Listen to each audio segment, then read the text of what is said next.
Since this half of the question is seldom brought out, here is a relevant passage from Capital, which provides the real context for the critique of both. Here, in small-scale agriculture, the price of land, a form and result of private ownership, appears as a barrier to production itself. In large-scale agriculture and large estates operating on a capitalist basis, ownership likewise acts as a barrier, because it limits the tenant farmer in his productive investment of capital, which in the final analysis benefits not him but the landlord. In both forms, exploitation and squandering of the vitality of the soil, apart from making exploitation dependent upon the accidental and unequal circumstances of individual producers rather than the attained level of social development, takes the place of conscious rational cultivation of the soil as eternal communal property, an inalienable condition for the existence and reproduction of a chain of successive generations of the human race. In the case of small property, this results from the lack of means and knowledge of applying the social labor productivity. In the case of large property, it results from the exploitation of such means for the most rapid enrichment of farmer and proprietor. In the case of both, through dependence on the market price. All critique of small landed property resolves itself in the final analysis into a criticism of private ownership as a barrier and hindrance to agriculture.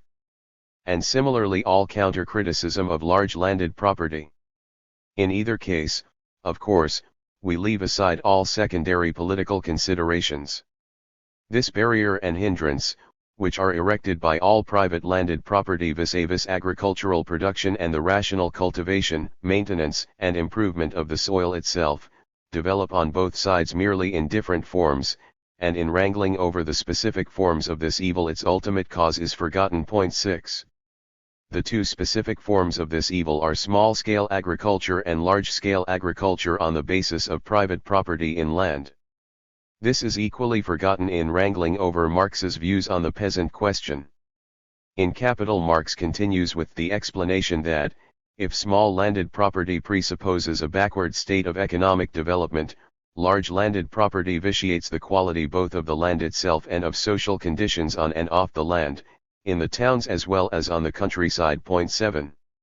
While small landed property creates a class of barbarians standing halfway outside of society, a class combining all the crudeness of primitive forms of society with the anguish and misery of civilized countries, large landed property undermines labor power, on the land itself. Large-scale industry and large-scale mechanized agriculture work together.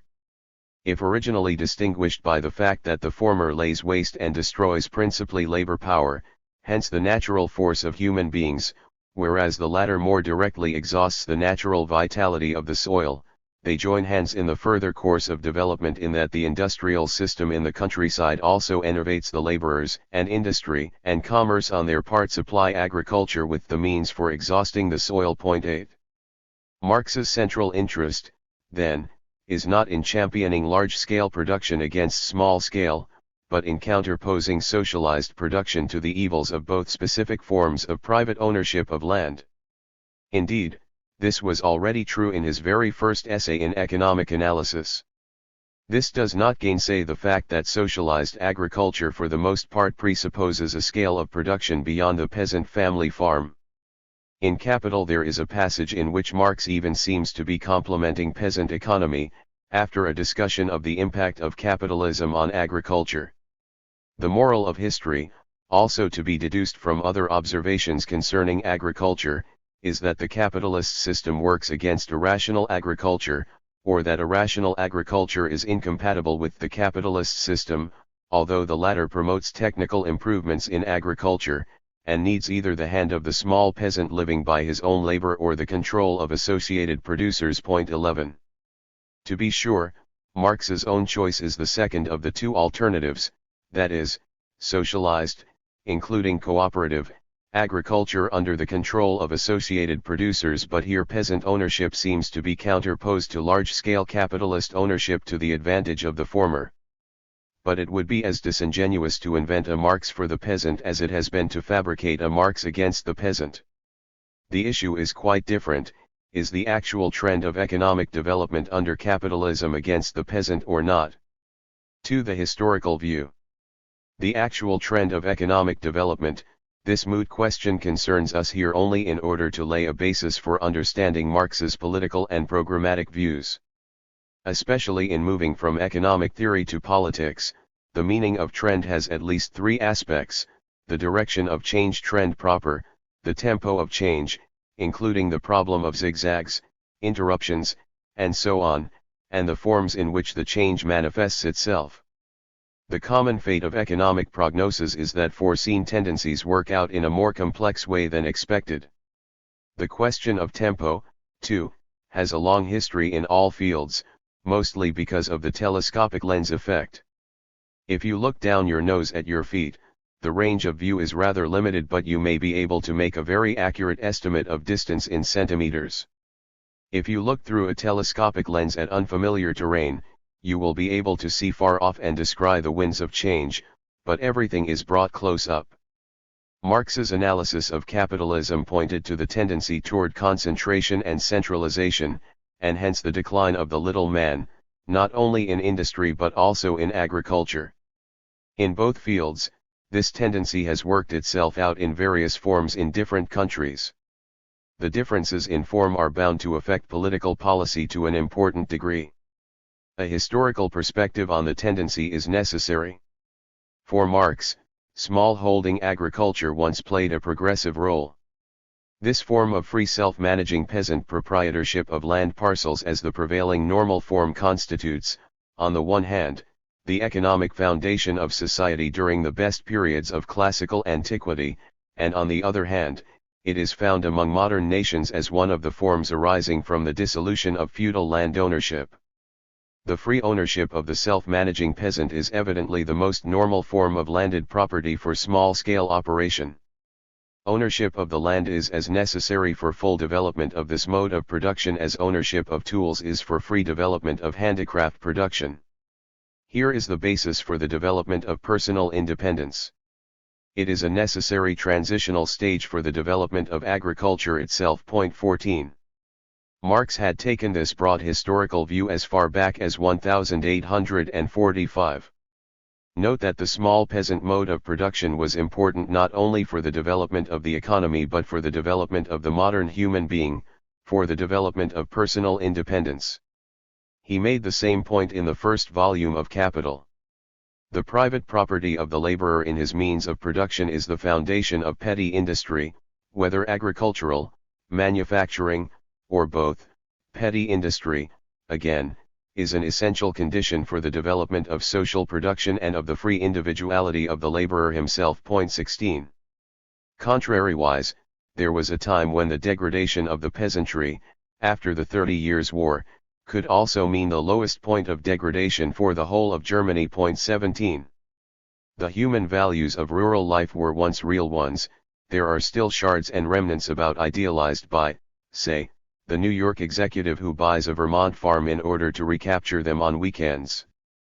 But the road to further development of the free individuality no longer leads through Brattleboro any more than the sturdy virtues of the pioneers can be recaptured at the Frontier Hotel in Las Vegas. This is Marx's meaning in going right on from it is a necessary transitional stage for the development of agriculture itself to his longest exposition of the forces undermining the peasant economy. It begins as follows. The causes which bring about its downfall show its limitations. These are, destruction of rural domestic industry, which forms its normal supplement as a result of the development of large-scale industry, a gradual impoverishment and exhaustion of the soil subjected to this cultivation, usurpation by big landowners of the common lands, which constitute the second supplement of the management of land parcels everywhere and which alone enable it to raise cattle, competition, either of the plantation system or large-scale capitalist agriculture. Improvements in agriculture, which on the one hand cause a fall in agricultural prices and, on the other, require greater outlays and more extensive material conditions of production, also contribute toward this, as in England during the first half of the 18th century. Proprietorship of land parcels by its very nature excludes the development of social productive forces of labor, social forms of labor, social concentration of capital, large-scale cattle raising, and the progressive application of science. Usury and a taxation system must impoverish it everywhere. The expenditure of capital in the price of the land withdraws this capital from cultivation. An infinite fragmentation of means of production, and isolation of the producers themselves. Monstrous waste of human energy. Progressive deterioration of conditions of production and increased prices of means of production, an inevitable law of proprietorship of parcels. Calamity of seasonal abundance for this mode of production. Point 18.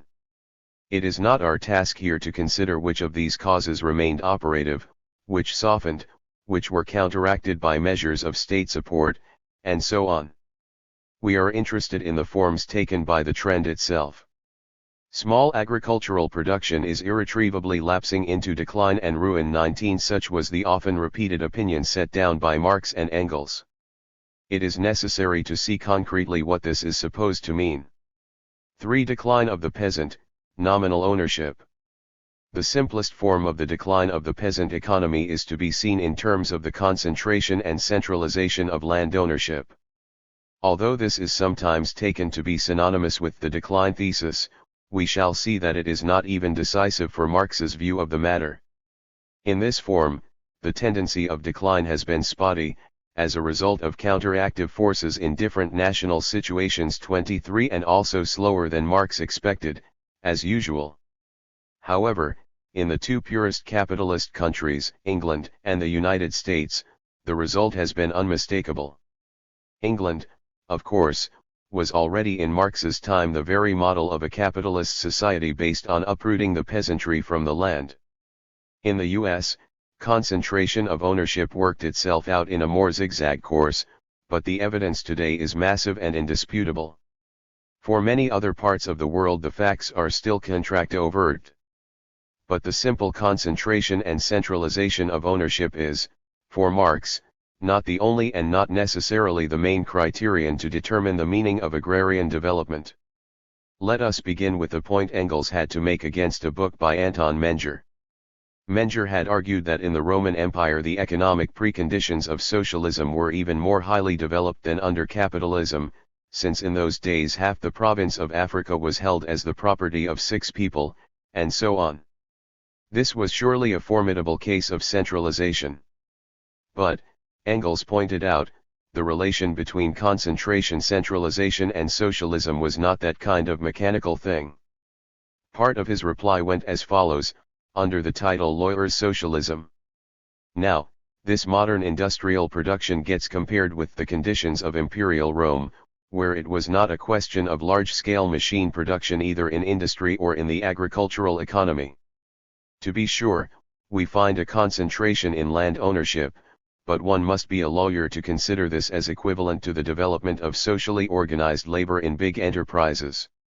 If we put before Herr Menger 3 examples of land ownership, an Irish landlord who owns 50,000 acres, which are worked by 5,000 tenants in small lots averaging 10 acres each, a Scottish landlord who has turned 50,000 acres into hunting grounds, and an American giant farm of 10,000 acres in which wheat is cultivated as in a large-scale industry, he will say that in the first 2 cases the concentration of the means of production has gone 5 times as far as the last case. 25.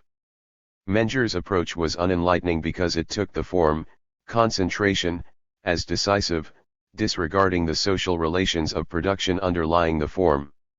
Concentration on the Roman African scale would become significant if occurring on the basis of modern society. And in fact, 22 years before, Marx had remarked in the inaugural address of the International that, as English land ownership had concentrated 11% in 10 years, the land question will become singularly simplified, as it had become in the Roman Empire, when Nero grinned at the discovery that half the province of Africa was owned by 6 gentlemen. 26. This sort of confusion between superficial forms and underlying social realities goes to the heart of the present problem. One aspect was heavily emphasized by Marx, the question of the peasant's land ownership as nominal ownership. The impact of capitalist development on small-scale production, in agriculture as in industry, is reflected only partly by ownership statistics. In industry, the vassal relation of car dealers to Detroit or the satellite status of parts suppliers to prime contractors is well known, but the pattern holds also for agriculture. A peasant, holding juridical ownership over a parcel of land, who is completely at the mercy of the banker, moneylender, or mortgagee. How independent is such a peasant? This way of looking behind the form of juridical ownership was not invented by Marx as an amendment to Capital, it was familiar to him when he had barely started his economic studies. Thus, in the German ideology, how deeply Stirner has penetrated into the concentration of landed property can already be deduced from the fact that he sees in it only the most obvious act of concentration, the mere buying up. Incidentally, from what Stirner says, it is not possible to perceive to what extent small landowners cease to be owners by becoming day laborers. In addition, point 27. To this day, it is typical of Marx's critics that they see only the most obvious act of concentration. Writing the above in 1845, Marx points only to the fact that small peasants are so often forced to hire out their labor power on the side because they cannot make ends meet as independent cultivators, insofar as they begin to rely on their income as day laborers to tide them over. The peasant economy becomes an appendage of the larger economy that is engulfing it. There are other minor respects in which the subordination of the peasant economy is symbolized. Later Marx was to comment that the bookkeeping tenant farmer was not produced until the rise of a capitalist agriculture, whereas the old peasants kept their accounts in their heads. 28. A symbol of the subordination of the former to the encircling economy.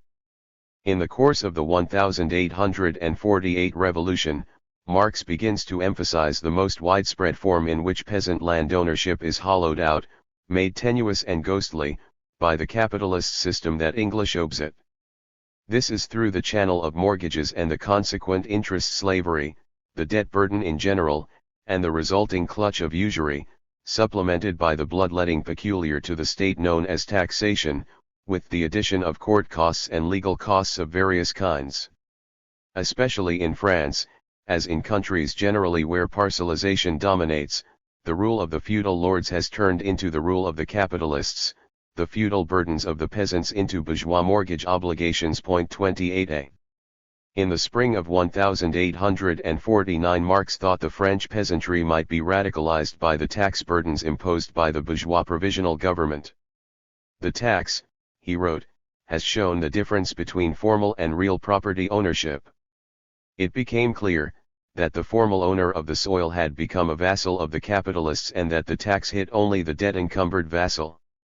Now, when in addition the real landowner, i.e., the capitalist, more than ever let the poor peasant feel his authority by withdrawing credit, by debt seizures, etc., the revolution, actually the provisional government, became more and more odious to the peasant. Point 29.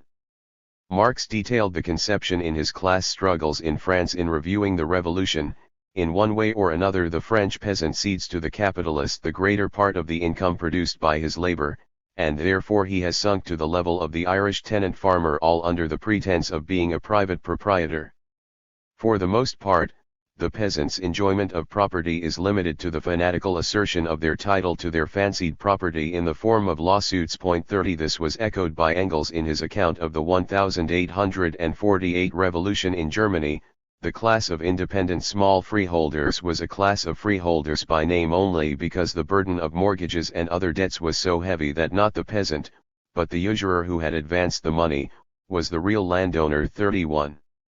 From the mortgage servitude of the small peasants, 32. Engels later went on to the analysis that the actual higher ownership of landed property is transferred to the stock exchange as the bank system expands, incorporates, and more takes over control of land from debtors' hands. If the agricultural revolution of prairie cultivation continues, then the time can be foreseen when not only Germany's but England's and France's land will also be in the hands of the stock exchange. That is, of finance capital. 33. While Engels came back to this view of peasant ownership more than once. 34. It was Marx who started using nominal proprietor as a term. An article of his in 1858 made an approach. The fact is that the large majority of the French peasantry are owners in name only, the mortgages and the government being the real proprietors. 35. In 1869, at a session of the International's General Council on the Land Collectivization Resolution for the coming Congress, Marx said, We see that both forms of private property in land, small scale and large scale, have led to bad results. The small man is only a nominal proprietor, but he is the more dangerous because he still fancies that he is a proprietor. 36. So too in a draft for his essay on the Paris Commune in 1871. The peasant proprietorship itself has become nominal, leaving to the peasant the delusion of proprietorship and expropriating him from the fruits of his own labor. 37.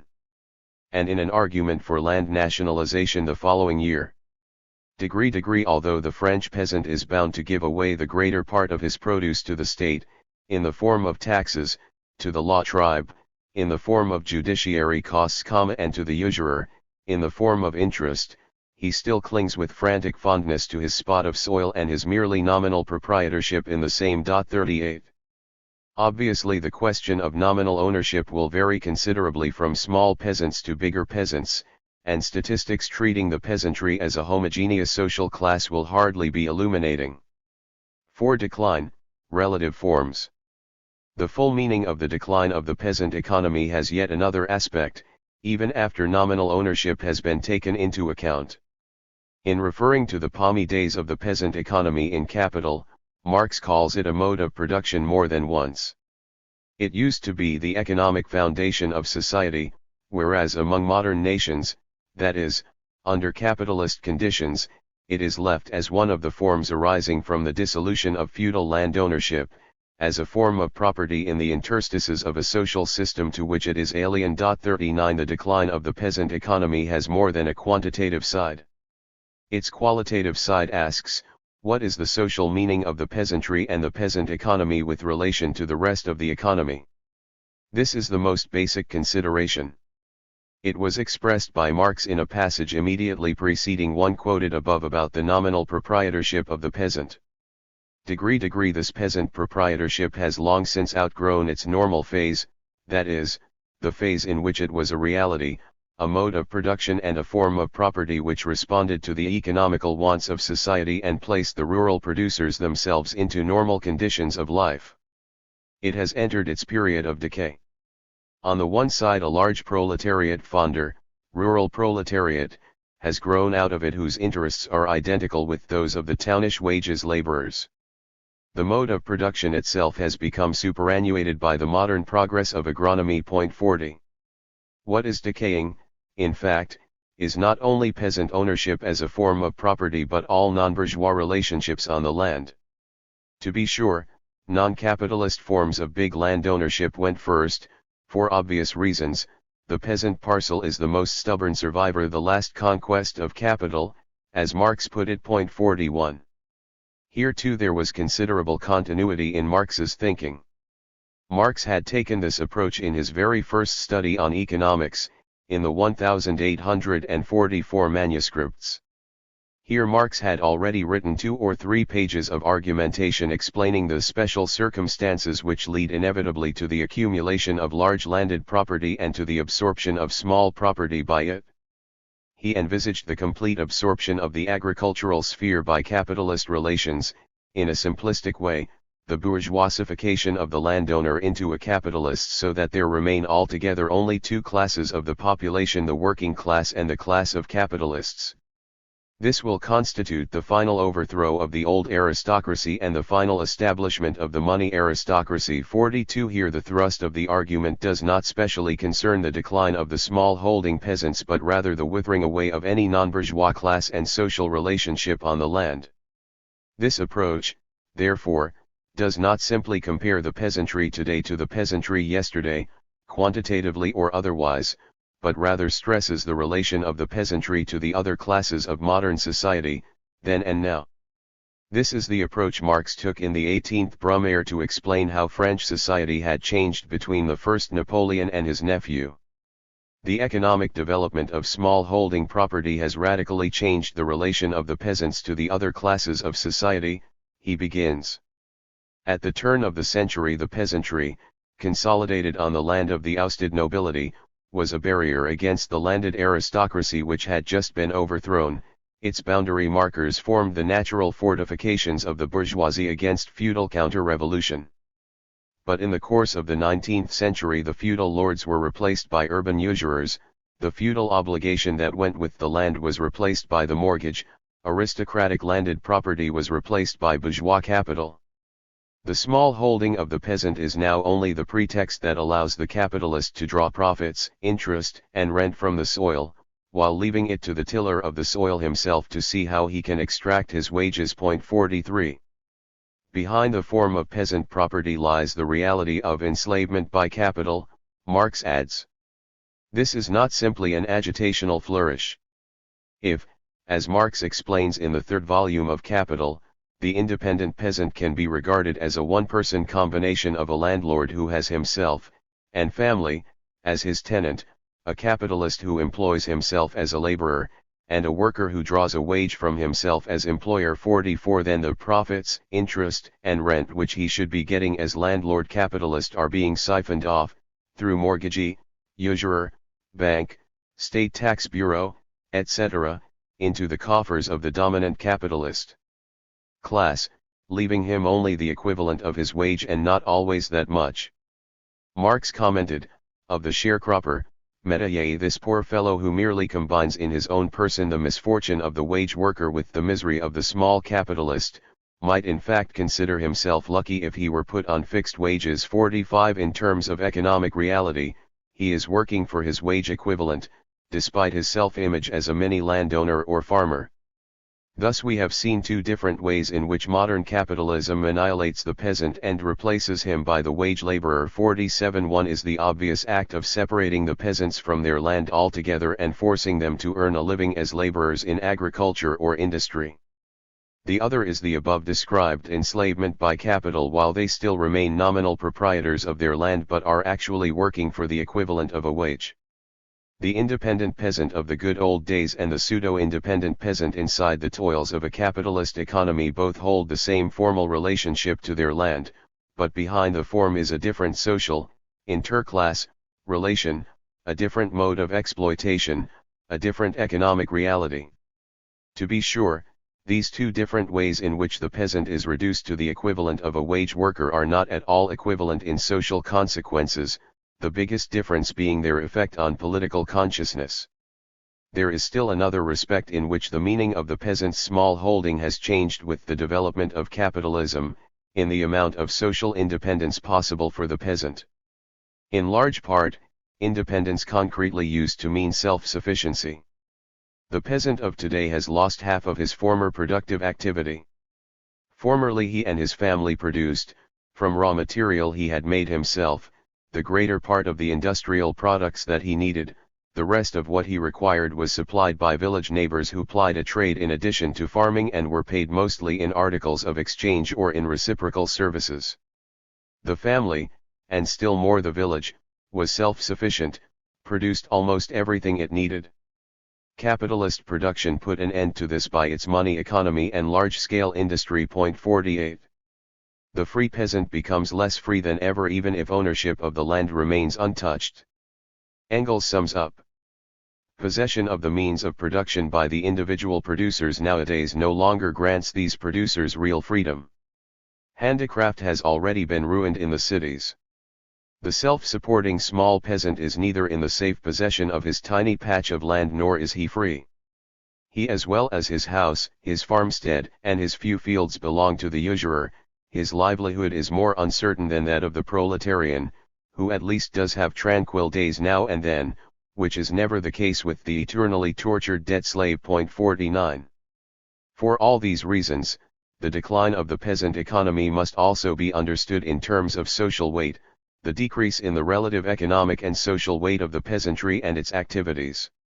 If the peasant population becomes a smaller percentage of the total population as the latter figure rises with the development of industry, if the produce of the peasant sector of the economy becomes an ever smaller percentage either of agricultural production as a whole or, more important, of total national production, and therefore a less important factor in the economic life of the nation, then it follows that the socio-economic weight of the peasantry has declined as capitalist economy has expanded.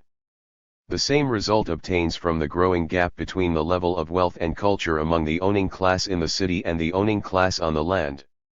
As mentioned, it should go without saying that the decline of the peasantry does not automatically produce pari passu a progressive change in the peasant's political consciousness.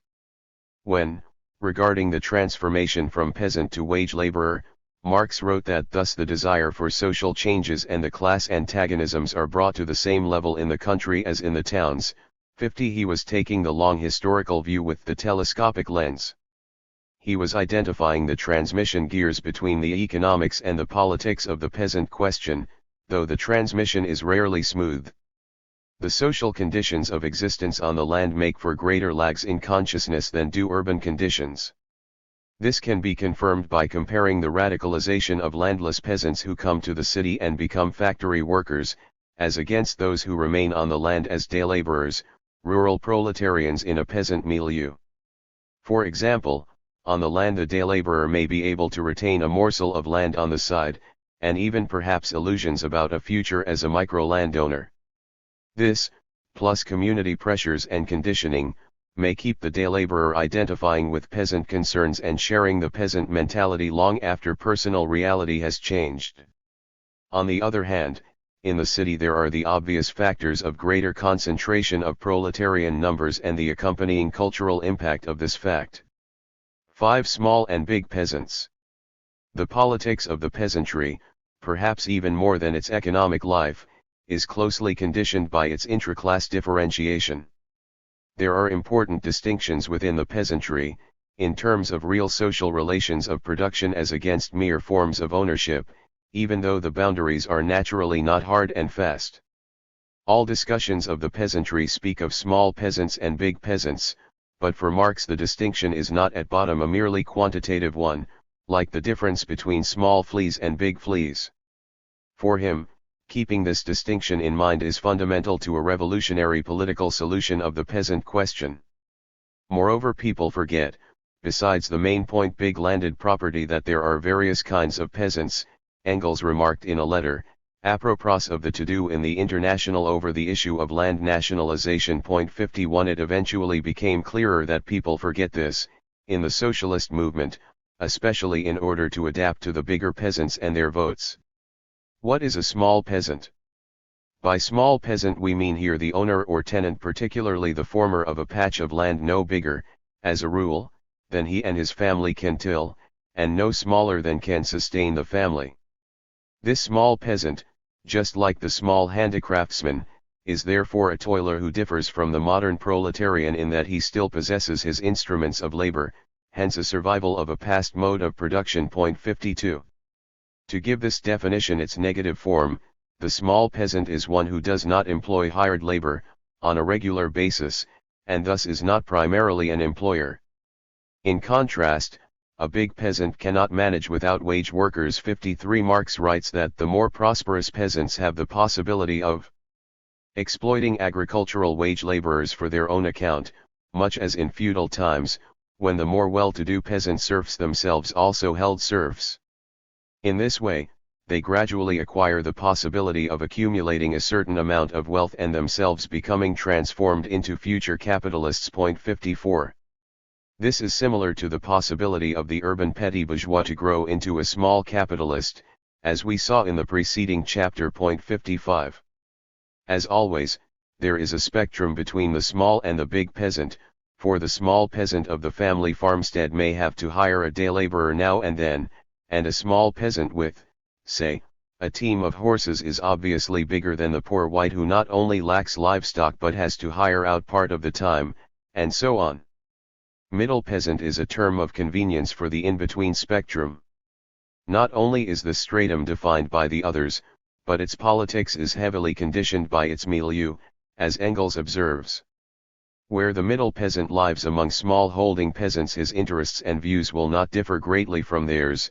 He knows from his own experience how many of his kind have already sunk to the level of small peasants. But where middle and big peasants predominate and the operation of the farm requires, generally, the help of male and female servants, it is quite a different matter. 56. In his account of 1848 to 1849 in Germany, Engels expressly lumps the big and middle peasants together as proprietors of more or less extensive farms, and each of them commanding the services of several agricultural laborers.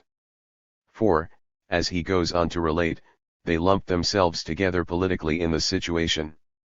This class, big and middle peasants taken together, placed between the large untaxed feudal landowners, and the smaller peasantry and farm laborers, for obvious reasons found in an alliance with the anti-feudal middle class of the towns its most natural political course. 57.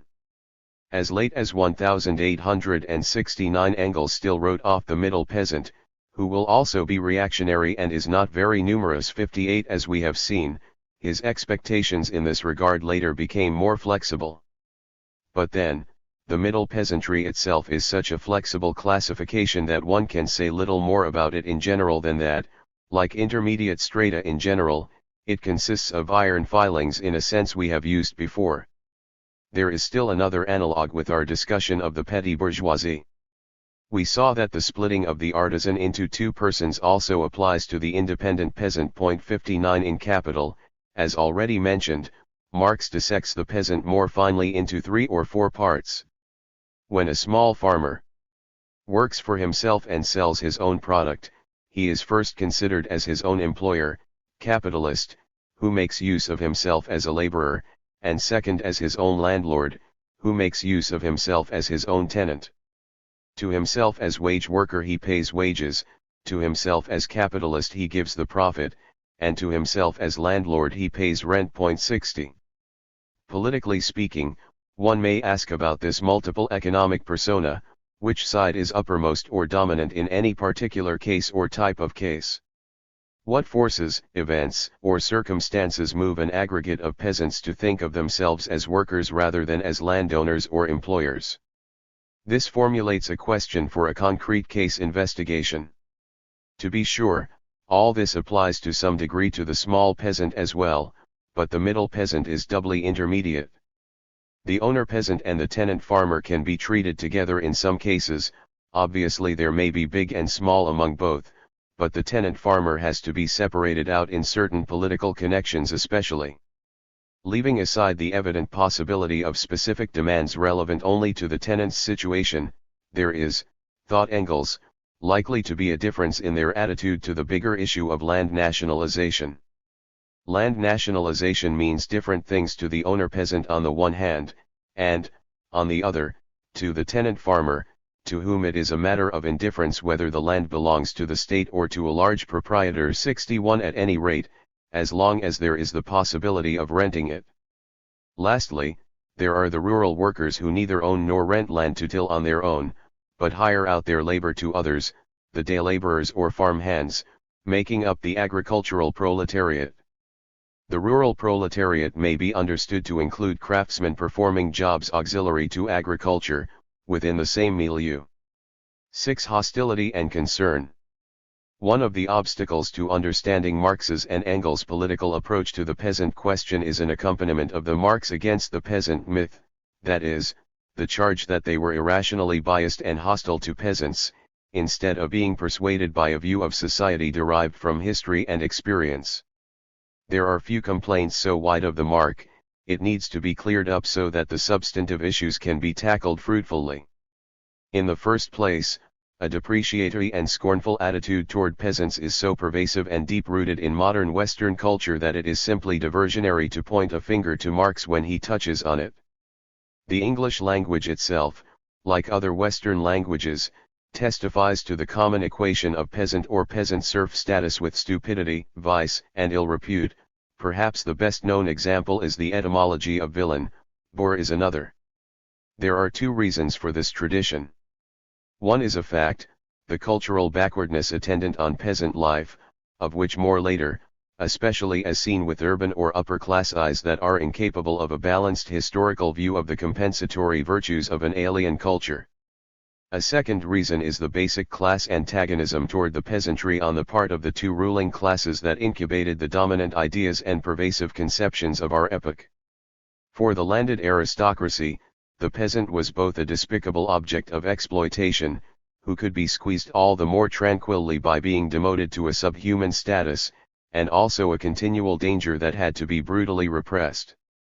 The bourgeoisie's attitude toward the peasant had to be more ambivalent, especially in its period of struggle against the feudal rulers, but it was counterposed to the peasantry as an urban class buying its products, as well as the representatives of a system that had to crowd out part of the rural population and subject the rest to its own economic power. Indeed, one agrarian historian has ideological peasant baiting coming in with the rise of the bourgeoisie, in the 16th century and after the German Peasant War. 64. For Marx, hostility to the peasant, as to the capitalist class, is a social question. The problem is not hostility to certain people, the problem is a social formation which is a fossil representative of an old and reactionary social order, which as a class stands in the way of a progressive modernization and humanization of society. Marx had no doubt that the peasantry had to be superseded, just as he had no doubt that the capitalist class had to be abolished. How, when, and by whom was another matter. If this is a form of hostility, let us remember that Marx held the same opinion mutatis mutandis about other classes, including the proto-proletarian class of artisanal workers and, in a different form, even the moderate proletariat as it exists today. The argument from psychological hostility is sterile. Marx's central question about a social stratum was, what can be expected from it in terms of helping or hindering the revolutionary transformation of society? When a class, or a system, is obsolete, the historical problem is not merely to abolish it, but to transcend it, which means to carry over its enduring contributions and values in a higher form. More important is a related question, concern with and interest in the problems of the rural sector of society. It is generally true that the socialist movement at large has reflected and shared bourgeois society's depreciation of the peasant world, and has historically devoted a minimum of attention to the countryside except for vote-catching. That socialist movements have mainly been urban-centered explains this if it does not justify it. But there are no socialist figures in the 19th century to whom this reproach applies less than to Marx and Engels. Even in terms of personal background, Marx's upbringing in Trier should not be confused with that of socialists coming from urban jungles like London, New York, or Paris. Trier was a town dependent on a surrounding countryside. For example, it has been pointed out that many of the children with whom Marx went to school must have been from Moselle rural families. 65 We have seen that the first economic questions in which he got involved, as a democratic journalist in 1842, dealt not with the workers but with the economic oppression of the Rhenish peasantry and country people, and that it was these issues that first oriented him towards socialism. 66 While these considerations are not in the least decisive, from my own standpoint, they are at least as relevant as the ingredients of the Marx against the peasant legend. Engels, on the other hand, came from an industrial town and milieu, but Engels' personal interest in peasant questions, however derived, was very great. The following indubitable statement will come as a surprise to all mythologists: up to his time at least, there is no figure in the history of socialism who wrote more extensively on the history and problems of the peasantry and the countryside. We shall have occasion to mention some of his writings on the subject, and if many of them are little known and seldom quoted, that reflects not Engels but the socialist, urban, tradition of lack of interest in the question. It was not until the 19th century was nearing its end that the problem of catching rural votes for the growing social democracies forced the peasantry into the consciousness of the parties, for opportunistic reasons. As Engels noted in 1894, the bourgeois and reactionary parties greatly wonder why everywhere among socialists the peasant question has now suddenly been placed upon the order of the day. What they should be wondering at, by rights, is that this has not been done long ago. 68. A comparison is in order when the peasant historian D. Mitrani lauds Proudhon as something unique in the history of socialism because of his sympathy for the peasant. 69. It is true enough that Proudhon's was a socialism for peasants. 70. In the sense that he wrote within the framework of the peasant and petty bourgeois mentality, but an examination of some dozens of volumes of his collected works shows no special writing of note about the peasantry and its problems or history. 71. In this respect Engels stands in first place. On the other hand, his writings were not guaranteed to make peasants happy. 7. Hiker's view. Engels' concern with and interest in the peasantry in human terms can be seen most clearly in a little-known manuscript in which he also developed most fully a social psychological portrait of the mind of the peasant, associated with the political role played by the class. The context is very important. Threatened with arrest by the Prussian government in Cologne in the autumn of 1848, Engels left the city for a while. Then, deported from Belgium, and after a short stay in a dark and dismal Paris, he started on foot through France on his way to Geneva and Bern. In an unfinished manuscript, he recorded his Reisbilder travel sketches of the French countryside through which he walked, in a sort of holiday from revolution. The mood is usually gay, and the writer records a love affair with France, not the France of the capital city but the France of the country people. He is enchanted by the glories of the wine, women, scenery, and food characteristic of peasant France. He is delighted with the bonhomie of its people, whom he keeps praising as against the Germans. These peasants are a good-humored, hospitable, cheerful people, bearers of many time-honored virtues, and so on. He likes them as human beings. And it is in the midst of this eulogy of peasant France that he digresses to the one dark note that intrudes on his warm feeling for the people, the social mentality of the peasant. He begins by striking a note to which we will return in the next section. But a peasant remains a peasant, and the conditions of existence of the peasants never cease making their influence felt. In spite of all the personal virtues of the French peasants, in spite of the fact that his living conditions are better developed than those of the peasants on the east bank of the Rhine, still in France as in Germany the peasant is the barbarian in the midst of civilization. 72. The modern reader must understand that barbarian here is not a cuss word but a historical reference to, then accepted, stages of civilization. The context has already made clear that the epithet is not a personal one. The reasons are the social conditions of life. The isolation of the peasant in a secluded village with a small population that changes only with the generations, the arduous and monotonous work that binds him to the soil more than any serfdom and that always stays the same from father unto son, the fixity and sameness of all conditions of existence, the limited horizon in which the family becomes the most important and decisive relationship for him, all this reduces the peasant's range of vision to the narrowest limits possible in modern society generally. The great movements of history pass over his head, from time to time carrying him away but without his having any idea of the nature of the motive force or its origin or end. 73. The Walker reviews the highlights of peasant movements from the Middle Ages to the Revolution of 1830. In the French Revolution the peasants were revolutionary, just until their property rights were made secure on the soil.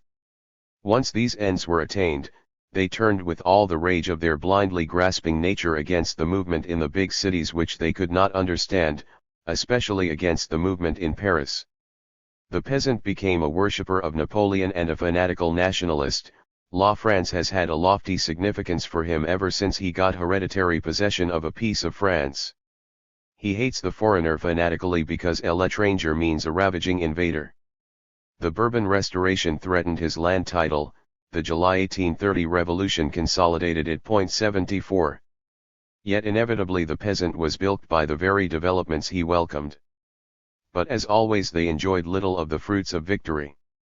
The bourgeoisie immediately began to exploit their rural allies with all the strength at their disposal. The fact that the soil could be parcelled out and divided up bore fruit in the form of the impoverishment of the peasants and the mortgaging of their pieces of land which had already begun ripening under the Restoration. After 1830 these results appeared in more and more generalized and threatening forms. But the pressure that big capital exerted on the peasant remained for him simply a personal relationship between him and his creditor.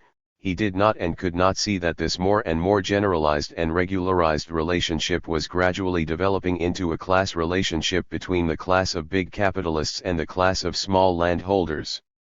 The old feudal burdens are forgotten. The new enserfment to mortgage and usury is not understood. The interest he has to pay and even the ever-renewing and oppressive collateral fees for the usurer are modern bourgeois financial charges which hit all debtors in a similar way. The oppression is exercised in a wholly modern and up-to-date form, and the peasant is sucked dry and ruined in accordance with exactly the same legal principles that alone made his property secure for him. But he cannot see beyond this. The peasant cannot see any class relationship in mortgage profiteering, he cannot call for its suppression without putting his own property in jeopardy at the same time. The pressing burden of usury throws him into a state of complete bewilderment instead of into motion. The only relief he can see is in reduction of taxes. 75. If he cannot understand what is squeezing him immediately, still less can he understand what industrial depression means for the far-off city people. Those never satisfied Parisians are simply troublemakers, and the bourgeois press tells him they are nothing but partigers, dividers up. The peasant's exasperation knows no bounds. I have talked with hundreds of peasants in the most various sections of France, and among all of them reign this fanaticism against Paris and especially against the Paris workers.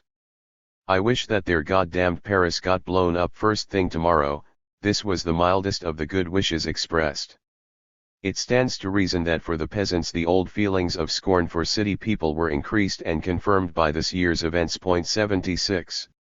We peasants have to save France, they decide, and that means supporting Bonaparte. Enthusiasm for Bonaparte and hatred of Paris are their passions. The whole politics of the French peasantry was restricted to these two passions and to the most unthinking, animal-like amazement at the whole European convulsion. The Republican Provisional Government made sure of the result by adding to the taxation on the peasant, for it had no understanding of how to tie up the interests of the peasants with the revolution. Here Engels' notes miss the point that the bourgeois government's interests required soaking the peasant rather than understanding.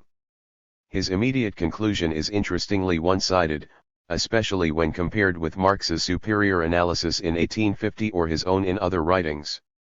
The present attitude of the peasants toward the revolution of 1848 is not a result of any mistakes and fortuitous blunders, it is a natural thing, it is based on the life situation and social position of the small property owners.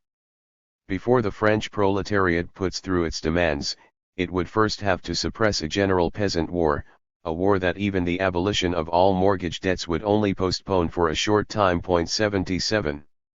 What this shows is how strongly Engels was impressed with the reactionary mental sets he was encountering among the peasantry. Taken literally, this pessimistic statement excluded the possibility of an alliance with the peasantry for all time. It was a swing induced by a state of mind that is made explicit in the next paragraph. One must spend 2 weeks consorting with almost no one but peasants from the most various sections.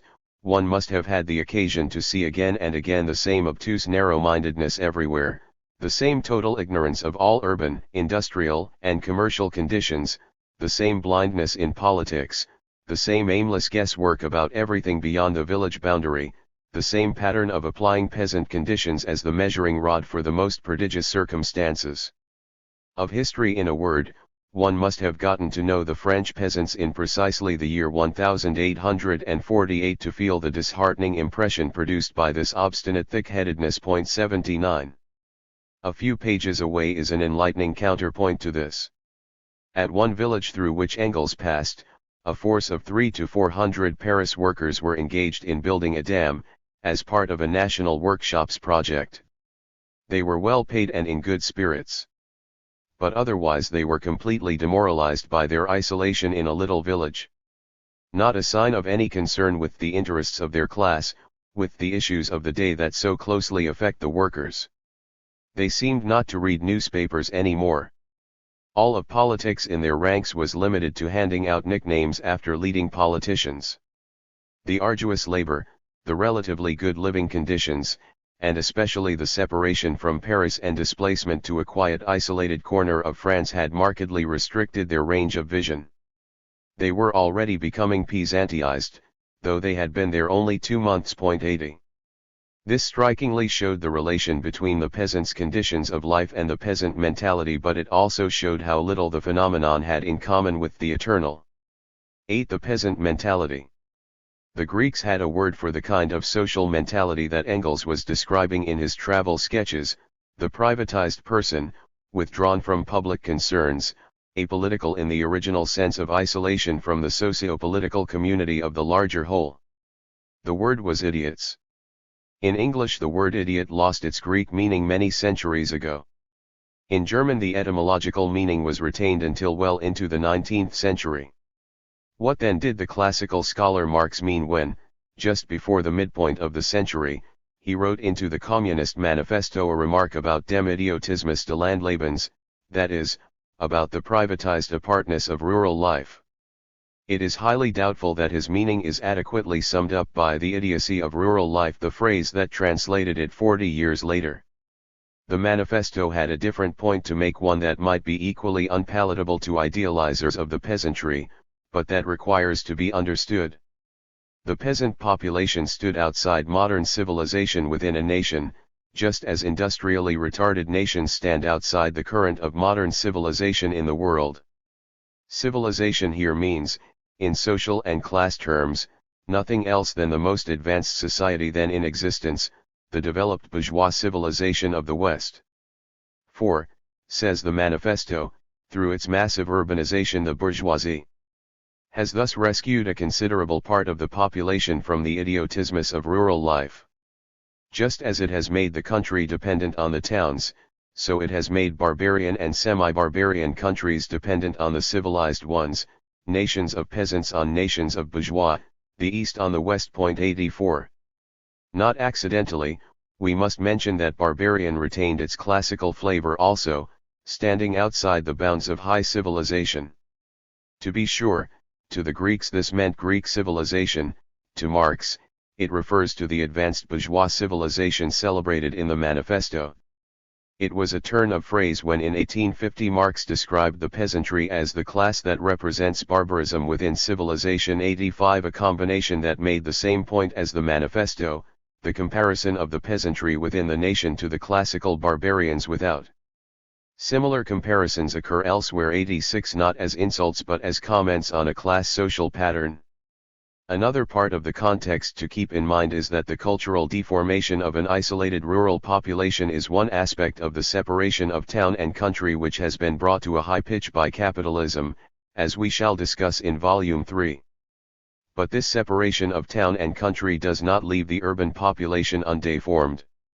The contradiction between town and country is the most crass expression of the subjection of the individual under the division of labor, a subjection which makes one man into a restricted town animal, another into a restricted country animal, and daily creates anew the conflict between their interests. 87. Part of the deformation suffered by the industrial worker, observed Marx in Capital, is that he loses the need to exercise the knowledge, the judgment, and the will, which, though in ever so small a degree, are practiced by the independent peasant or handicraftsman, in the same way as the savage makes the whole art of war consist in the exercise of his personal cunning. As a result, intelligence in production tends to be more concentrated in the employing capital than in the worker. 88. This is not an insult to the proletariat.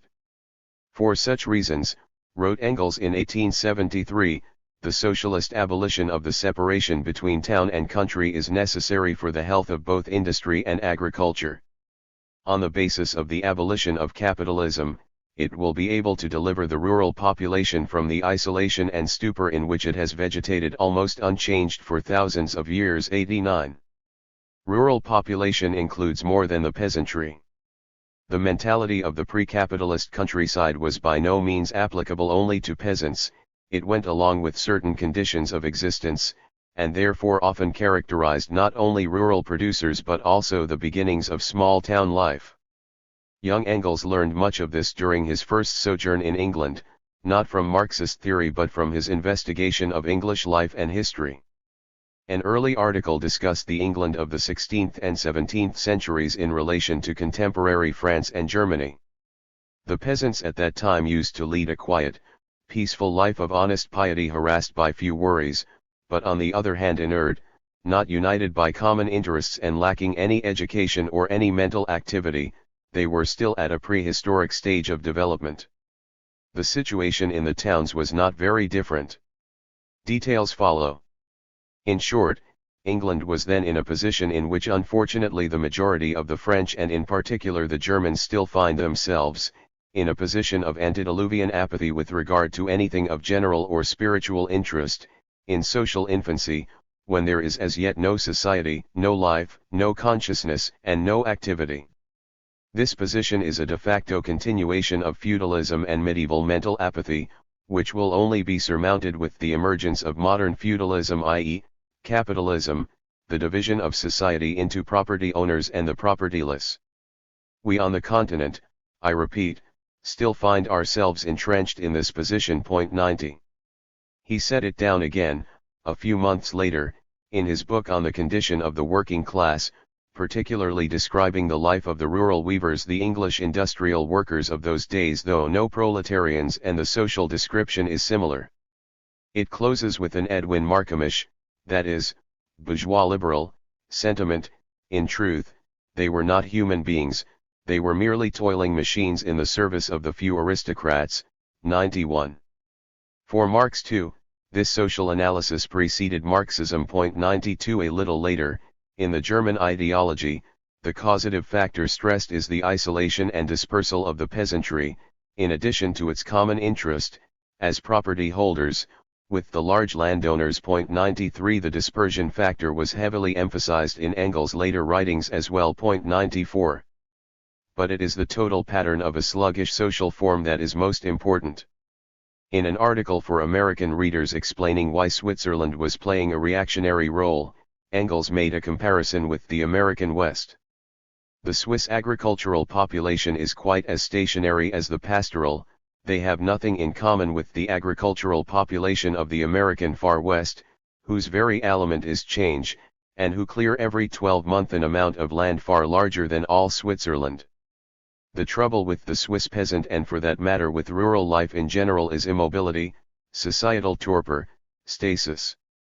The Swiss peasant tills the patch of ground his father and grandfather tilled before him, he tills it in the same slovenly way as they did, he lives about as they did, and consequently he thinks very nearly in the same way as they did. The old petty manufactures, combined with agricultural pursuits, without the use of steam, still mark the Swiss system.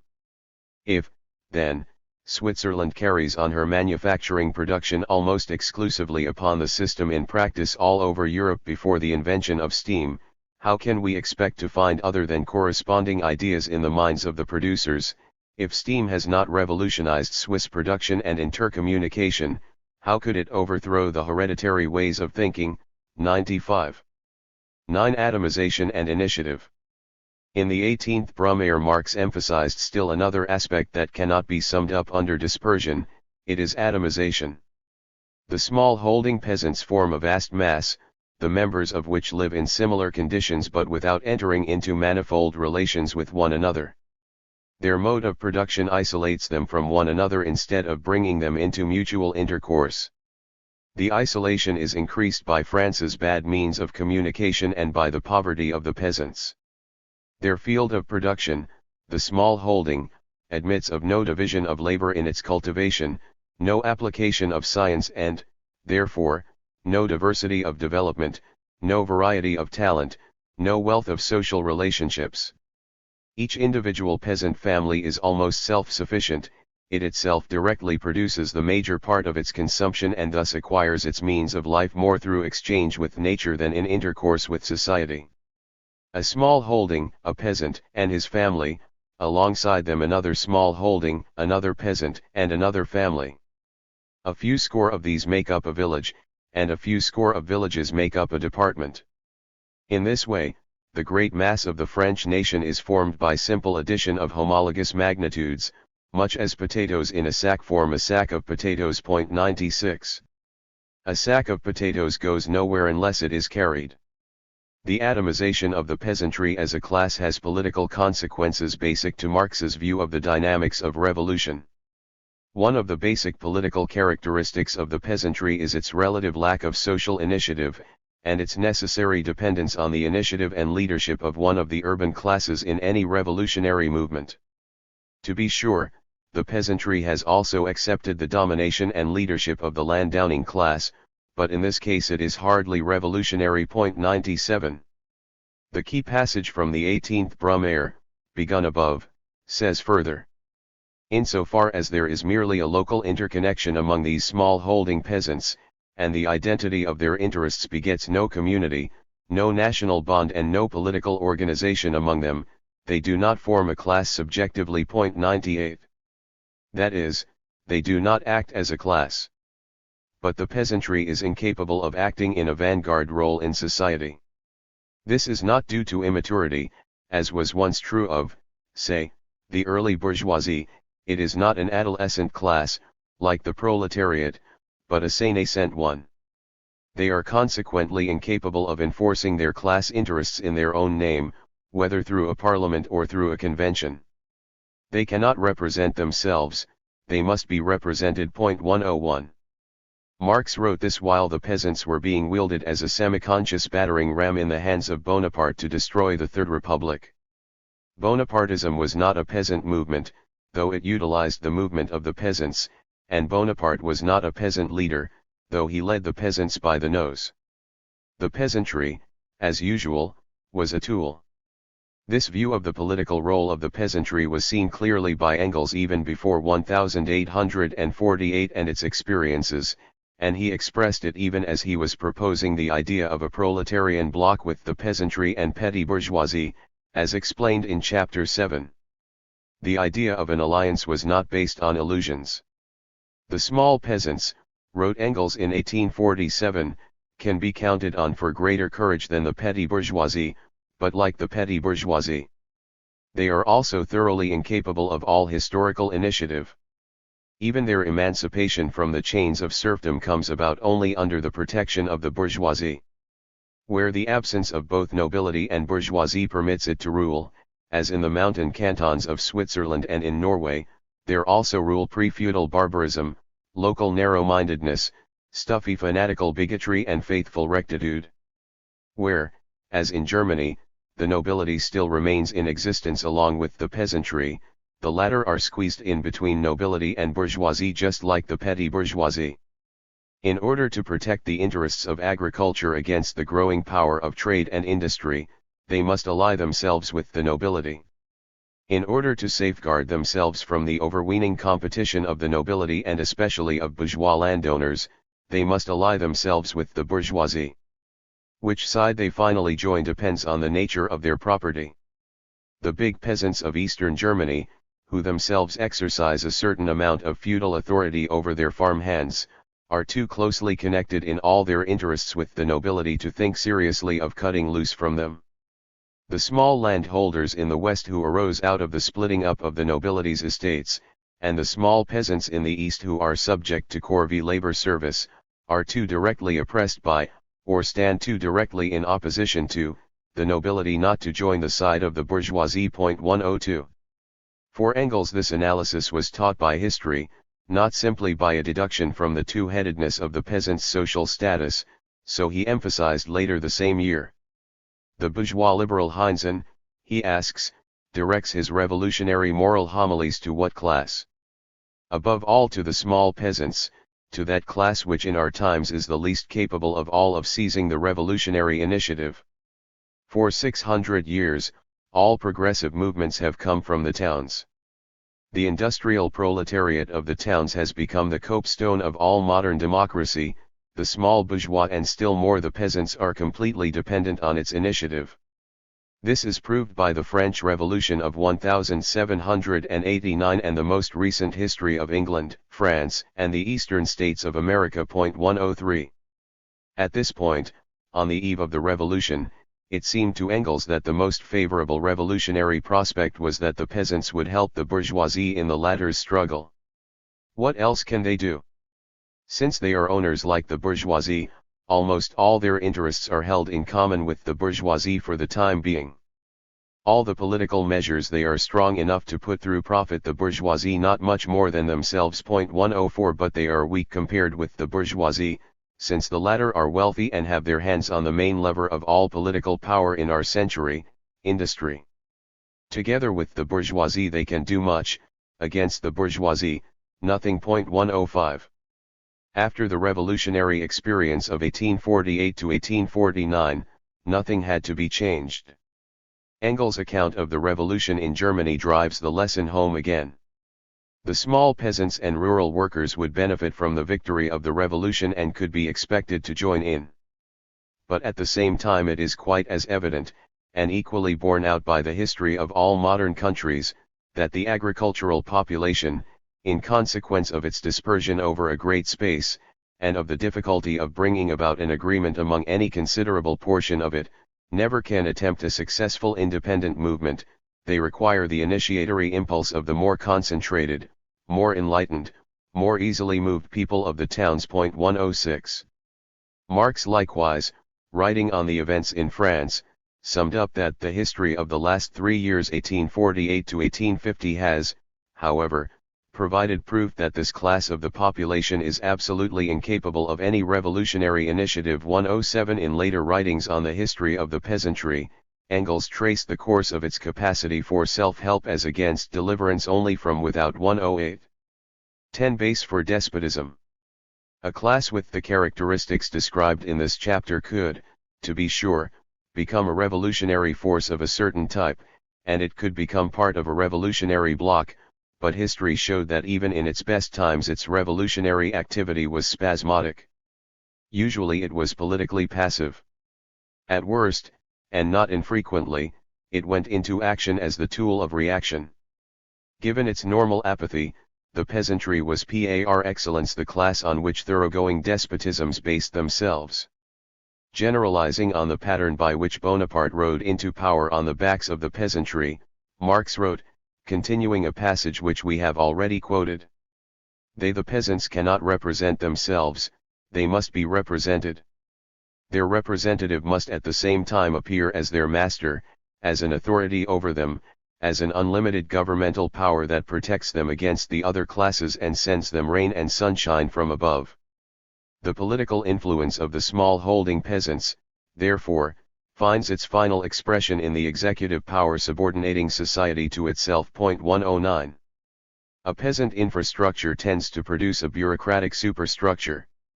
Marx explains the seeming paradox.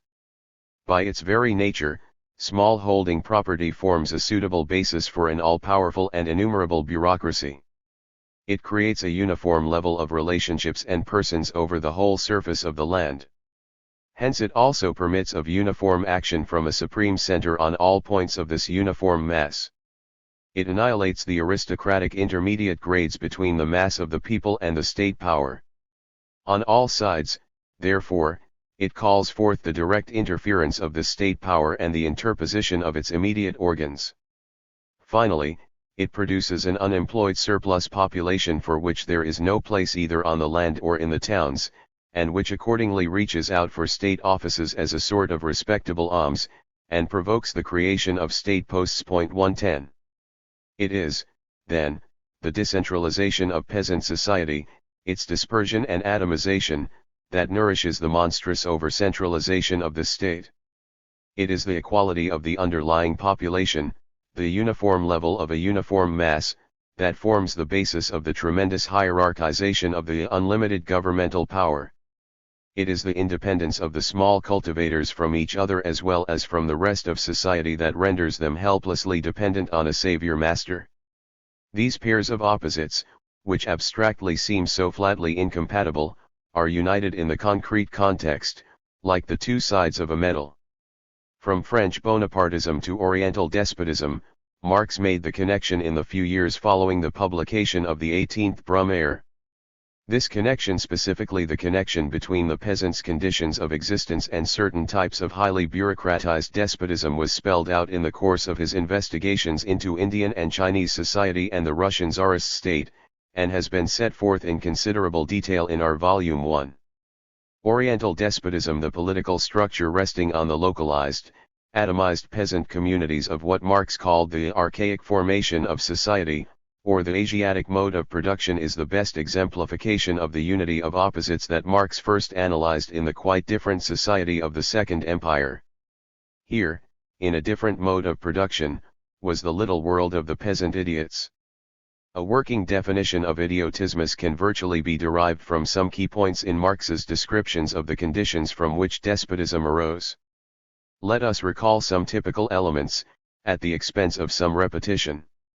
The empire, united by the central power, might be huge, but the whole empire, not counting the few larger towns, was divided into villages, each of which possessed a completely separate organization and formed a little world in itself. 112 The people were dispersed, over the surface of the country, and agglomerated in small centers by the domestic union of agricultural and manufacturing pursuits. 113 Hence they were easy prey for conquest by successive invaders who founded their empires on the passive basis of the unresisting and unchanging society, whose worst feature was the dissolution of society into stereotype, i.e., uniform and disconnected atoms. 114 The village communities seemed to be idyllic republics, but, Marx added, I believe that no one could think of any more solid foundation for Asiatic despotism and stagnation. 115 This remark in a letter was expanded in an article.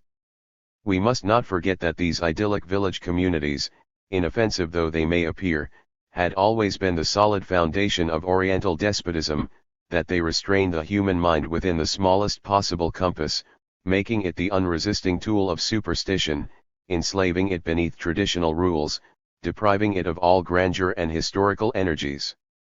We must not forget the barbarian egotism cf. idiotismus which, concentrating on some miserable patch of land, had quietly witnessed the ruin of empires, the perpetration of unspeakable cruelties and so on. 116. Both Marx and Engels, we also saw, applied this approach liberally to the Russian state. Marx emphasized the isolation of the Russian peasant commune, its isolation, the lack of liaison between the life of one commune and the others. This localized microcosm, which, wherever it is found, has given rise to a more or less central despotism over the communes. 117 Engels made the point repeatedly, as in this 1875 passage. Such a complete isolation of the individual village communities from one another, which creates throughout the country similar, but the very opposite of common, interests, is the natural basis for Oriental despotism, and from India to Russia this form of society, wherever it prevailed, has always produced it and always found its complement in it. Tsarist despotism, he added, was the necessary and logical product of Russian social conditions of this sort. 118. In his 1894 thesis on the peasant question, Engels emphasized the peasant's apathy for the same purpose. It is the strongest pillar not only of the parliamentary corruption in Paris and Rome but also of Russian despotism. 119. 11. Riding the peasant. And so, historically, the question has been posed, who will ride the peasantry to power? And in whose interests? In periods of apathy, the peasantry provided a passive base for rule. But the peasants could also be ridden in the name of revolution, someone else's revolution. For example, Engels explained that Russian Tsarism had carried this maneuver out in order to annex Poland in the name of the right of revolution, arming the Polish serfs against their masters. He continued. Degree talk about a war of class against class as something extremely revolutionary. Why, Russia set such a war on foot in Poland nearly 100 years ago, and a fine specimen of a class war it was, when Russian soldiers and Little Russian serfs went in company to burn down the castles of Polish lords, merely to prepare Russian annexation, which being once accomplished the same Russian soldiers put the serfs back again under the yoke of their lords. 120. The peasantry was an easy class to convince that the enemy of your enemy is your friend. Riding the peasantry has another side. It has often been accompanied by a cult of the peasant, an idealization and glorification of peasant and rural virtues, usually by urban intellectuals. This propagandistic idealization is the reverse side of the real exploitation of the peasantry, especially when it is useful to hold their virtues up as a model for a rebellious working class. This combination of cultism and exploitation has been seen from ancient Greece to Mussolini's Italy and more modern dictatorships in peasant countries. A close analogue is the Western tradition of idealization and worship of woman on a pedestal, combined with the practical subjection and oppression of women, a combination which Marx and Engels attacked, as we shall see. 123. In Marx's time, it was Bakunin who was the most prominent representative of this combination.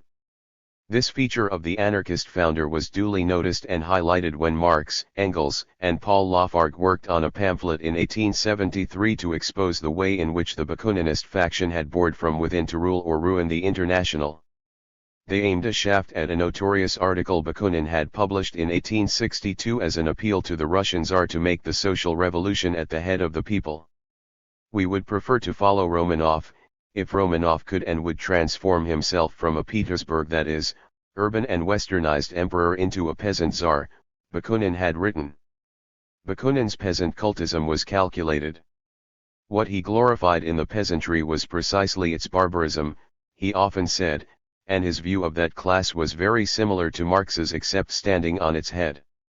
All of the characteristics which for Marx made the peasantry unsuitable as a class revolutionary vanguard were, for Bakunin, precisely the reasons for adopting it as his chosen instrument of pan-destruction, along with the lumpen class. It could be used in the fashion traditional to would-be despots. 126. The Engels-Lafargue-Marx pamphlet then makes the connection between Russian despotism and Bonapartism in its last words: after this piece of brain work by the master prostrating himself before his peasant Tsar, it was surely in order for his disciples and friends Albert Richard and Gaspard Blanc to yell, "Long live Napoleon III, Emperor of the Peasants." 127. However, the Bakunin counterpart of Bonapartist socialism was not so much Tsarist socialism, whatever that might be imagined to be, but rather peasant socialism. For Marx, this belonged in the same category as the reactionary socialism and petty bourgeois socialism analyzed in the Communist Manifesto. He had occasion to emphasize this in marginal notes on Bakunin's book Statism and Anarchy. These notes were somewhat telegraphic jottings set down for his own eyes only, hence not well developed, but in one such passage Marx suggested why the conception of a progressive social revolution based on the peasantry was a mirage. A radical social revolution is bound up with certain historical conditions of economic development, the latter are its prerequisite. It is therefore possible only where, along with capitalist production, the industrial proletariat at least occupies an important position among the mass of the people. But Bakunin understands absolutely nothing about social revolution, only its political phrases. Its economic conditions do not exist for him. Now, since all hitherto existing economic forms, developed or undeveloped, involve the subjection of workers, be it in the form of wage workers, peasants, etc., he believes that in all of them a radical revolution is equally possible. But even more, he wants the European social revolution, which is founded on the economic basis of capitalist production, to be carried out on the level of the Russian or Slavic agricultural and pastoral peoples and not go beyond this level. 128. Marx concludes, the will, not the economic conditions, is the foundation of his social revolution. In the case of peasant revolution theorists, the will has to be imposed not only on history but also on the peasantry. The Bakunin concept of anarchist revolution was a modern variant of the old pattern of riding the peasantry to political power. The realistic question was not whether the peasantry could make a peasant revolution or reasonable facsimile thereof, but rather whether this class would ally itself with progress or reaction, and under what circumstances. 13. The peasant question, toward a revolutionary alliance. The preceding chapter has sufficiently emphasized the negative features of the peasantry, from the standpoint of Marx's hopes for revolution. But none of this gainsays a proposition that Marx and Engels developed more and more as time went on, and which is the subject of this chapter. It is essential for the revolutionary proletarian movement to do everything possible to win over, at least a part of, the peasantry to its own side, and it is possible to make at least considerable gains in this direction, given suitable policies. They argued that great success could be attained without in the least going outside the framework of socialist principles. There was a special problem of principle we must deal with first. 1. A question of priorities. The special problem was the relation of the peasantry to the rural proletariat. Which of these several subdivisions of the rural population can be won over by the Social Democratic Party, asks Engels in his main essay on the peasant question. Point 1 He answers, first and foremost, the rural proletariat. From a basic standpoint, the farm worker is the class kin of the industrial proletarian, and more likely than a peasant to understand the socialist solution. Of course a workers' party has to fight, in the first place, on behalf of the wage workers, that is, for the male and female servantry and the day laborers. It is unquestionably forbidden to make any promises to the peasants in the party program which include the continuance of the wage slavery of the workers. Point 2. Later we will discuss the program of immediate and socialist demands directed to the rural proletariat, to win them over to the social revolutionary forces. For Germany particularly, Engels, writing toward the end of his life and near the end of the century, emphasized the basic importance of radicalization among the rural workers as the key to overthrowing the political power of East German Junkerdom and expropriating their big landed estates. Here we are confronted by rural proletarians in masses and our task is clear. The prospect is good, it can be only a question of time, and of only a very short time, before we win over to our side the rural workers of Prussia east of the Elbe. But once we have the East Elbe rural workers, a different wind will blow at once all over Germany. The power of Prussian Junkerdom is based on these exploited rural proletarian masses, and this power in turn provides the basis for Prussia's overlordship in Germany, and for the specifically Prussian character of the bureaucracy and the army officer corps. This Prussian stronghold is based not only on farm labor proper, but on labor in the two characteristic rural industries, beet sugar refining and liquor distilling. Point 3. So the seed of social democracy among these workers, give them courage and cohesion to insist upon their rights, and the glory of the Junkers will be at an end. The great reactionary power, which to Germany represents the same barbarous, predatory element as Russian Tsardom does to the whole of Europe, will collapse like a pricked bubble. The picked regiments of the Prussian army will become social democratic, which will result in a shift in power that is pregnant with an entire upheaval. But for this reason it is of vastly greater importance to win the rural proletariat east of the Elbe than the small peasants of Western Germany or yet the middle peasants of Southern Germany. It is here, in East Elbe Prussia, that the decisive battle of our cause will have to be fought. 4. This introduces a consideration which we will elaborate in Volume 3, in connection with the road to political power. We stress, in anticipation, that its importance was not only enormous for the future of Germany and of Europe but, for present purposes, highlights the concreteness of the problem. The rural proletariat was not a chosen class in some abstract philosophical way, but it was in fact one of the main keys to the coming social revolution. Wherever medium-sized and large estates prevail, as in northern and eastern Germany, farm laborers become a numerous class, and it is there that the industrial workers of the towns find their most numerous and most natural allies. 5. This was also the easiest case for socialist policy. But this fact does not mean that the rural proletariat is as easily radicalized as urban workers. Even apart from the cultural conditions under which they live, agricultural workers tend to be more dependent on their employers than industrial workers, hence harder to organize. Engels had noted such difficulties already in his Condition of the Working Class in England, together with some forces making for change. 6 More than once Marx or Engels took occasion to signalize the outbreak of strikes among farm workers, as class struggles of special significance.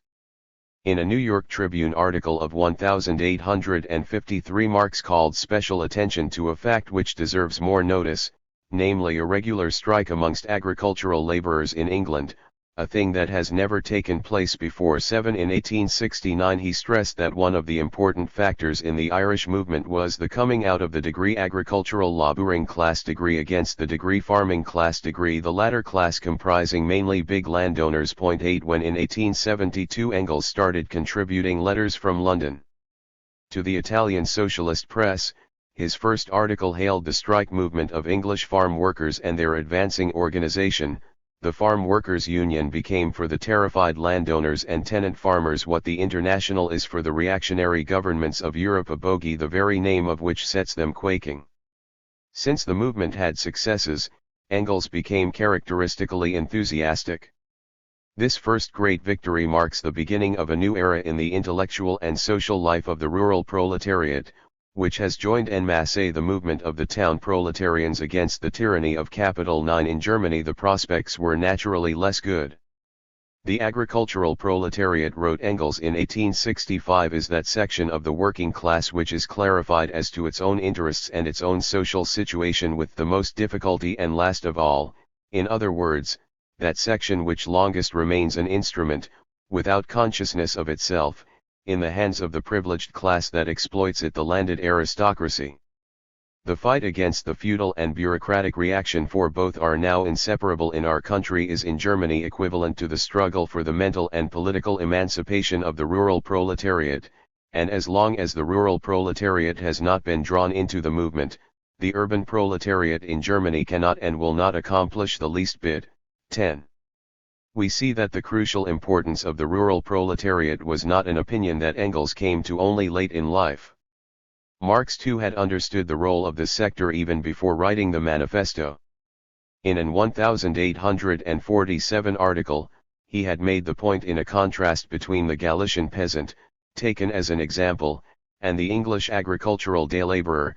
The former sees the property question only as the transformation of feudal landed property into small bourgeois landed property, just like the pre-1789 French peasant, but the latter has to deal with the English farmer, that is, with an industrial capitalist who carries on agriculture like a factory. As a result, he thought, the abolition of capital is the property question as understood by the English agricultural day laborer just as well as by the English factory worker. 11. Among the peasantry itself, of course, socialist hopes and expectations center on the small peasant. Not only is he, of all peasants, the most important for Western Europe in general, but he is also the critical case that decides the entire question. Once we have clarified in our minds our attitude to the small peasant, we have all the data needed to determine our stand relative to the other constituent parts of the rural population. Point 12. We will see below how this is to be implemented. If we consider the following list of social strata on the land, in which the categories big, middle, small also include tenant farmers. 1. Landowning class. 2. Big peasantry. 3. Middle peasantry. 4. Small peasantry. 5. Rural proletariat. Marx and Engels would draw the main line of social struggle between 3 and 4, expecting it to float up through 3 according to concrete circumstances. Below the line there was a strict rule of priority: the interests of the rural proletariat take precedence. Socialists must keep in mind, remarked Engels in a letter to Marx, that there are various kinds of peasant property owners in Germany. In the first place the big peasant, against whose reactionary nature the day laborer and farmhand must be incited; in the second place, the middle peasant, who will also be reactionary and is not very numerous; and in the third place, the debt-laden small peasant, who can be interested by tackling the mortgage problem. Point 13. In answer to an inquiry from Italy, Engels formulated the idea on behalf of the General Council of the International. Our policy with regard to the agricultural population has naturally been in general as follows: where there are extensive estates, there the tenant farmer is the capitalist with respect to the farm laborer, and there we must side with the laborer. Next, where there are small farms, although the tenant farmer may nominally be a small capitalist or landowner, as in France and part of Germany, yet in reality he is generally reduced to the same state of poverty as the proletarian, and so we must work for him. No doubt it is the same in Italy. Point 14. Above all, it would be a direct violation of the fundamental principle of socialism in general to support the interests of peasant employers as against their day laborers. Point 15. This principle set boundaries within which the peasant question could be considered. 2. No automatic formulas. Engels had no inkling of the Marxological future when he wrote in 1873, in the course of a controversy on the housing question: I need hardly defend myself against Mühlberger's suggestion that I fail to appreciate the necessity of drawing the peasants into the movement. 16. The present chapter shows the extent to which he and Marx were concerned to bring this about. But we may make some general observations in advance. For one thing, we will not find Marx or Engels changing their tune about the negative features of the peasantry and its limited potentialities. Their concern with the positive side did not mean fostering illusions or tickling peasant champions under the chin. Anything that might happen was likely to develop slowly, for, as Engels observed, a peasant people has to be swindled for a century long before it learns by experience. 17. Even in his very positive 1894 thesis, Engels' claims were moderate. The peasant has so far largely manifested himself as a factor of political power only by his apathy, which has its roots in the isolation of rustic life, he summed up, but he was looking forward. This apathy is by no means insuperable. 18. Secondly, much of their attention concentrated on the French and German peasantry, but we shall see that they had no iron formulas for political policy automatically applying to any peasantry in the world. Their conclusions had to vary considerably depending on the actual socio-economic and political position of a given peasantry under concrete circumstances.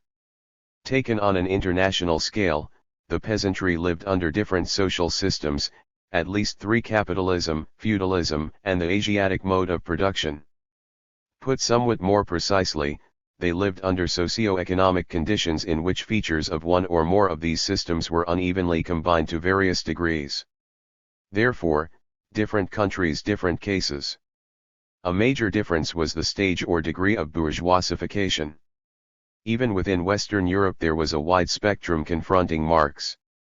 At one end was Britain, where big landed estates and large-scale agriculture have totally displaced the self-supporting peasant. There was virtually no peasant question, although there were agricultural problems. The next country, France, already showed a different visage. For known historical reasons, it combined a relatively advanced bourgeoisification with the overriding weight of a peasant population, without a large non-capitalist ruling class on the land. This last element did exist in Germany, particularly in the Prussian East, together with a weaker bourgeoisie. Still, these countries were already pell-mell on the road to capitalist development. Italy was far behind, and then there were retarded countries like Ireland and Spain, which could not be forgotten. From Ireland to Sicily, from Andalusia to Russia and Bulgaria, the peasant is a very essential factor of the population, production, and political power. 19. And besides, there were great variations inside most of these countries.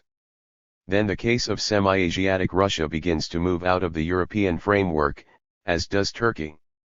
Beyond are the cases of India and China, and nothing less than the rest of the world, some countries nearly untouched by internal capitalist development and many still without even a weak proletariat. At the other end of the spectrum, even the capitalistically developed United States was a special case because of the availability of new land for small farmsteads and rural enterprises.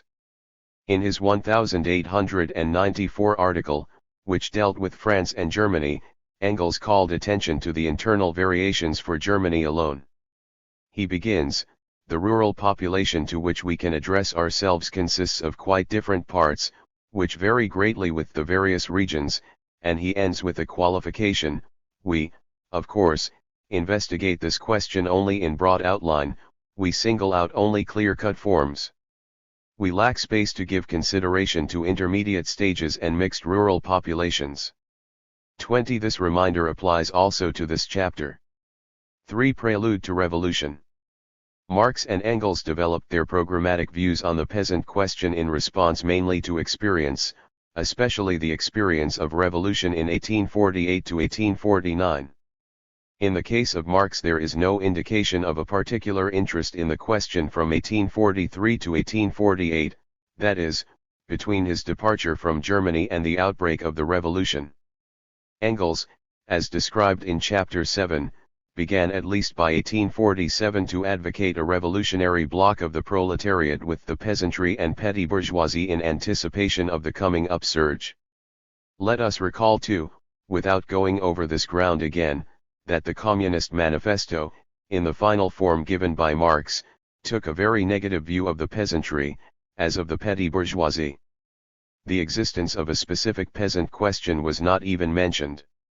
To be sure, the manifesto's 10-point program does have 4 points on agriculture: 1. 7, 8, 9, but only from the standpoint of the aims and needs of a workers' government. In addition, points 3 and 5 would be of special interest to peasants, but 3 would dismay them, and 5 is stated without relevance to the peasants' problem of usury. In fact, in the telescopic lens of the manifesto, the continuing existence of the peasantry is barely recognized. It is viewed in passing mentions as a thing of the past or rapidly getting there, or of no evident interest if still vegetating in the present. About the only passage in which it is not part of a list or mentioned in association with the petty bourgeoisie is the one about the idiotismus of rural life, which alludes to peasants only by implication. In Part 4, on current politics, the peasantry is not mentioned at all, even when the Polish Party of Agrarian Revolution is listed. Point 21. On the eve of the revolution, Engels, in Paris, was talking about collaboration to Flocon, Ledru-Rollins' partner in the radical movement around La Réforme, for which Engels had written articles from London. It was January 1848, the manifesto was not yet off the press. Engels informed Flocon that we had now decided in London to come out publicly as communists. Flocon's response to communism, reported Engels in a letter, was, "You tend to despotism, you will kill the revolution in France, we have 11 million small peasants who are likewise the fiercest property owners," and so on. Then he cursed the peasants for their political backwardness, and agreed to political cooperation. Point 22. It was precisely Flocon's group in power, tied to the petty bourgeois democracy, that a few months later found itself supporting open despotism in the shape of the Cavaignac dictatorship, and this because it subordinated itself to the backwardness of the 11 million peasants who were the fiercest property owners. There was a different course available for revolutionists, reaching out to the peasantry for support of communist demands. This was the course taken in March when, with the revolution underway, Marx and Engels drew up the demands of the Communist Party in Germany. This document contained the first program of immediate demands on behalf of the peasantry that they put forward, comprising points 6 through 9. The demands were, 6. All feudal exactions on the rural population to be abolished without compensation, 7. State ownership of all feudal domains and properties, 8. Mortgages on peasant lands taken over by the state, with interest paid to the state, 9. Land rent to be paid to the state as a tax. The program also stated, all the measures mentioned under 6, 7, 8, and 9 have been formulated to reduce the public and other burdens on peasants and small tenant farmers, without diminishing the means required to defray state expenses and without imperiling production itself. The actual landowner who is neither a peasant nor tenant farmer has no share in production. Consumption by him is therefore nothing but an abuse. At the end, the program directly appealed for the Revolutionary Alliance. It is in the interests of the German proletariat and of the petty bourgeoisie and small peasantry to work with all their energy to carry through the above measures. 23. This was a beginning, though evidently these demands by themselves were not likely to get the small peasantry flocking to the communist banner. For example, nothing was said about rent or interest reduction.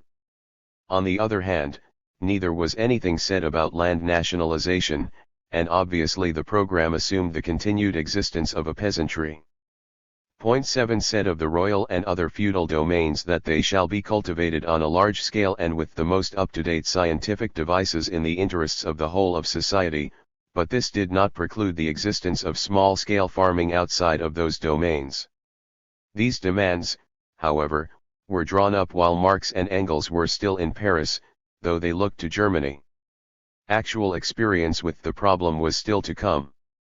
In France itself, the heavy pressure of the peasantry on the revolution was already clear.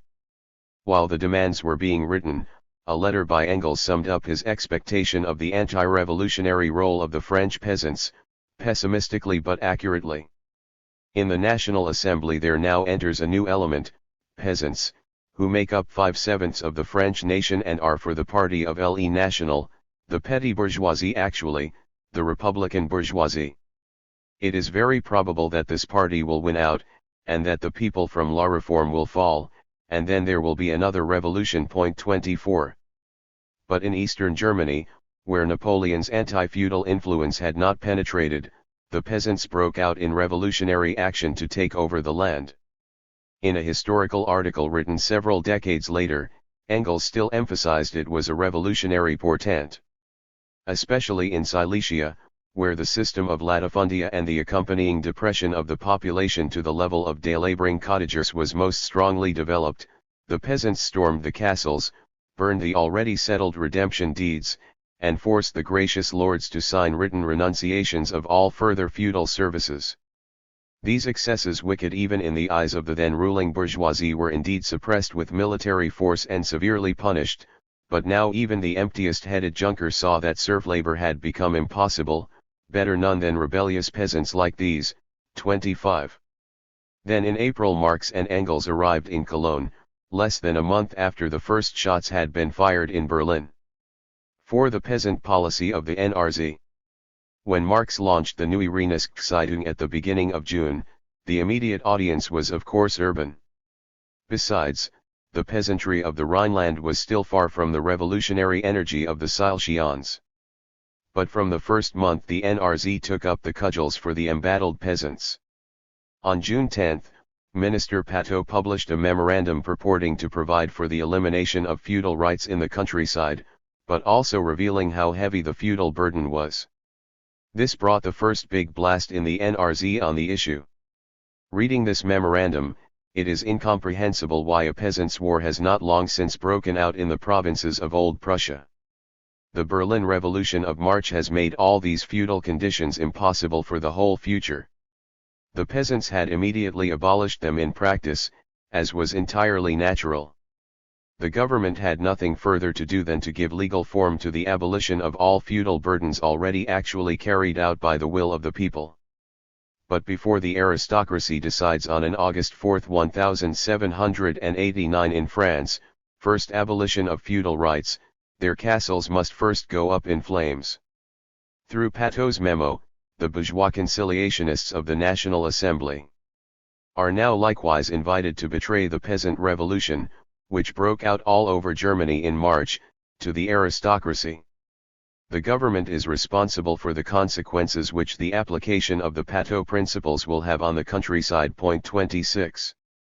After a stinging analysis of the government proposals, the conclusion was, the government is provoking a peasants' war, especially in Silesia. This was no doubt a hope and an aim rather than a confident prediction. The main peasant issue, then, as adumbrated by point 6 of the demands, was the compensation or indemnification of the landowning aristocracy for the redemption of their land by the peasants.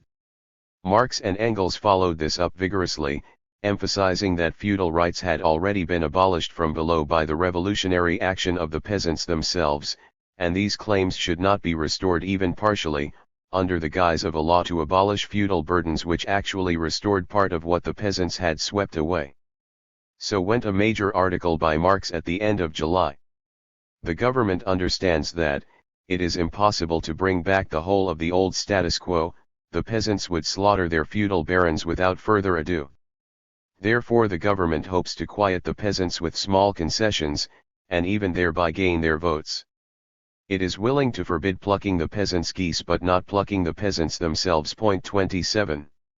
This article raised the issue from the agitational level to an insight into the class relations of the bourgeoisie with the old rulers.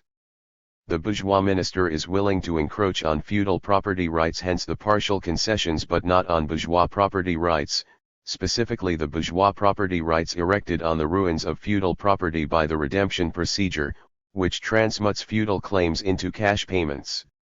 And it is simply for this reason that he will not revise the redemption agreements, because by these agreements the feudal property relations have been transformed into bourgeois property relations, because he therefore cannot revise them without formally violating bourgeois property at the same time.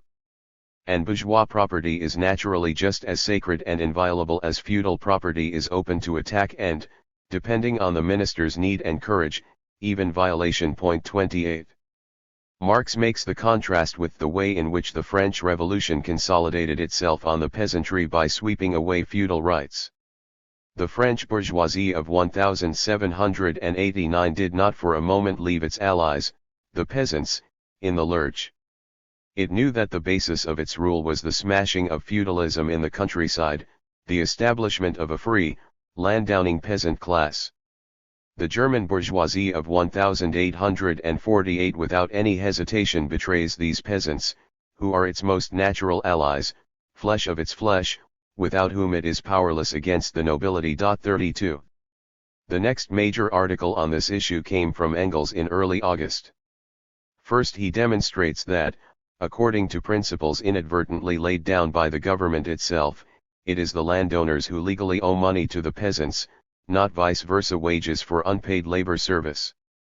But just as in all other countries, the transformation of feudal property into bourgeois property and of feudal power into the power of capital is always a new and crude defraudment of the bondsman for the benefit of the feudal lords. The bondsman must always buy his freedom, buy it dearly. The bourgeois state proceeds according to the principle, the only thing you get free is death. 33. Moreover, the redemption system will have a lasting economic effect of great importance. On the government's basis, it is mainly the bigger peasants who can buy themselves off, by giving up a parcel of their land. But the small peasant, who cannot do this, must borrow. The necessary consequence of these enormous exactions from the peasants is, that they fall into the hands of the usurers. Usury is the necessary companion of a free small peasant class, as France, the Palatinate, and the Rhineland show. The Prussian science of redemption has made it possible for the small peasants of the old province of Prussia to enjoy the burden of usury even before they are free. The Prussian government has in general understood from way back how to subject the oppressed classes simultaneously to the burden of feudal as well as modern bourgeois conditions, and thus make their yoke doubly heavy. 34. We may add, briefly, that the NRZ raised other peasant issues as they came up. For example, on July 26 an article by Engels exposed the way in which the regional estates assembly setup kept control in the hands of the landowners, giving little representation even to the bigger peasants. 35 On August 6 he highlighted the way peasants were treated by the agricultural commissioners, whose dictatorial powers must be abolished. 36. 5 The NRZ goes to the peasants. The group around the NRZ was not only a revolutionary political center but also an organizing center when possible. Since the Communist League had been put on the shelf, the NRZ group was a loose operation, organizationally speaking. Its political leader was, of course, Marx, both publicly as editor of the paper and as the left-wing leader inside the Democratic Association movement. The leading activist of the Marx Party, as its enemies called it, in the Workers' Association was Karl Schapper. Indication that a crossroads had been reached came by September with the growing crisis of the government and the rise of discontent among the people. The NRZ group swung into a new initiative. At a mass meeting in Cologne under its leadership, a committee of public safety was set up as an embryonic dual power, the name recalling the French Revolution. 37 But Cologne was also a Prussian fortress and a troop concentration point. In a decisive confrontation the town would not be a sufficient base. The movement had to be extended to the countryside not merely journalistically but organizationally. The turn toward practical work on the agrarian question began in August, with the Workers' Association as the main lever, and with the demands of the Communist Party of Germany as the program. 38 The Democratic Association would not do. The strain of real revolutionary activity was bound to be more than its petty bourgeois leftists could take. The Democratic Association was useful in a preparatory role. A Rhineland Regional Conference on August 13 to 14 was persuaded to recommend that anti-government propaganda be started in the rural areas, by sending organizers, holding meetings, and founding groups, because, said the conference, the peasantry had been radicalized by the issues of taxation, the feudal burdens, and bureaucratic harassment.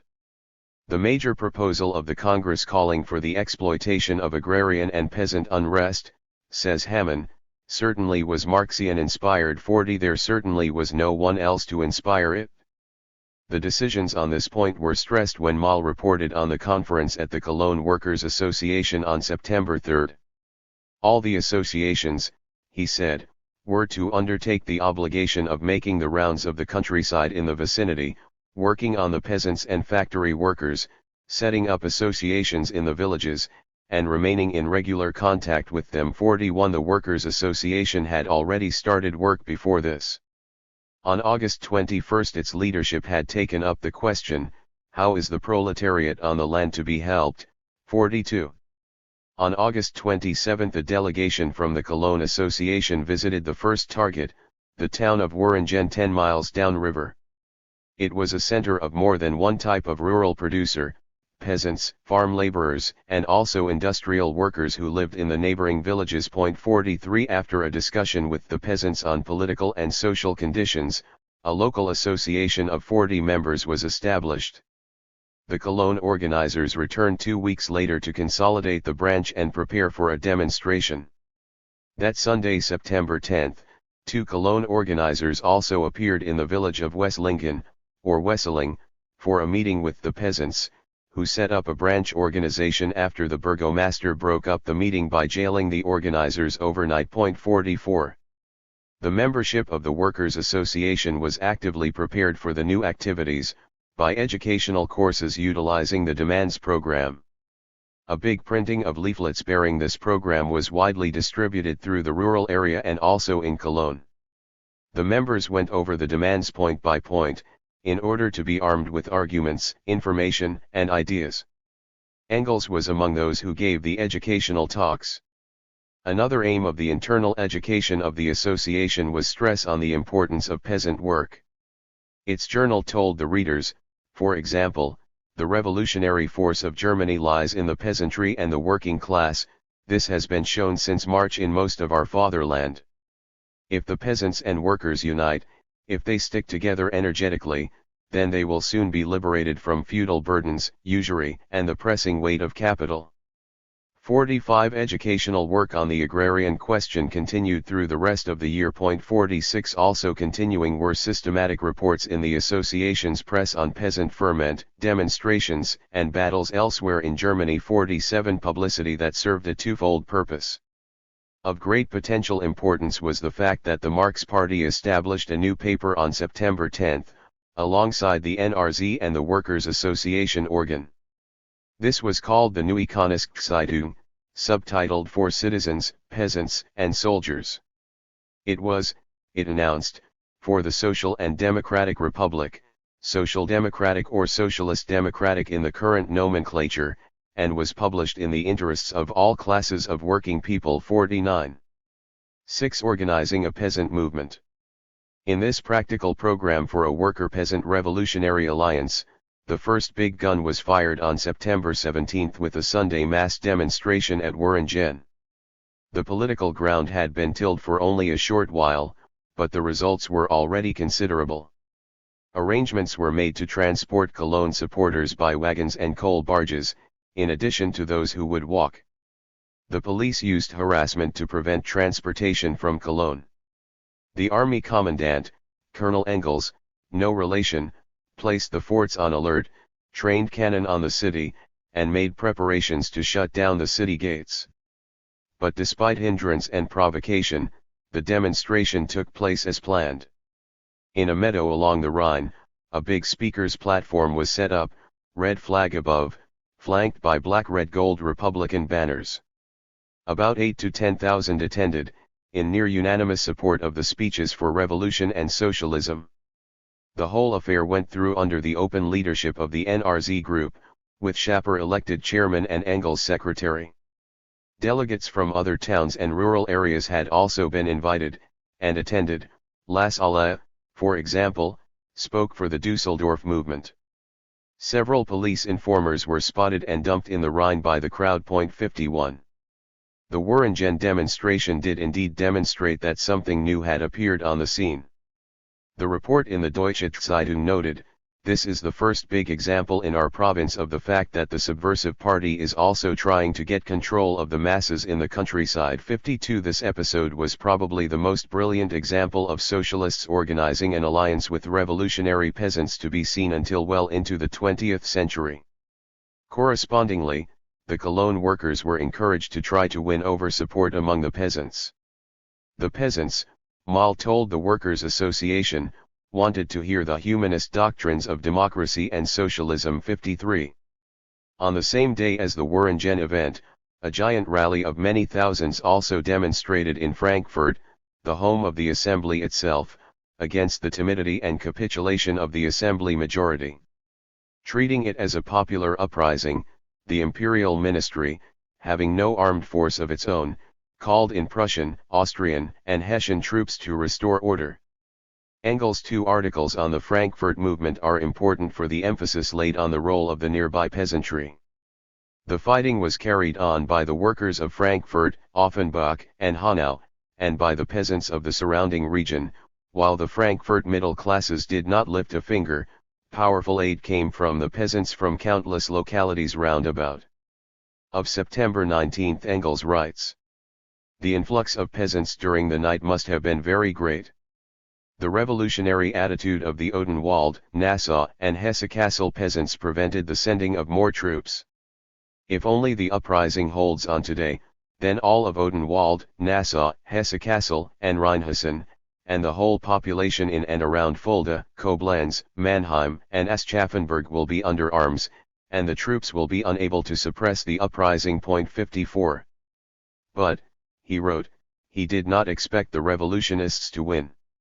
His second article gave the specific reasons, the effectiveness of artillery in the broad streets, and the opposition of the middle classes, and the superior forces of the troops, who were rapidly brought in by railway as against the slow influx of peasants coming in on foot, did the rest.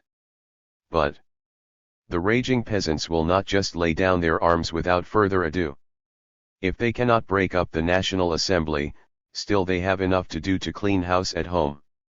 The peasants' war of this spring will not have attained its goal until it has brought about its outcome, the liberation of the peasants from feudalism. 55. The Frankfurt events provided additional reason for the authorities in Cologne to go into a panic over the peasant work of the Marx Party, which announced that the next rural mass demonstration would be held on October 1 in Westlingen, the town where the first organizers had been arrested. In Cologne itself, a popular mass meeting on September 20, addressed by Engels among others, supported the Frankfurt barricade fighters against the traitors of the Frankfurt Assembly. The NRZ announced that its resolutions would be placarded around the city. The second regional conference of the Democratic Associations was scheduled to open in Cologne on Monday, the 25th. Early that morning, concerted police raids planned over the weekend attempted to arrest the whole NRZ cadre who had spoken at the Waringen rally, on the charge of conspiracy for subversion. 56. The formal, and probably the largest part of the actual, motivation for the government's September attack on the Cologne movement was the peasant work of the Marx Party.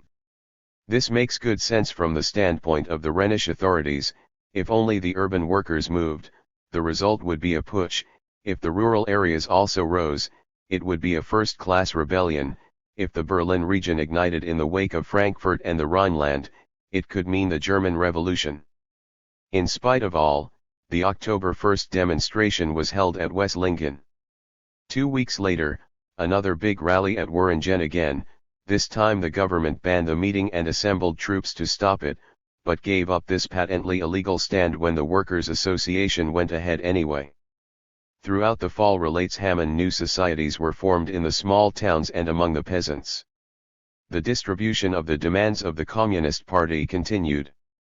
When revolutionary tension was high in November, the committee urged the members of the Cologne Worker Society to organize and participate in regular Sunday rallies in the country. The society's paper reported that their emissaries were everywhere received with joy and enthusiasm. 57.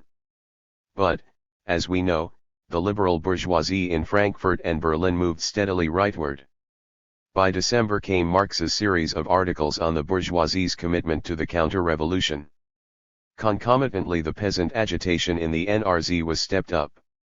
In effect, in the course of abandoning the illusion that the bourgeoisie could be the main revolutionary ally, Marx turned more and more to the peasantry to play this role. 58. 7. The NRZ line in permanence. December was a turning point because the new and more right-wing Manteuffel cabinet openly struck at the peasantry. On December 20, 1848 related Engels in a later historical article, it issued a provisional ordinance, whereby feudal services were, with only a few exceptions, reinstituted on the old footing, pending further adjustments. It was this ordinance that prompted Wilhelm Wolff to deal with the situation of the Silesian peasants in the Neue Rheinische Zeitung. 59. Wilhelm Wolff was one of the key members of Marx's team, the editorial board of the NRZ. And he was a rare bird indeed, a peasant boy who had achieved an education by enormous effort and had become a consistent revolutionary. In a later biographical article, Engels recounted why the Manteuffel Ordinance spurred Wolff to write. The hopes of the enserfed peasants of old East Prussia were thereby destroyed, the peasants' situation had to be made clear to them in order to move them to action. And for this Wolff was the man. Not only because he himself was by origin an enserfed son of the peasantry and as a child had had to do labor service on the manor, not only because he still fully felt the hatred of the feudal oppressor that such a childhood generated in his breast, no one was so well acquainted with the feudal mode of serfdom in all its details as he, and precisely in that province which offered a complete catalogue of all its varied forms. Silesia. 60. Wolff began writing a number of articles in the NRZ dealing with and directed to the peasantry. The main theme was the enormous wealth which the landowning aristocracy had sweated out of the peasants since their enserfment.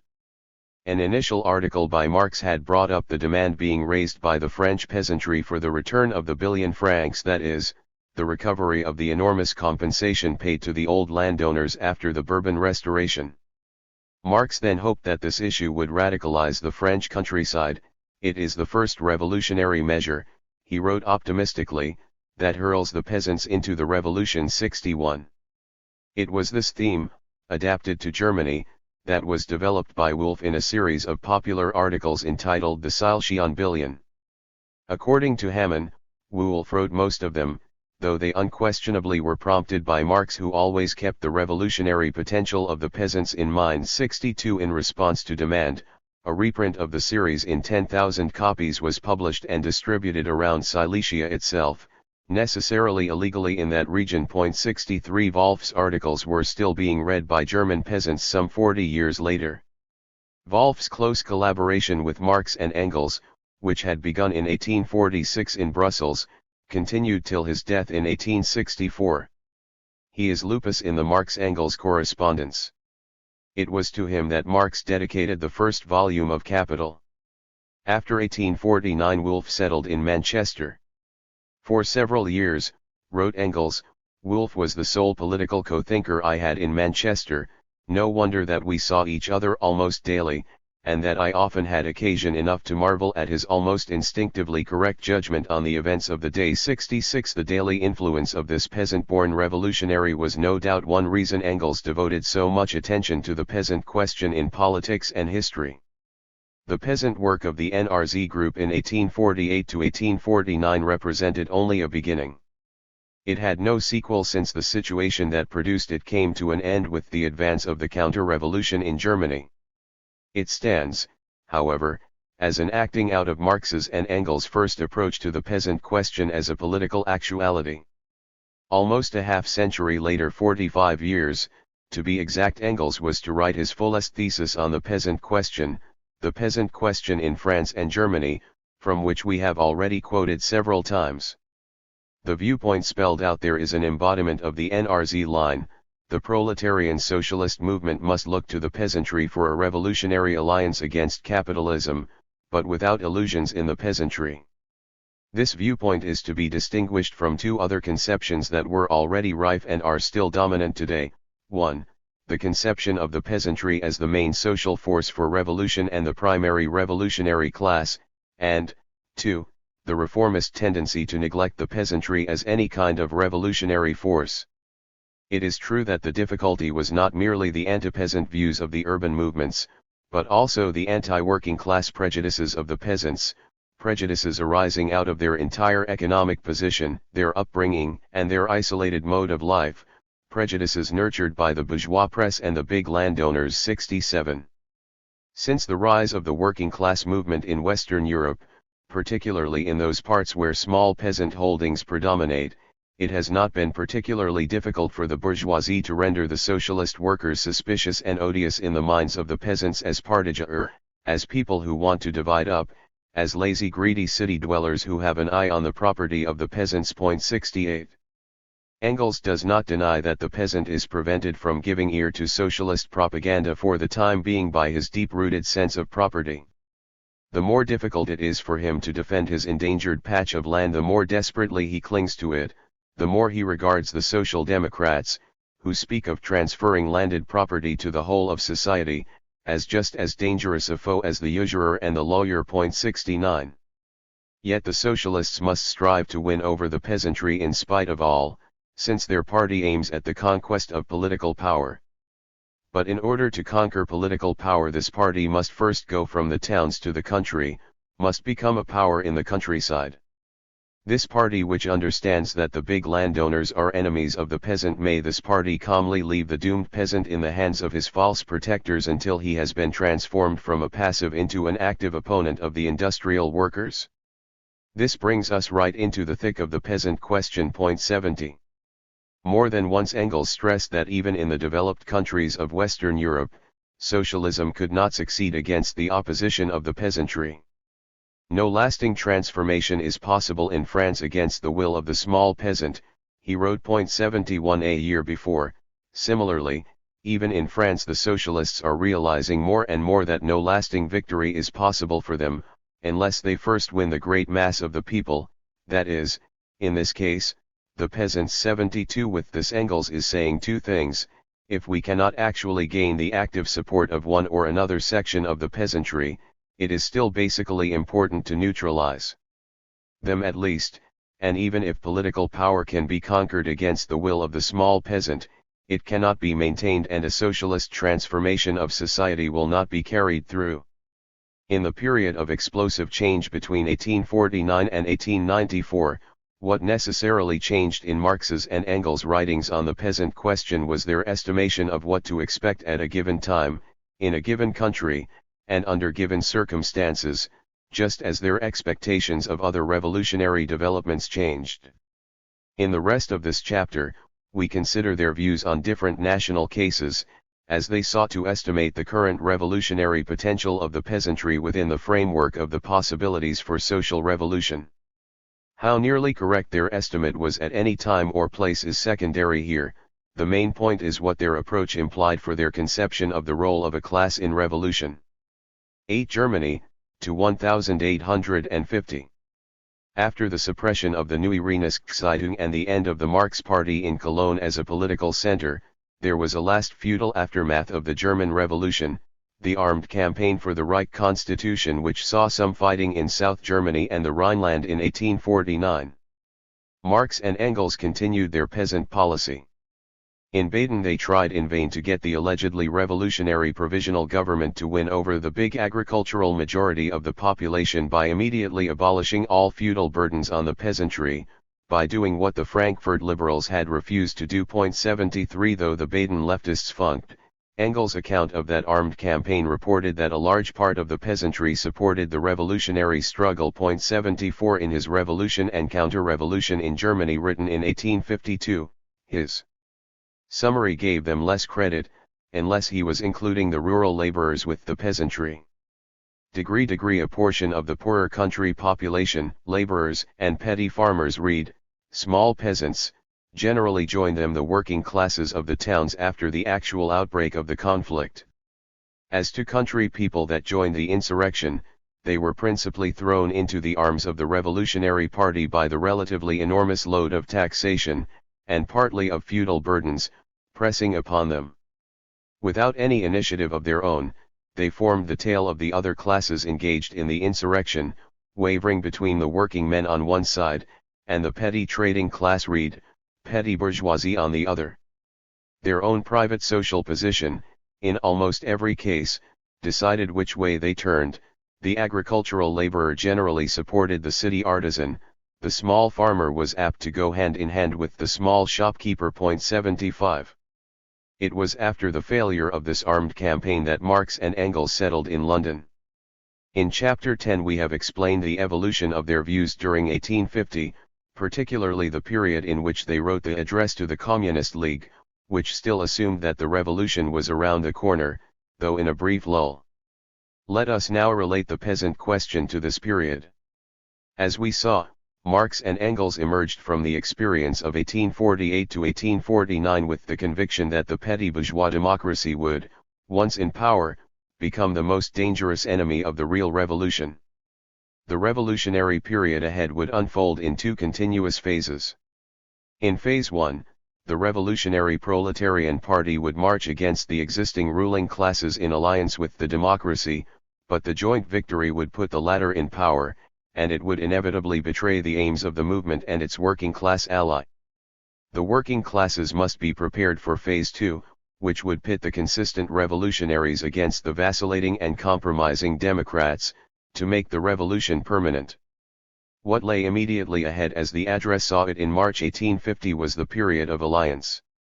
The address is very clear that at this point the petty bourgeois democracy has the support of both the peasants and the rural proletariat of the rural proletariat insofar as the latter has not yet found a support in the independent urban proletariat. The peasants, it says, are the allies of the democracy, allies in the coming revolutionary struggle against the government. To be sure, the proletariat is also an ally of the democracy at this point, but the picture has the peasantry under the influence of the urban petty bourgeois democratic leaders, not of the proletarian left. 76 The great emphasis in the address is the question of priorities set forth in the first section of this chapter, the primacy of the rural proletariat in the agrarian policy of the Workers' Party. The address expects that the rural proletariat can be won over even before phase 2 opens. Therefore the communists should direct the main appeal of their demands toward the rural proletariat rather than the peasantry, and make no concessions to the peasants at the expense of the rural laborers.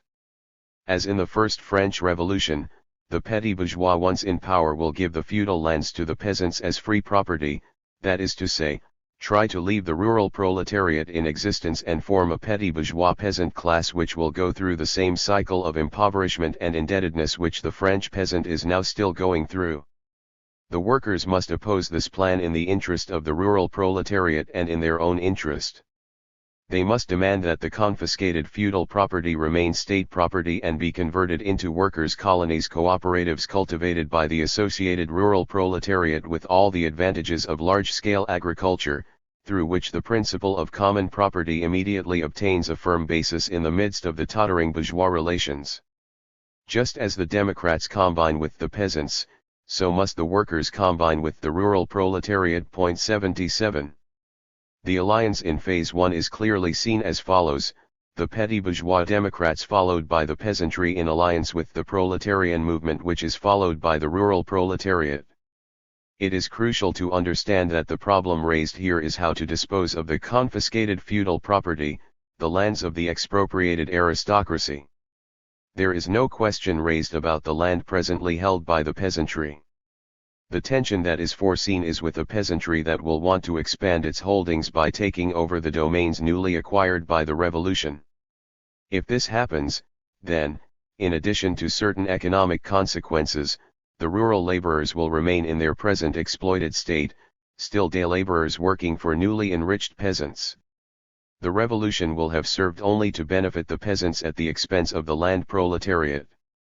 It is against the threat of such an outcome that the address proposes a different solution, turning the new domains over to cooperative associations of the laborers, to be worked as common property. It goes without saying that it would be easier to win over the peasantry by promising to give them the feudal lands as private property, that is, by vying with the Democrats in selling out the interests of the rural proletariat.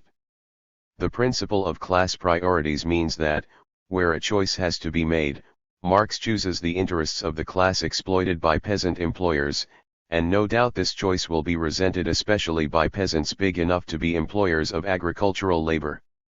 The line of the address did not mean giving up the effort to win over the peasantry too, for the revolution had something else to offer to the peasants. Only the communist insistence on carrying the revolution through to the end, in permanence, would assure them free ownership of their present holdings, without indemnification to the nobility and without crushing burdens imposed by the government and by the pressure of capital.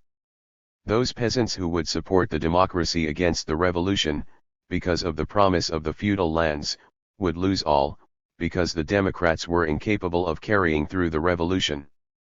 Those peasants who supported the permanent revolution would do so once they realized what the real stakes were. This process of realization and education would be the task of Phase 2. In the end, the revolution could triumph only if decisive sections of the democracy's followers could be detached. That meant the small peasants above all. This summary lays out Marx's plan of war, but of course it was not put to the test, since the expected revolutionary resurgence did not materialize. But before Marx came to that conclusion in September, he gave added evidence of the importance of the small peasantry to the plan. In June, Marx and Engels wrote a second address to the membership, which indicated some organizational details in addition to the plan outline. In it is a fairly specific account of what the communists had done in carrying on peasant work and what they should do. Where peasants and day laborers associations exist, as in Schleswig-Holstein and Mecklenburg, League members have succeeded in winning direct influence over them, and in part in getting them directly under their control. The Saxon, Franconian, Hessian and Nassau associations of workers and day laborers are likewise in large part under the leadership of the League. The Central Council alerts all local groups and members that such influence over associations of workers, sport groups, peasants, and day laborers, etc. is of the highest importance and must be gained everywhere. It calls on the district leaderships and on all local groups in direct correspondence with it to send a special report in their next letter on what is going on in this regard. 78. 9. Germany, on the Peasant War. During the same summer, Engels was writing his history The Peasant War in Germany. Although the subject matter went back to the 16th century, the work was put into the political framework of the present, beginning with an invocation of the recent revolution. The Peasant War is not entirely far removed from our present-day struggle, and the opponents who have to be fought remain essentially the same. And it ended on a similar note: the bulk of the nation, petty burghers, owners of workshops, artisans, and the peasants were left in the lurch by its currently natural allies, the bourgeoisie, because it was too revolutionary, and partly by the proletariat, because it was not sufficiently advanced. 79. The lesson was clear: today the peasants must not leave the proletariat in the lurch, or vice versa, for they were natural allies. Another peasant war was needed. Marx put this thought into the modern context in 1856, in a letter to Engels, after a discussion of revolutionary possibilities. The whole thing in Germany will depend on the possibility to back the proletarian revolution by some second edition of the Peasants' War. Then the thing will be first-rate. 82. The relevance of the Peasant War to the Revolution of 1848, and more generally to the modern revolution, came up again when Lassalle published his verse drama Franz von Sickingen in 1859. Where Engels' hero had been Thomas Munzer, Lassalle's was the leader of the knightly class of the time, the class that was hostile to the regime but incapable of making common cause with the revolting peasants, whose labor they lived on too. In separate letters to Lassalle, Marx and Engels gave their criticism as requested. Both pointed out the political meaning of leaving the peasants' struggle and Munzer's plebeian revolt out of the picture, especially since Sickingen's dilemma, as Marx wrote, represented really the tragic collision that spelled the doom, and properly so, of the revolutionary party of 1848-1849-83, that is, of the bourgeois democracy which could not make common cause with the oppressed classes in those years. Lassalle's omission misses the really tragic element in Sickingen's fate, wrote Engels. As I see it, the mass of the nobility directly subject at that time to the emperor had no intention of concluding an alliance with the peasantry. The dependence of their income on the oppressing of the latter did not permit this. An alliance with the cities would have been more feasible. But no such alliance was effected, or was effected only to a very limited extent.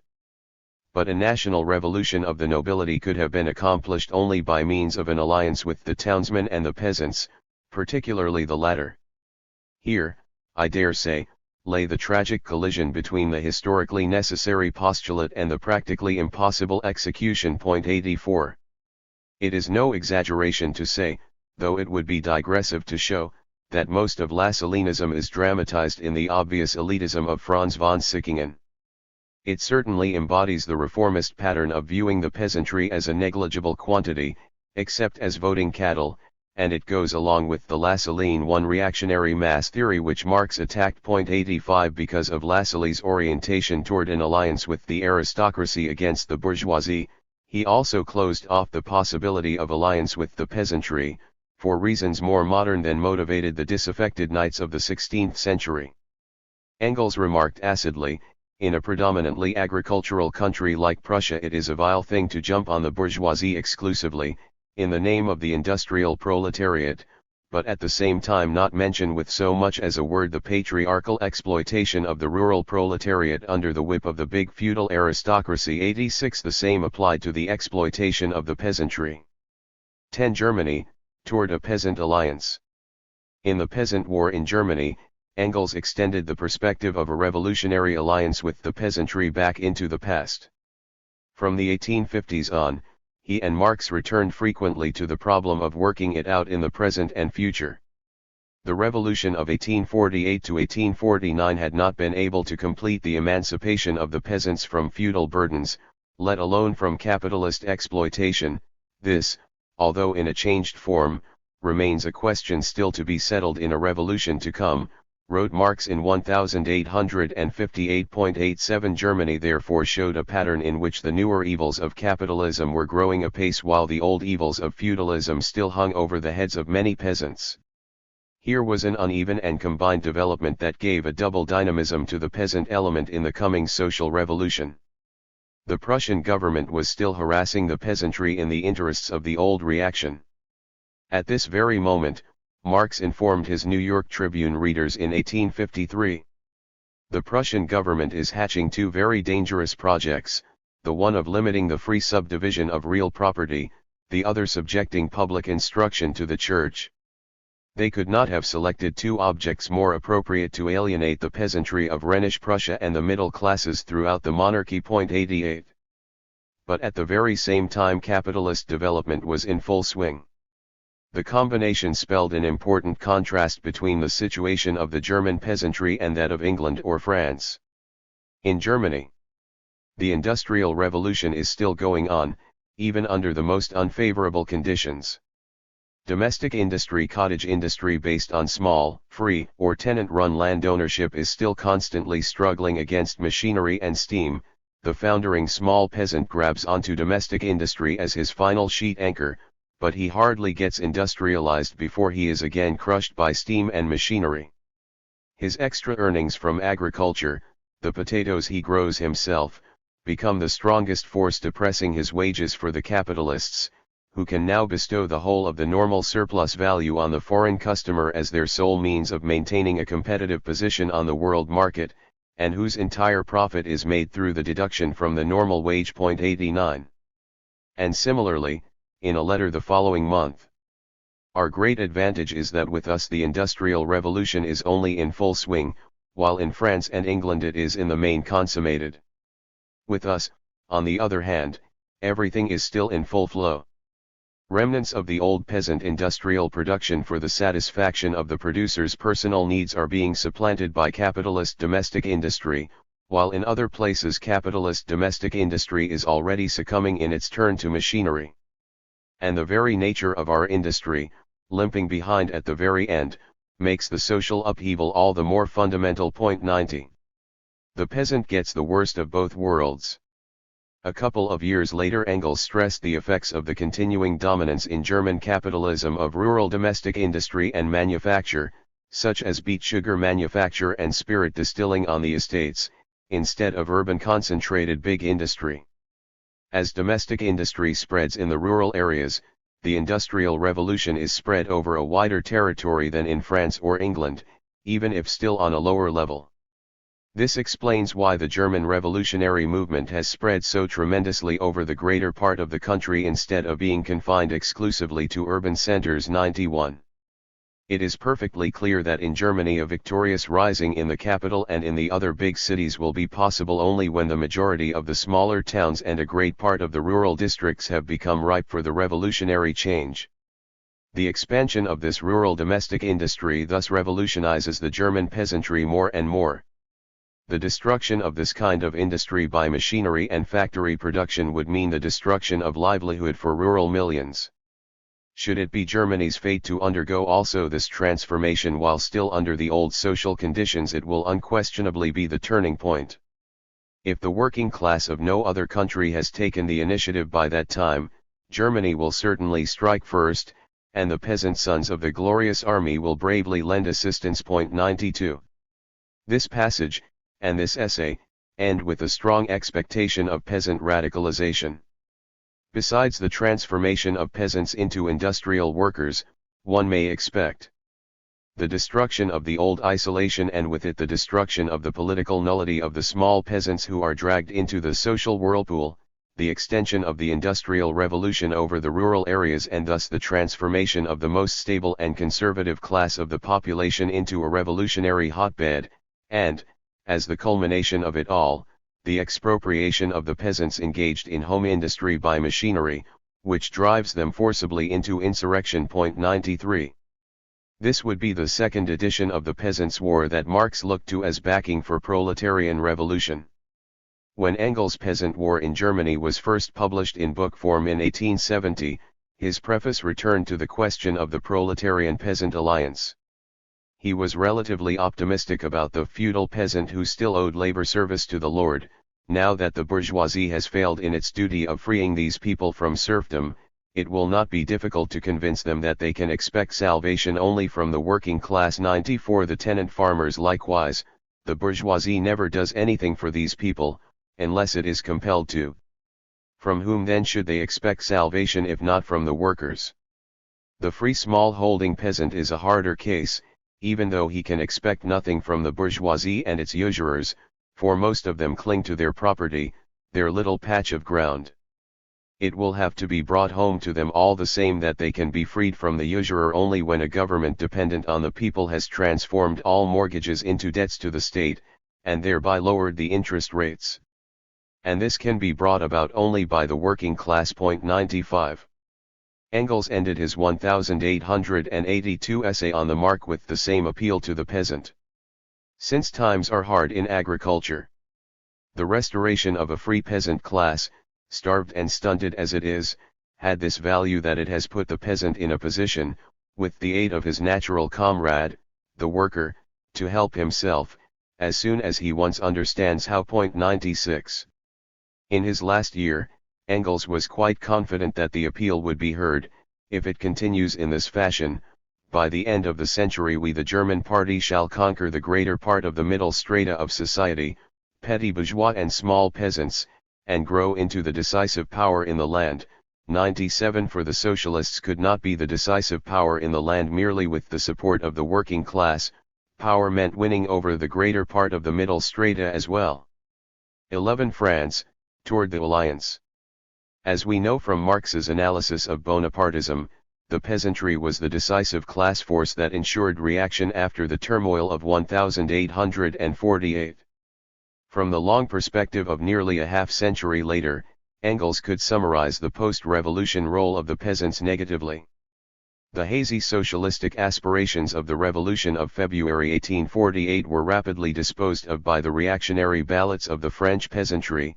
The peasant, who wanted peace of mind, dug up from his treasured memories the legend of Napoleon, the emperor of the peasants, and created the Second Empire. We all know what this one feat of the peasants cost the people of France. It is still suffering from its aftermath. 98. True in historical hindsight. But at the time Marx and Engels never considered this outcome a foregone conclusion. Everything depended on whether the peasantry could be won by alternatives to reaction. Indeed, in view of the Marx against the peasant legend, it is worth stressing that for the next 2 decades Marx was most often mistaken in his expectations because his hopes for peasant radicalization were excessive. Certainly neither he nor Engels forgot that. Degree there was another mighty class in France, mighty, not by the large individual properties of its members, but by its numbers and its very wants. Slow to act, and slow to be acted upon, as all rural populations, it stuck to its old traditions, distrusted the wisdom of the apostles of all parties from the towns. 99. Their expectations were highest, of course, up to September 1850, while they believed that a revolutionary situation still existed. An interesting feature of the second part of Marx's Class Struggles in France, written mostly in February 1850, is its way of looking at the two-sided character of the support given by the peasants to the Bonapartist reaction. Marx does not see it simply as negative, he sees it as the peasants' distorted, ignorant, barbarous form of revolt to smash an unbearable status quo. December 10, 1848 Bonaparte's election as president through peasant votes was the day of the peasant insurrection. Only from this day does the February, i.e., the revolution of the French peasants date. The symbol that expressed their entry into the revolutionary movement was Bonaparte. Napoleon was to the peasants not a person but a program. With banners, with beat of drums and blare of trumpets, they marched to the polling booths shouting, "No more taxes, down with the rich, down with the Republic, long live the Emperor." Behind the Emperor was hidden the peasant war. The Republic that they voted down was the Republic of the rich. December 10 was the coup d'état of the peasants, which overthrew the existing government. For a moment active heroes of the revolutionary drama, they could no longer be forced back into the inactive and spineless role of the chorus. 100. It goes without saying that this skewed revolutionary motivation did not make their choice, Bonaparte, a representative of revolution, for the peasants were being duped and used, as usual. What it testified to was a revolutionary élan which was being harnessed by reaction but which could also serve other ends under other leaders. It reflected a revolutionary potential, hence something quite different from the peasantry's usual apathy. Around early 1850 Marx thought he saw the peasants already getting disillusioned with their peasant emperor, and published a remarkably optimistic view of the degree of radicalization among them.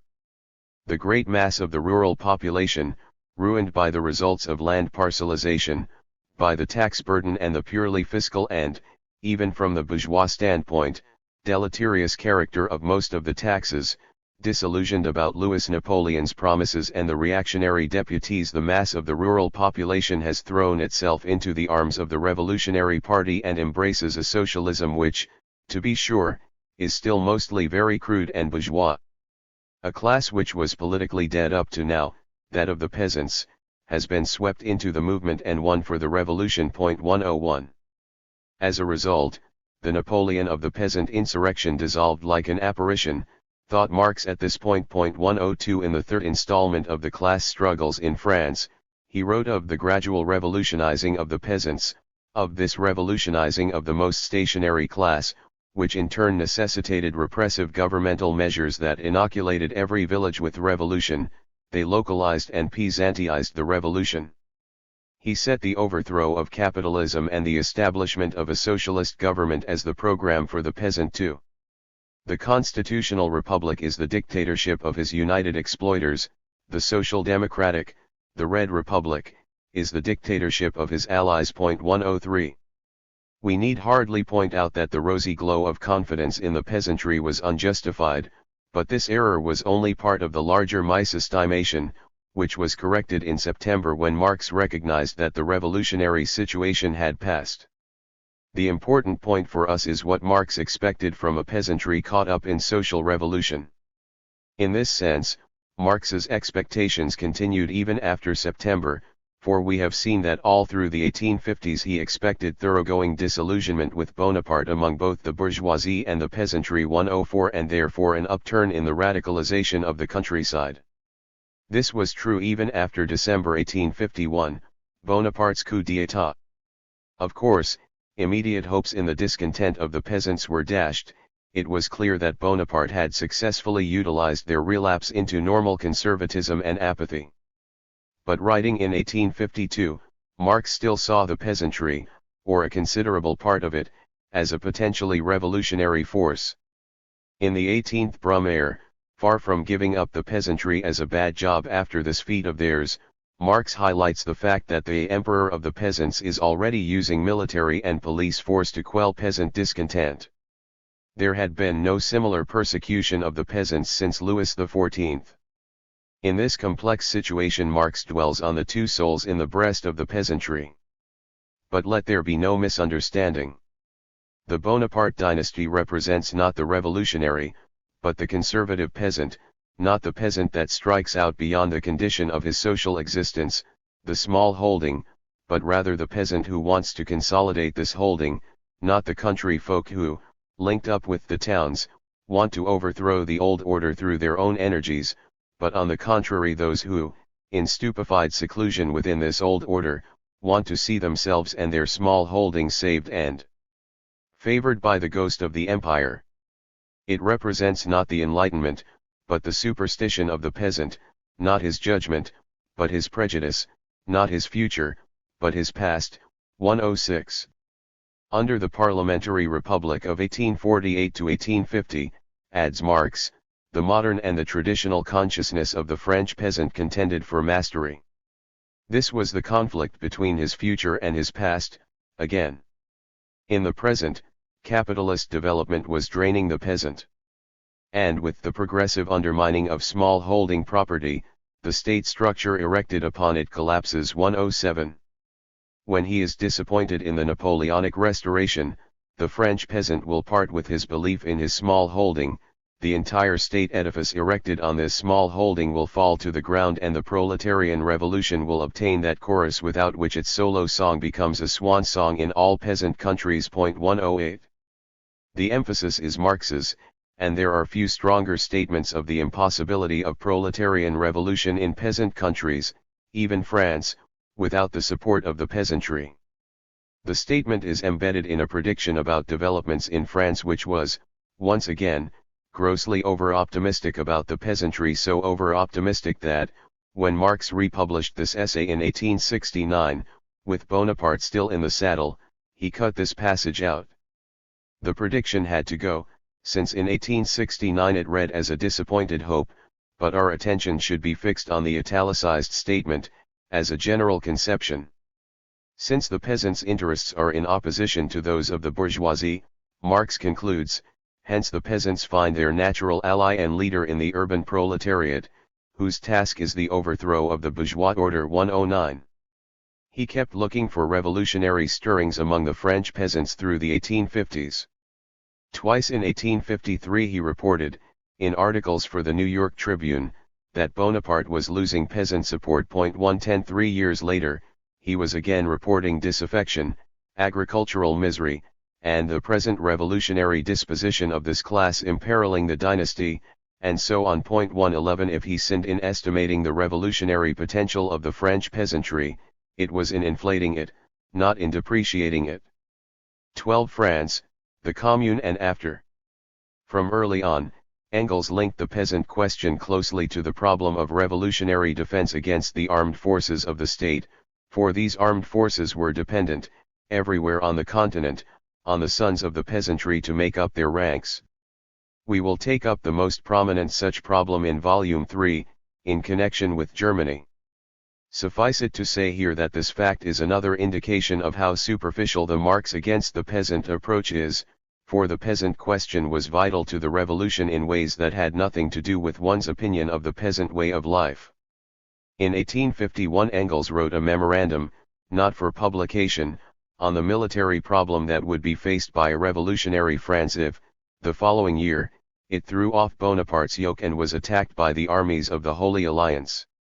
Since he concludes that a new-baked workers' state will have to carry on war with the means and according to the method of the general contemporary military operation, not being in a position to transform the military sphere in 24 hours on the day after the revolution, he likewise concludes that the main source of regular soldiers will remain the same, the degree mob degree and the peasants. 112. In addition, he sees a peasant militia operating in the countryside as a guard against counter-revolution, as well as a proletarian militia in the cities, and the two cooperating to garrison the fortresses and to disarm the rebel counter-revolutionary departments and classes, while the regular troops defend the borders. 113. It is made quite clear that, even apart from other political and social considerations, A proletarian revolution in France could not survive militarily without support from at least a decisive section of the peasantry.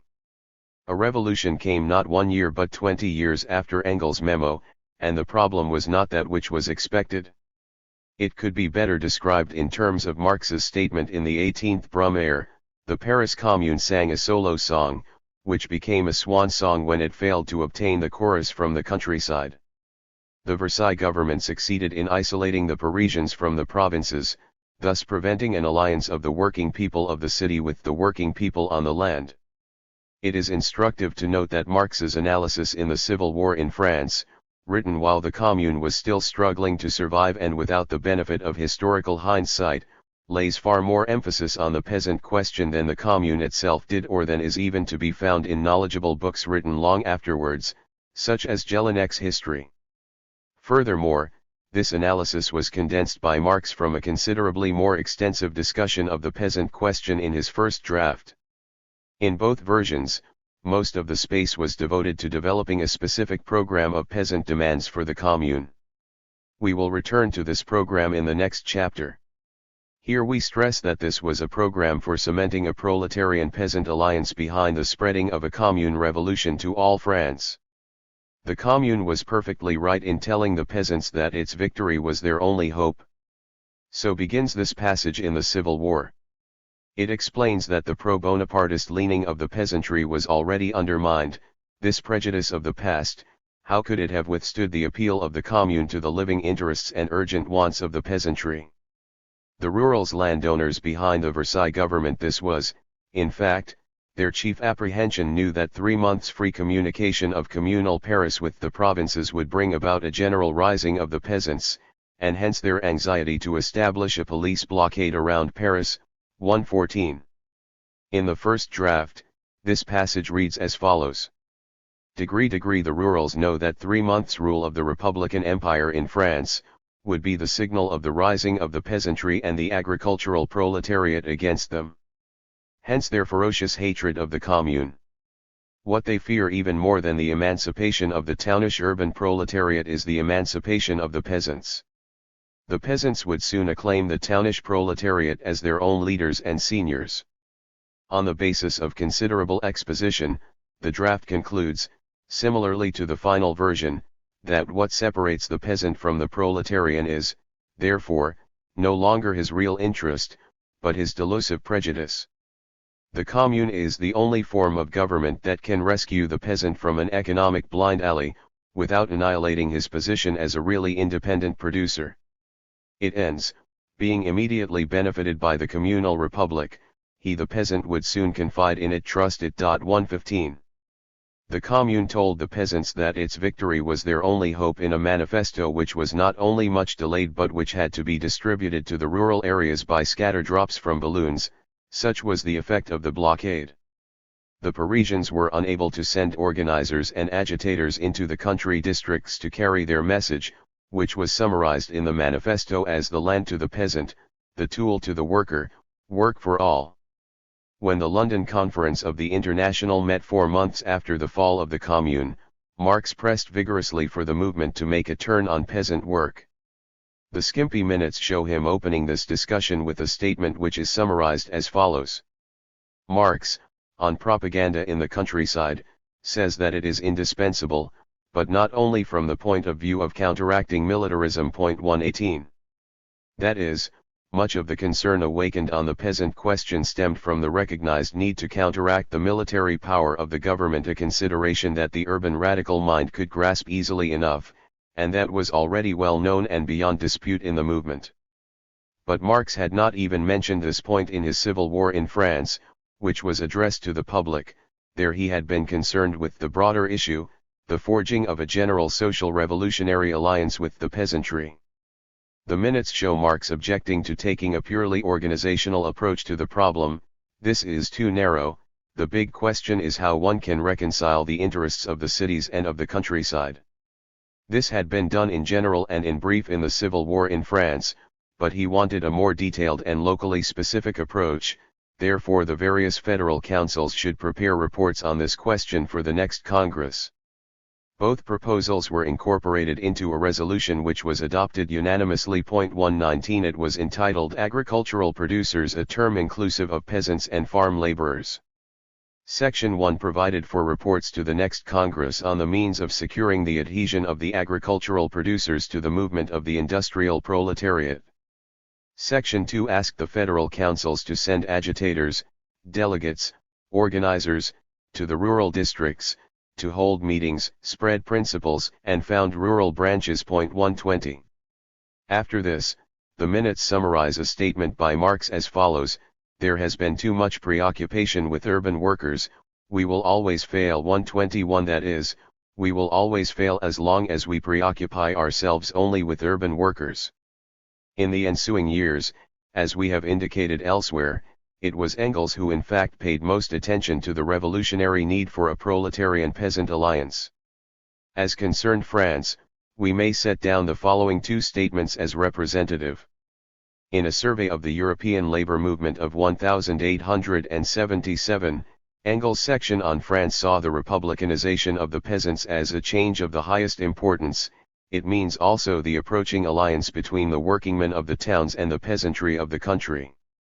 The peasants must soon find out that their only real remedy lies in an alliance with the only class that has no interest in their present miserable conditions, the working class of the town. The fate of the Commune is reflected in Engels' expectation that the dominance of republicanism will pave the way for the organization of an independent political party of the workers and also furnish the ground, too, upon which they can unite with the hitherto hostile mass of the peasantry and thus render future victories not, as heretofore, short-lived triumphs of Paris over France, but final triumphs of all the oppressed classes of France, led by the workmen of Paris and the large provincial towns. 122. The peasantry would have to realize, he thought, that they are being robbed by capital. The socialists must persist even if there are no apparent results for a long time. It is a long and wearisome task to enlighten peasants on political matters, but they will not be so stupid as not to realize at this juncture that they are being robbed. But once they have spotted that, there is nothing for them but to turn to the socialists, the only party which is not involved in the thefts. 123. By the time these last words were written, the nature of the problem in the movement had changed. It had swung from ignoring the peasantry to vote-catching by opportunist appeals to peasant prejudices. This was the target of Engels' major work, The Peasant Question in France and Germany. 13. Italy, Denmark, Spain.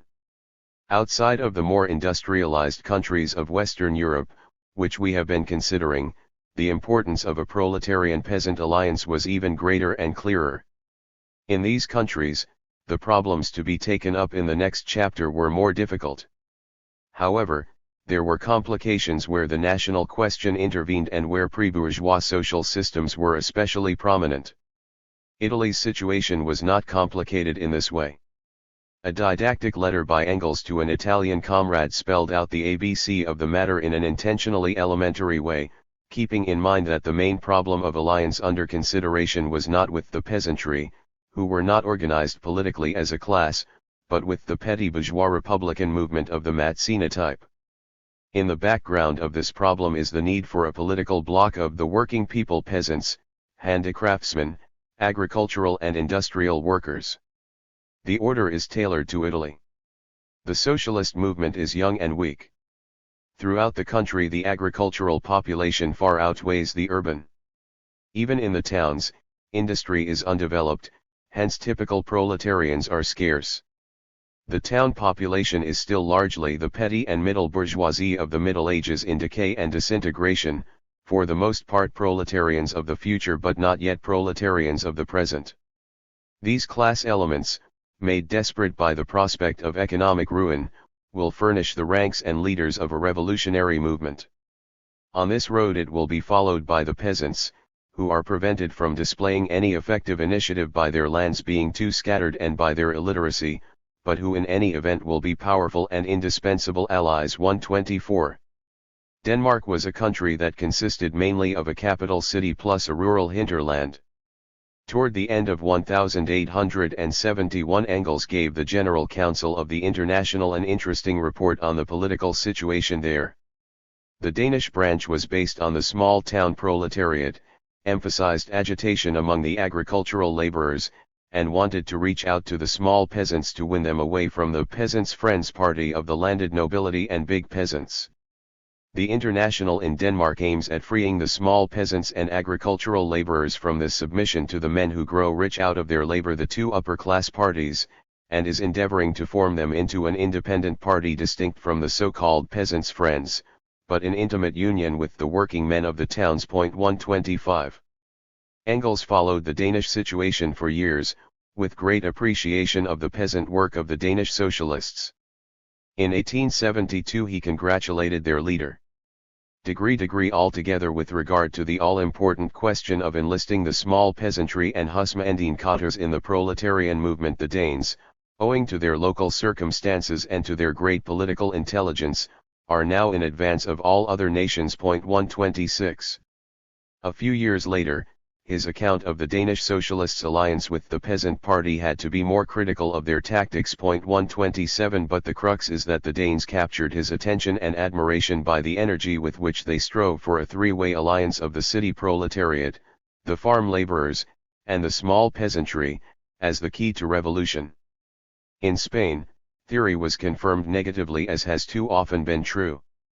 One had to point to the disabling characteristics of the peasantry, as Marx did often enough, but in the last analysis it was the task of revolutionists to find a solution, and a failure was their failure.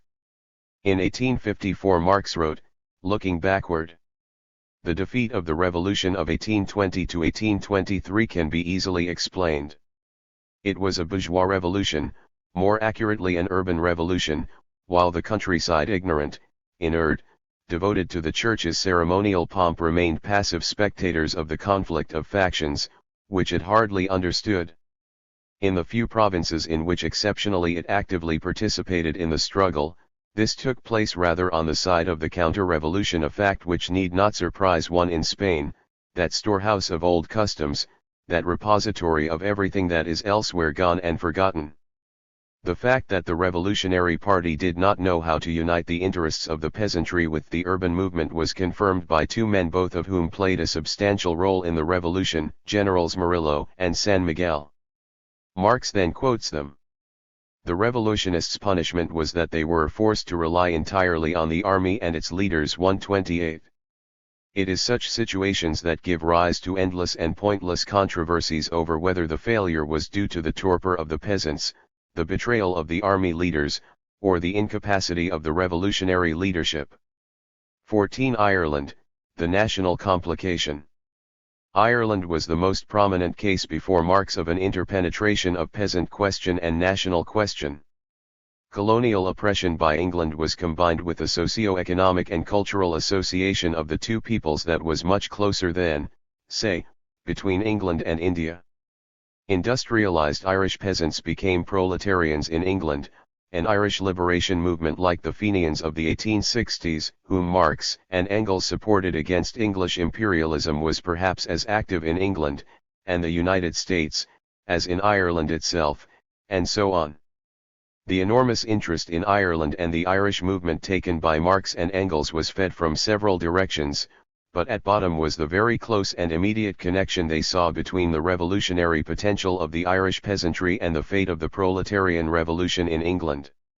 They were keenly aware of the weaknesses and self-defeating tactics of the Fenian leadership, an important subject outside the purview of this chapter, but there could be no question of counterposing a non-existent Irish working-class movement. The Irish Revolution that Marx supported and hoped for was going to be a peasant revolution primarily.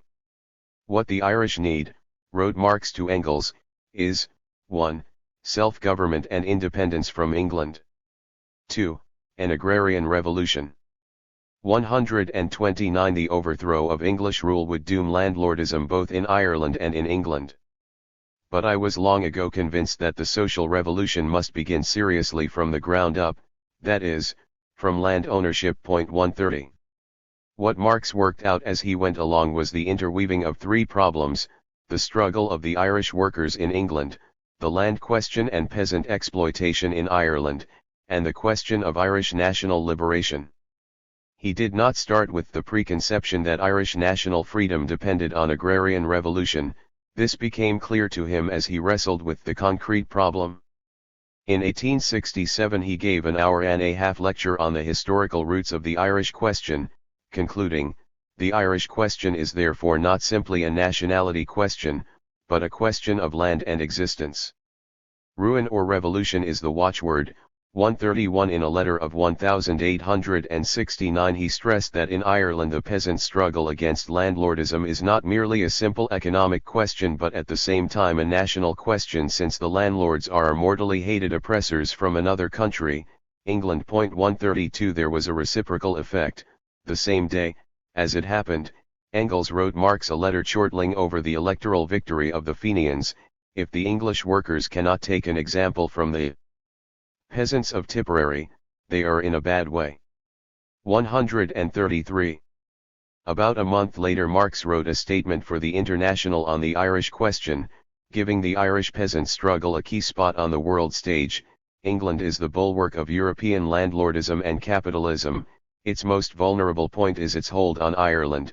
If landlordism fell in Ireland, it would fall in England.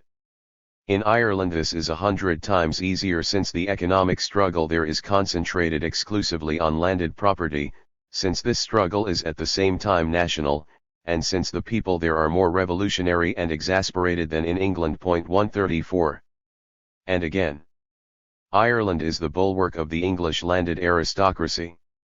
Ireland is therefore the great means by which the English aristocracy maintains its domination in England itself.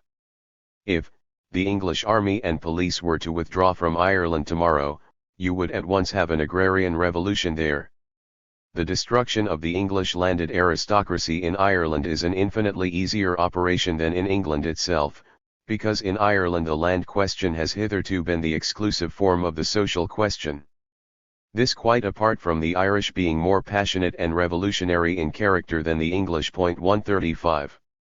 Therefore, I have come to the conclusion that the decisive blow against the English ruling classes cannot be delivered in England but only in Ireland. 136. Marx had already informed Engels that this represented a newly thought-out conclusion for him. 137. This line of thought played a very important role in the practical work of the International in England. Under Marx's guidance, the International became a considerable force for cementing an alliance between the Irish peasant revolution and the English working class struggle. And because of England's international role, the consequences would be seen also on the continent. Such was the prospect. The breakdown of England's land ownership system in Ireland, Marx thought, would also lead to an alliance in the English countryside, without peasants.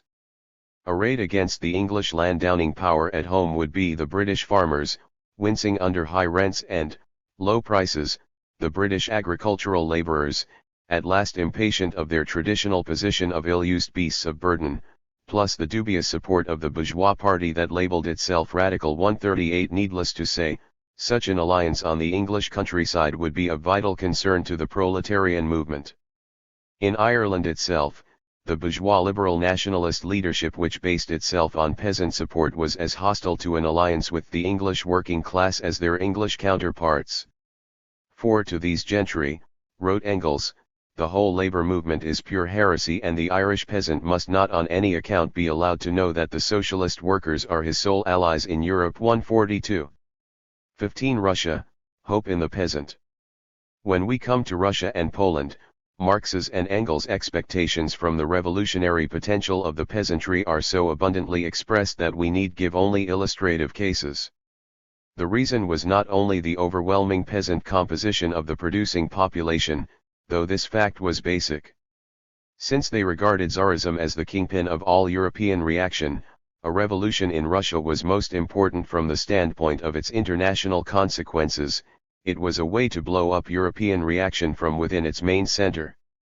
As long as no socialist movement or proletarian alternative was in sight, it virtually made no difference to Marx who, or what class, launched the revolutionary struggle, so long as it at least weakened the Muscovite colossus. It was only toward the end of his life that a proletarian socialist movement of some sort took its first shaky steps in Russia. Until then, therefore, hope for revolution in Russia meant hope in the revolutionary potential of its peasantry above all, even if this potential were to be realized under the leadership of disaffected upper-class elements. Marx's and Engels' estimations more often show wishful thinking about activity by the Russian peasantry than any other European class. Of course, incidental remarks in personal letters between the two men were less weightily considered than published articles, but still they indicate lines of thought. As early as 1851, Engels mused, in a letter to Marx, about the dangers to Germany of a European brawl, and remarked, outside of Hungary, Germany would have only one possible ally, Russia, provided that a peasant revolution was carried out there. 143. A few years later Marx told the readers of the New York Tribune, regarding the Tsar's plans for the coming emancipation of the serfs. If we recollect that since 1842 the insurrections of serfs against their landlords and stewards have become epidemic, that something like 60 nobles have been annually murdered by the peasants, that during the late Crimean War the insurrections increased enormously, and in the western provinces were directed chiefly against the government, there can be little doubt that, even if the nobility does not resist the emancipation, the attempt to realize the committee's proposals for a parliament of nobles must be the signal for a tremendous conflagration among the rural population of Russia. The serfs are surer than ever to rise. And if they do, the Russian 1793 will be at hand. The reign of terror of these half-Asiatic serfs will be something unequaled in history, but it will be the second turning point in Russian history, and finally place real and general civilization in the place of that sham and show introduced by Peter the Great. 144. With an insurrectionary movement going on in Poland and Lithuania in 1863, Engels wrote to Marx, "What surprises me most is that no peasant movement is breaking out in Great Russia." 147. 12 years later there was still no peasant insurrection in Russia, but, to Engels, the peasant movement will irresistibly be pushed farther along because of the oppressive conditions of the peasant masses. 148. He expressed this sentiment in a context that deserves some attention. The context was his polemic against one Tikashev, an old-style Russian revolutionary influenced by Blanquism and Bakunin. 149. Tikashev had attacked Engels' views from the standpoint of peasant socialism. The Russian peasant was an instinctive revolutionist, who, because of his village communal institutions, was closer to socialism than was the Western socialist movement. Engels' reply raked this conception of building a revolutionary socialist movement on peasant-style revolutionism and the conception of peasant socialism in general. But within this framework, he went on to give credit to the revolutionary potential of the peasant in his own way. It is clear that the condition of the Russian peasants since the emancipation from serfdom has become intolerable and cannot be maintained much longer, and that for this reason alone, if for no other, a revolution is in the offing in Russia. Russia undoubtedly is on the eve of a revolution. Here all the conditions of a revolution are combined, of a revolution which, started by the upper classes of the capital, perhaps even by the government itself, must be rapidly carried further, beyond the first constitutional phase, by the peasants, of a revolution which will be of the greatest importance for the whole of Europe, if only because it will destroy at one blow the last, so far intact, reserve of the entire European reaction. This revolution is surely approaching. 150. At this time Engels expected the initiative in the revolution to come from the urban upper classes, as was indeed the case in March 1917, of the proletariat there were only beginnings. The revolutionary push of the peasant masses would provide the gigantic groundswell that would carry the revolution beyond the first constitutional phase. 151. How far beyond it? The crystal ball did not always give the same answer, nor was a definite prognostication necessary. Marx had long before spoken of the coming 1793 in Russia. In a letter to a correspondent in 1885, Engels opined that Russia faces its 1789, after vigorously asserting that the so-called emancipation of the peasants has created a thoroughly revolutionary situation, by moving the peasants into a situation in which they can neither live nor die, a situation sharpened by the rapid development of large industry. 152. But as industrial development changed Russia, especially by producing a new working class and its concomitant socialist movement, Engels' emphasis shifted accordingly. In an 1894 postscript to the polemic against Tikashev, Engels referred back to the possibility after the Crimean War of direct parliamentary rule by the nobility and the bureaucracy as a consequence of the overthrow of the Tsarist autocracy, but by 1894 the bourgeoisification of Russian society had gone on apace. What Engels now stressed was the perspective of a Russian revolution in combination with a revolution in Western Europe. In any case, a revolution in Russia would lead the peasants out into the large arena of the outside world, and it would also give a fresh impulse to the labor movement in the West, for only the victory of the modern industrial proletariat would permit Russia to achieve its own socialist transformation. 153. The problem of the Russian Revolution, then, changed rapidly in the last part of the century, and this must be borne in mind also in connection with the problems discussed in the next chapter. What did not change for Marx or Engels, however, was the international motivation for spurring revolution in Russia. This added greatly to the importance of peasant movements elsewhere in the Slavic world and on the periphery of the Russian Empire, such as those in Poland and Turkey. 14. The peasant question, programmatic problems. For Marx there was never any question about the end goal of the agrarian revolution, it was the socialization of agriculture on the basis of social ownership of the land. But this left open a number of political problems about the road by which the goal was to be attained, before and after a proletarian conquest of power. There were associated problems of tempo and form, how fast to move, what forms to use for reorganization. In this programmatic area, a great deal of flexibility was in order. Marx and Engels have not often been given credit for the considerable flexibility which in fact they demonstrated as they adapted their practical programmatic proposals to time, place, and circumstance within a framework comporting with the goal. The main problem that shadowed all considerations was, of course, that of bringing the peasantry along, particularly the small peasants. In this chapter, by exception, we anticipate in part a question to be treated at large in a later volume, namely, the socialist reorganization of society after a proletarian conquest of power. Here we deal with some issues bearing on the peasant question, but without the general context that will be set forth. While this entails leaving some loose ends now, there is no good alternative, for on no other question is there a closer connection between immediate policy and future, post-revolution, program. That connection exists first and foremost in the minds of the peasants themselves. 1. Socialization of land. The goal of land socialization and the abolition of private property in the soil was already strongly stated in Marx's Paris manuscripts of 1844. There his argument is directed first against the parcelization of large landed estates as a solution of the problem of monopoly because of its economic disadvantages and because it will only lead back to accumulation once again, just as small unit competition does in industry. The only real solution is to negate monopoly in a different form. To do that, however, is not to return to feudal ownership, but to abolish private property in the soil altogether. Association socialism, applied to land, shares the economic advantage of large-scale landed property, and first brings to realization the original tendency inherent in land division, namely, equality.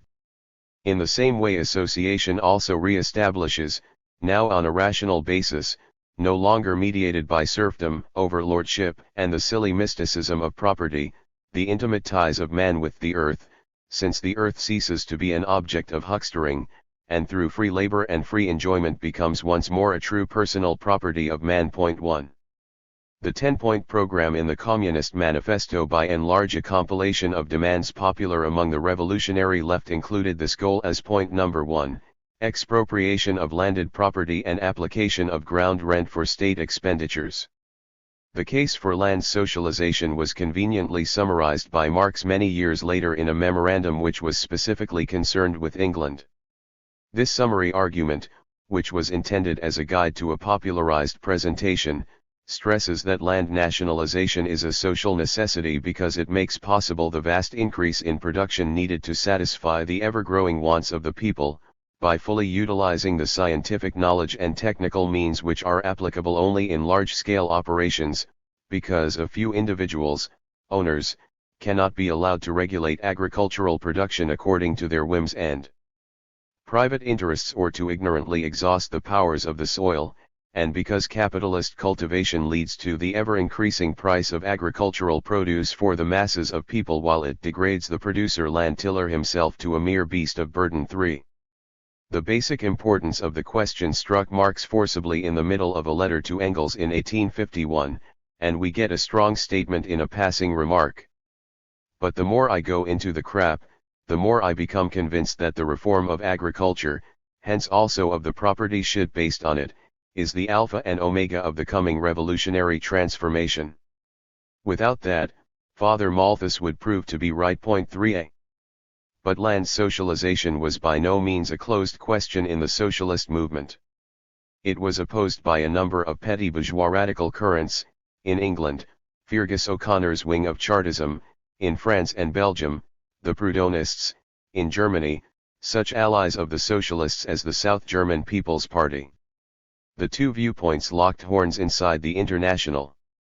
At the Brussels Congress in 1868, land socialization was passed by a small and uncertain majority, but at the Basel Congress the following year, it was adopted overwhelmingly, against only a handful of Proudhonist votes.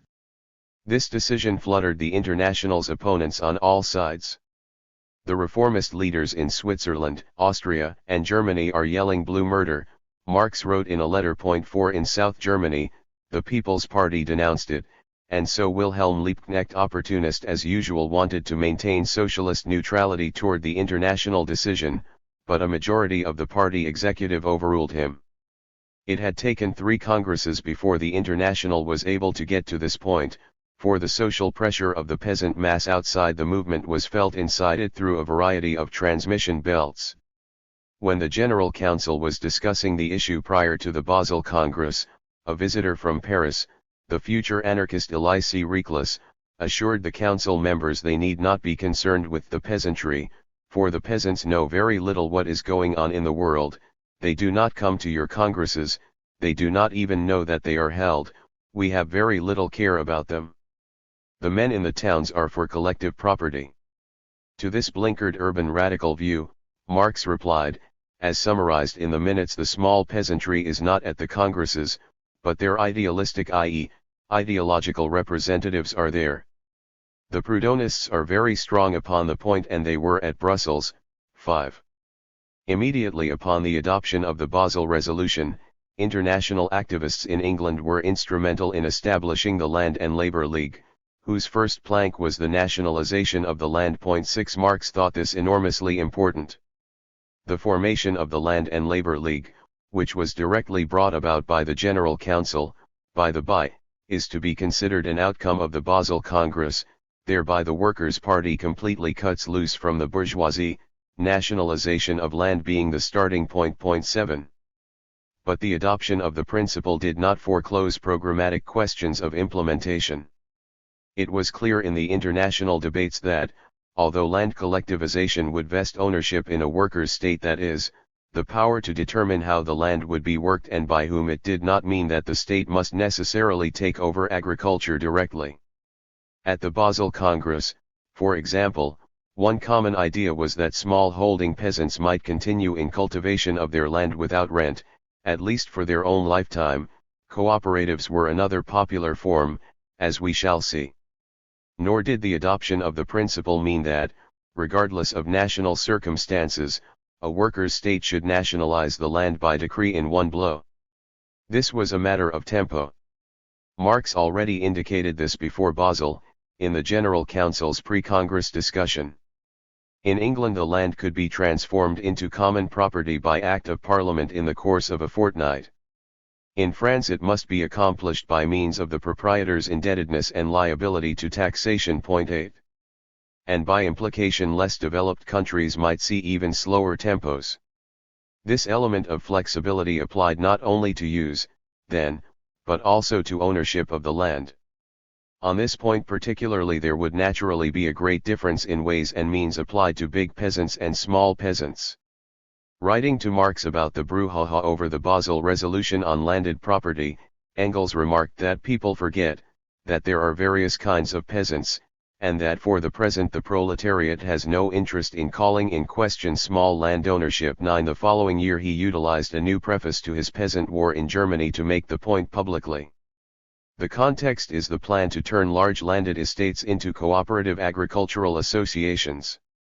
And here we come to the famous decision of the International Working Men's Congress in Basel, that it is in the interest of society to transform landed property into common, national property.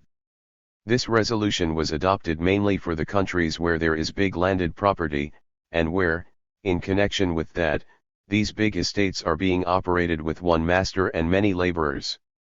This state of affairs, however, is still as a whole predominant in Germany, and therefore, next to England, the decision was most timely precisely for Germany. 10.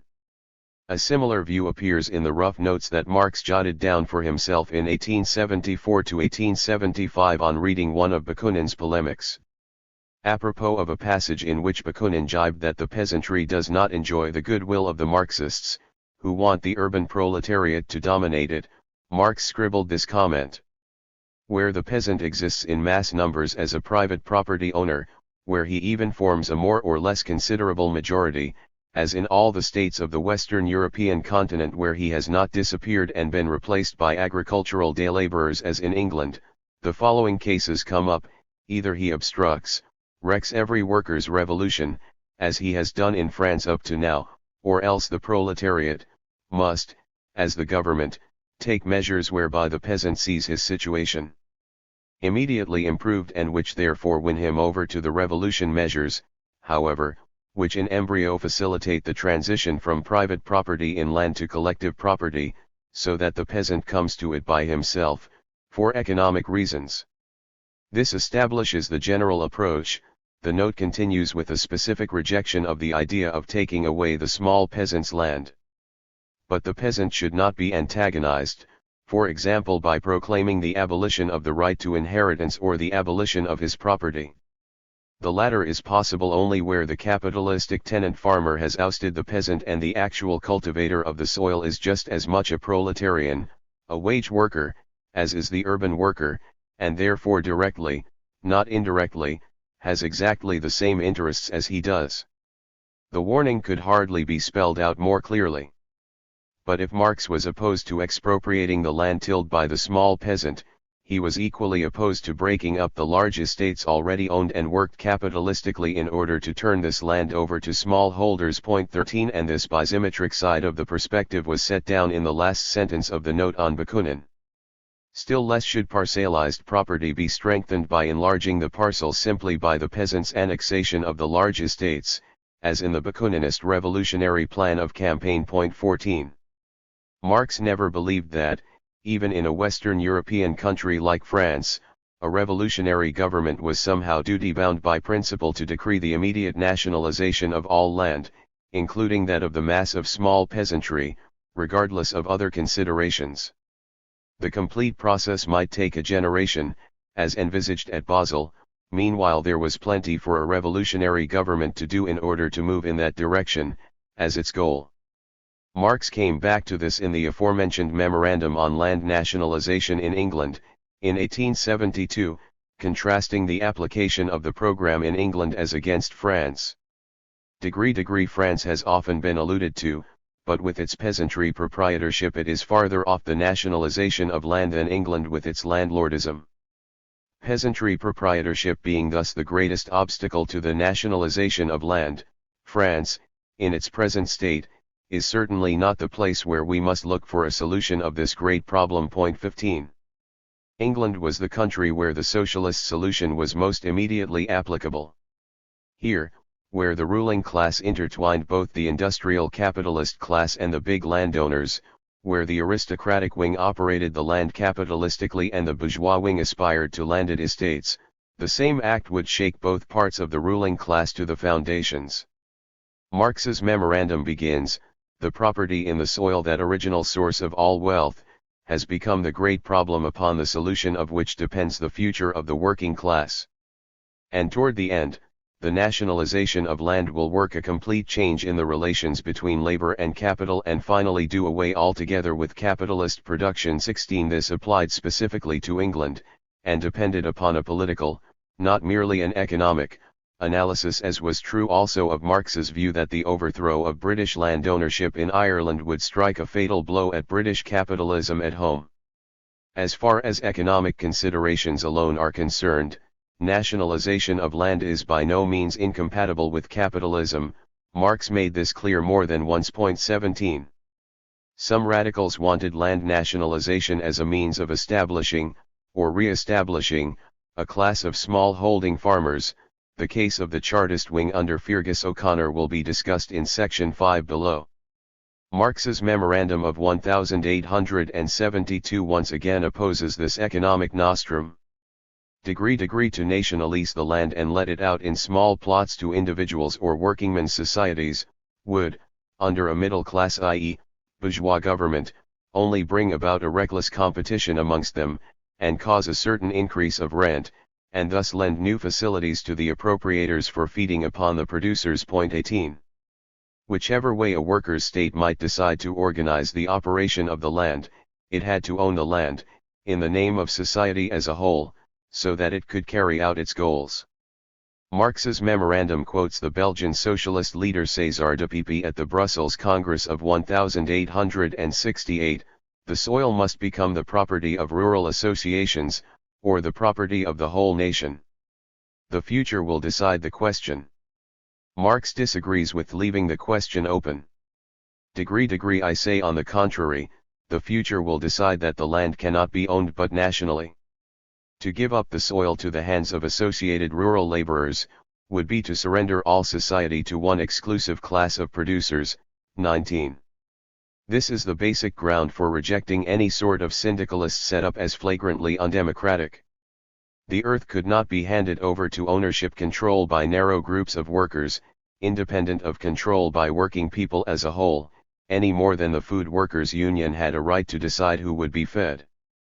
But cooperative associations of rural laborers do have a key role in Marx's program for socialist agriculture.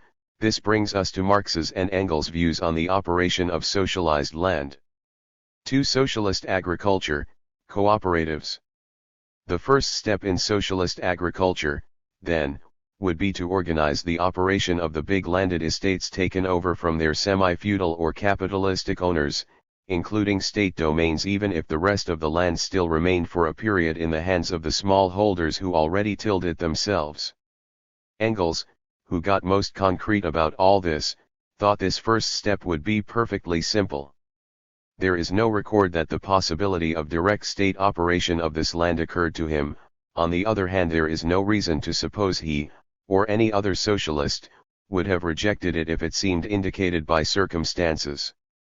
The fact is that while Engels repeatedly outlined the socialist solution, he did so always in terms of cooperative associations. Here is how Engels explained it in his last work on the peasant question, after a good deal of discussion of peasant policy. Only the big landed estates present a perfectly simple case. Here we are dealing with undisguised capitalist production, and no scruples of any sort need restrain us. Here we are confronted by rural proletarians in masses, and our task is clear. As soon as our party is in possession of political power, it has simply to expropriate the big landed proprietors, just like the manufacturers in industry. The big estates thus restored to the community are to be turned over to be organized into cooperatives. They are to be assigned to them for their use and benefit under the control of the community. Nothing can as yet be stated as to the terms of their tenure. At any rate, the transformation of the capitalist enterprise into a socialist enterprise is here fully prepared for and can be carried into execution overnight, precisely as in Mr. Krupp's or Mr. von Stumm's factory. And the example of these agricultural cooperatives would convince also the last of the still resistant small-holding peasants, and surely also many big peasants, of the advantages of cooperative, large-scale production. 21. Socialist thinking had followed these general lines, with differing details, for a half-century and more. As we saw, this perspective for socialist agriculture had been included in the address to the Communist League of March 1850.22. The Basel Congress of 1869 showed how popular it was. In Engels' already mentioned comment on the Basel Congress, in his preface to an 1870 edition of The Peasant War in Germany, he made the same analogy as above between socialization of the factories and of the big landed estates, hence the land should be withdrawn from the private ownership of the big peasants and the still bigger feudal lords, transformed into public property and cultivated by cooperative associations of agricultural workers on their common account. 23. Just as socialization could be carried out most easily both in the big factory and the big landed estate, so also the problem of the small peasant holding on the land was similar to that of the little artisan workshop in the town. It is the bigger enterprises which are a better handle for us to take hold of, wrote Engels to a German correspondent. And this is politically reflected in the fact that the rural proletarians on the big estates become social democrats, just like the urban proletarians, as soon as the latter can work on them, whereas the bankrupt peasant and the urban artisan come to the social democracy only by the detour of anti-Semitism. 24. Engels urged that the proposal to turn big estates into rural cooperative associations should be brought up formally in the Reichstag by the socialist deputies, even though it had no chance of being adopted by the existing state. It would be a powerful propaganda weapon, he told Babel. When you bring up proposals in the Reichstag, there is one that should not be forgotten. The state lands are mostly leased out to big farmers, to the very smallest extent they are sold to peasants, whose lots are so small, however, that the new peasants have to resort to day labor on the big farms. The demand to make would be, leasing of the big undivided lands to cooperative societies of agricultural workers for collective cultivation. I believe that this firebrand must be thrown among the agricultural day laborers, and this can indeed be done in one of the many debates on state socialism. This and this alone is the way to win the agricultural workers. This is the best method of pointing out to them that they are later ordained to cultivate the big estates of the present fine gentlemen, for the common account. 27. The idea is that it should be used as a transitional demand, that is, a demand bridging the gap between minimum demands, for immediate reforms, and maximum demands, involving the realization of socialism. The proposal for large-scale operation of the land through agricultural cooperatives was by no means limited to rural laborers, however. It was also a possibility for peasants, insofar as the latter were weaned away from their historical obsession with "this is my own patch of dirt." The laborers' cooperatives could offer an example and a demonstration of the advantages. As the peasants flounder more and more in economic straits, we cannot be with the anti-Semites, peasant leaguers and similar parties who derive pleasure from promising everything and keeping nothing. So Engels argued in his essay on the peasant question, referring specifically in this case to the big and middle peasants. We can, he wrote, only recommend here too the pooling of farms to form cooperative enterprises, in which the exploitation of wage labor will be eliminated more and more, and their gradual transformation into branches of the great national producers cooperative with each branch enjoying equal rights and duties can be instituted. 28. Engels gets most specific not in presenting some scheme of his own but in summarizing the agrarian plan proposed in the 1870s by the Danish socialists, and perhaps embroidering on it. The following passage is one of the most detailed pictures of some facet of economic policy in a socialist society ever written down by Marx or Engels, and it is ironic that it treats the allegedly ignored peasant question rather than industry.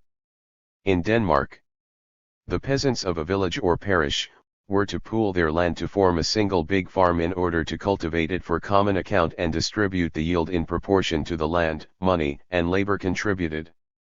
If we apply this idea to a region of small holdings, we shall find that if these are pooled and the aggregate area cultivated on a large scale, part of the labor power employed hitherto is rendered superfluous. It is precisely the saving of labor that represents one of the main advantages of large-scale farming. Employment can be found for this labor power in two ways. Either additional land taken from big estates in the neighborhood is placed at the disposal of the peasant cooperative, or the peasants in question are provided with the means and the opportunity of engaging in industry as an accessory calling, primarily and as far as possible for their own use. In either case their economic position is improved, and simultaneously the general social directing agency is assured the necessary influence to transform the peasant cooperative to a higher form, and to equalize the rights and duties of the cooperative as a whole as well as of its individual members with those of the other departments of the entire community. How this is to be carried out in practice in each particular case will depend upon the circumstances of the case and the conditions under which we take possession of political power. We may thus possibly be in a position to offer these cooperatives yet further advantages: assumption of their entire mortgage indebtedness by the National Bank with a simultaneous sharp reduction of the interest rate, advances from public funds for the establishment of large-scale production, to be made not necessarily or primarily in money but in the form of required products, machinery, artificial fertilizer, etc., and other advantages. The main point is and will be to make the peasants understand that we can preserve their houses and fields for them only by transforming them into cooperative property operated cooperatively. Should it really be impossible to make the peasants understand that this is in their own interest, that it is the sole means of their salvation? 29. Engels made this proposal more briefly on other occasions, as in a series of popular articles for English workers in which it was concisely summarized as the nationalization of the land and its cultivation by cooperative societies under national control. 30. He also made it as a means of rejuvenating common land ownership such as had once existed in the Mark community of early Germany. 31. Marx made the same connection with the still existing remnant of the old type of Russian village commune. It suffers, he wrote, from the isolation of the individual communes, among other things, but today this is an obstacle which can be very easily overcome. All that need to be done is to replace the Volast, a government institution, by an assembly of peasants elected by the communes themselves, which would serve as an economic and administrative organ to protect their interests. 32. And he discussed the possibility that, given a Russian revolution, it might develop into part of a socialist system. Earlier, in his first draft for the Civil War in France, he had counterposed some form of associated labor to the continuation of small-holding peasant cultivation. 33. 3. Flexibility and variation. So far this chapter has dealt with questions on which Marx held relatively fixed views, for the first involved the basic goal of socialism in agriculture, and the second involved the basic pattern of class priorities on socialized land. We now come to a number of questions involving the spectrum of transitional measures between capitalism and socialism. This is the area in which Marx and Engels not only allowed for but insisted on a wide-ranging flexibility.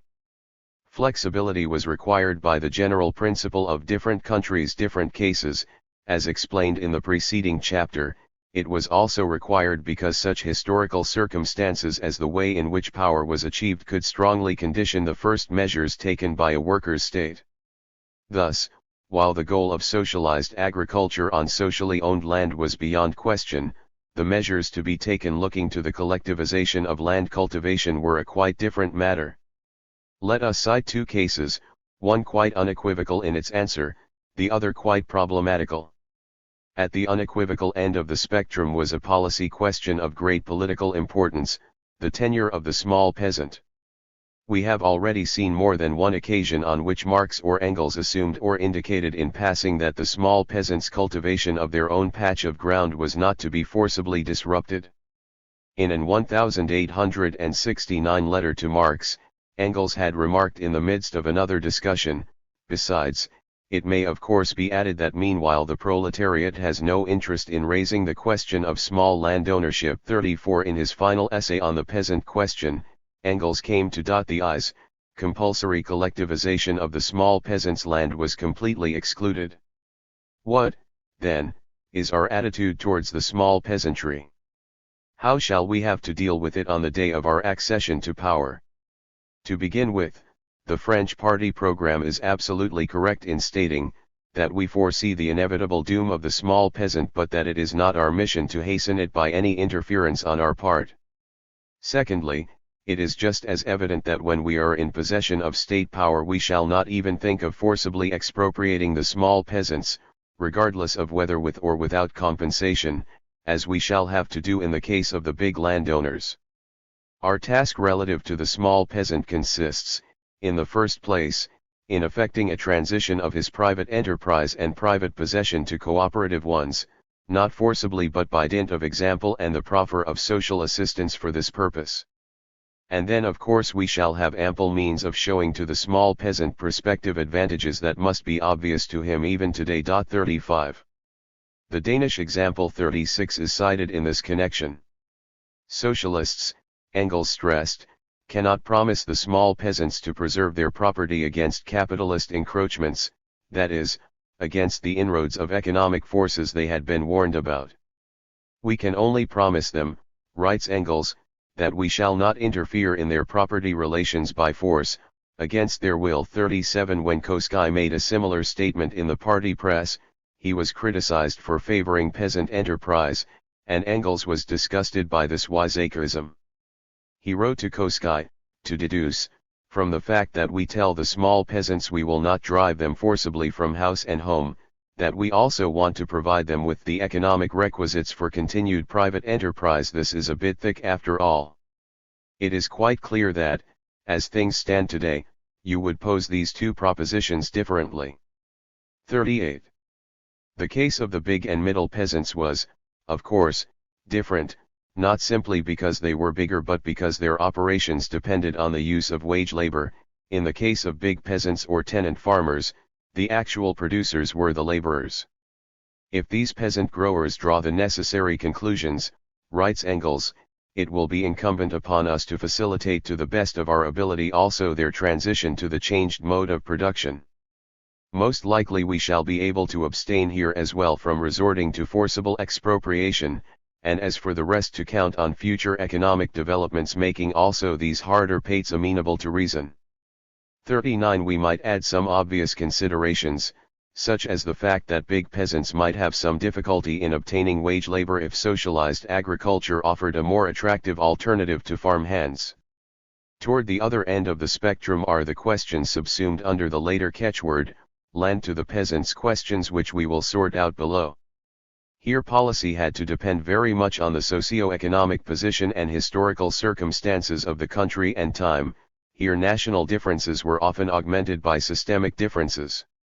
In one of his passages deprecating speculation about the details of the society of the future, Engels remarks that even the transitional measures will everywhere have to be in accordance with the relations existing at the moment. In countries of small landed property they will be substantially different from those in countries where big landed property prevails, etc. 40.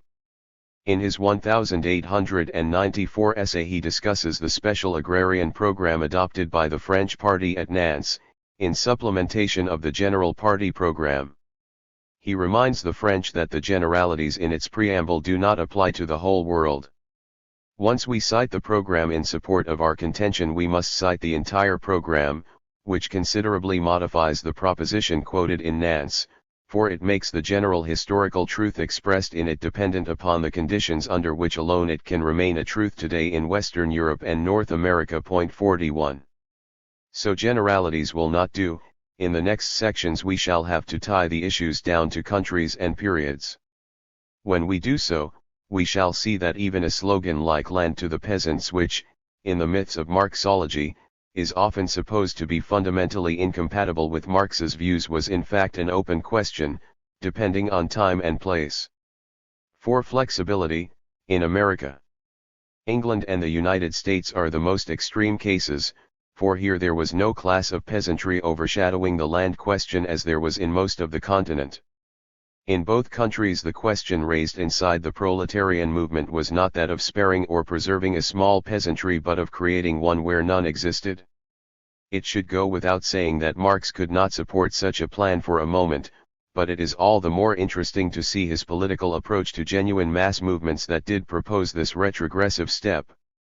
This case occurred in the United States in 1846, while Marx and Engels were engaged in building their Communist Correspondence Committee in Brussels. A self-styled communist named Hermann Krieg, a disciple of Wilhelm Weitling, had emigrated to America the year before. As editor of the Volkstribune and, at first, in the name of communism, Krieg adopted whole the agrarian program of the American National Reformers for the salvation of the proletariat and of society, 160 acres of free land, no more, for everyone, establishing a population of small-holding cultivators and solving the problem of poverty forevermore. In a circular on behalf of the Communist Correspondence Committee, Marx and Engels had no difficulty explaining why the 160-acre utopia was no economic solution for the ills of society, and demolishing Krieg's communist pretensions. But we must pay special attention to the political attitude they recommended toward the national reformers and the Free Soil movement that put forward this very uncommunist program. First, this. We fully recognize the historical justification of the movement of the American national reformers. We know that this movement aims at a state of affairs that right now would, to be sure, promote the industrialization of modern bourgeois society, but must drive onward to communism through its own consequences, as a result of a proletarian movement, as an attack on property in general, and in particular under the conditions presently existing in America. 43. This was the positive content of the movement of the American agrarian movement, not Krieg's, and Marx was for taking full account of this positive side. If Krieg had conceived of the Free Soil movement as an initial form of the proletarian movement which was necessary under specific conditions, as a movement which must necessarily develop into a communist movement because of the conditions of life of the class from which it stems, if he had shown how the communist tendencies in America had to make their appearance at the beginning in this agrarian form which is apparently in contradiction with all communism, then there would have been nothing to say against it. 44. But, continue Marx and Engels, Krieg did not take this flexible political attitude toward the mass movement while criticizing the formal programmatic aim it set. Instead of considering it as an elementary and subordinate form of a proletarian movement, he presents it as the highest, the ultimate goal of any movement in general, and thereby transforms the actual aim of the movement into sheer extravagant nonsense. Indeed, Krieg adopted the peasant mentality, hailing the 160-acre homestead as the fulfillment at long last of the old dreams of Europeans. Which Europeans are these, then, replied Marx and Engels, whose dreams are here fulfilled?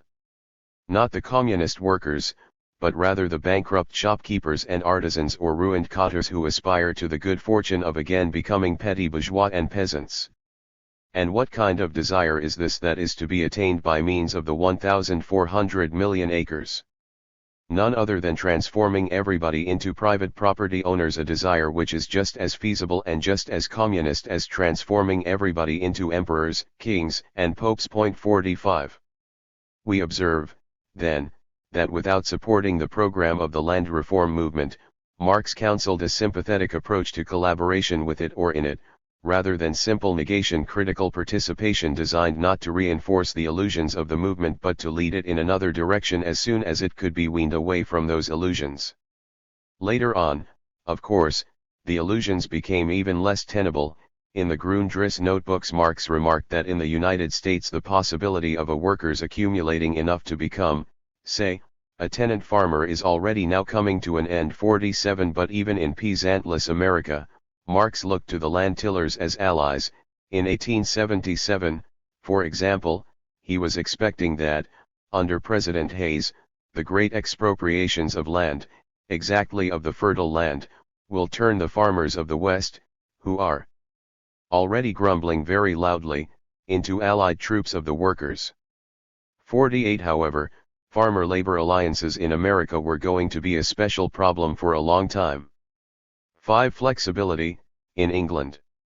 In England, a problem similar to that of the American agrarian reformers was raised by the land plan advocated by the Chartist leader Feargus O'Connor, who openly said that peasant proprietorship is the best basis of society. 49. Engels first mentioned the issue as follows. About 2 years ago 1845 the Chartist workers founded an association whose aim is to buy up landed property and distribute it among its members in small farms. The hope is in this way to lessen the excessive competition among the factory workers by removing a part of the workers from the labor market, to form a class of small peasants, wholly new and essentially democratic. 50. That put the best face on it. The left Chartists, such as Harney and Ernest Jones, who were also closest to Marx and Engels, naturally took a dim view of the plan. Its sponsor, O'Connor, was not only the most prestigious leader of the movement but had also involved most of the Chartist executive in his National Land Company operation, therefore open opposition to the scheme was a delicate matter, capable of splitting the movement. Moreover, O'Connor himself was just then being made the butt of virulent attack and slander by the bourgeois world. Even Karl Schapper, then Marx's and Engels' associate in the Communist League, may have been caught up in the agrarian plan. According to Schoyen, the Deutsche Londoner Zeitung, in which Schapper's influence was dominant, was unrestrained in its praise of the scheme. 51. The above-quoted article on the land plan, which Engels wrote for the French press in 1847, was tactful, postponing a direct critique for a more detailed account later, but it clearly took the same line as in the Kriege case of the preceding year. The Chartist Land Society, wrote Engels, has assumed such dimensions that it is already beginning to disturb the landed aristocracy, for it is clear that this movement, if it continues to grow in the same proportion as it has up to now, will end by being transformed into national agitation for the people's taking possession of the national soil. This is the programmatic crux of the article, making clear that the movement had a future only insofar as it adopted land nationalization as its goal, rather than the chimerical aim for which O'Connor had founded it. Meanwhile, Engels wrote, it was of significance as a class struggle movement. The bourgeoisie does not like this society, it sees it as a lever in the hands of the people that will let them emancipate themselves without needing the help of the middle class. It is particularly the more or less liberal petty bourgeoisie which glowers balefully at the land society, because it already finds the Chartists much more independent of its support than before the founding of the association. 52. The rest of the article is devoted to a defense of O'Connor against the campaign of personal attack and slander that was rife in the bourgeois press. A couple of weeks later, writing to Marx from Paris, Engels referred less diplomatically to O'Connor's nonsense. 54 in the single issue of the Kommunistische Zeitschrift of the Communist League, which came out in September, a note, probably written by Wilhelm Wolff, not Engels, gave the land scheme a brief treatment similar to Engels, being a combination of pat and slap. The sympathy it the plan meets with shows that the people earnestly want the liberation of the soil. Unfortunately, O'Connor's plan is based on the division of goods and not the community of goods.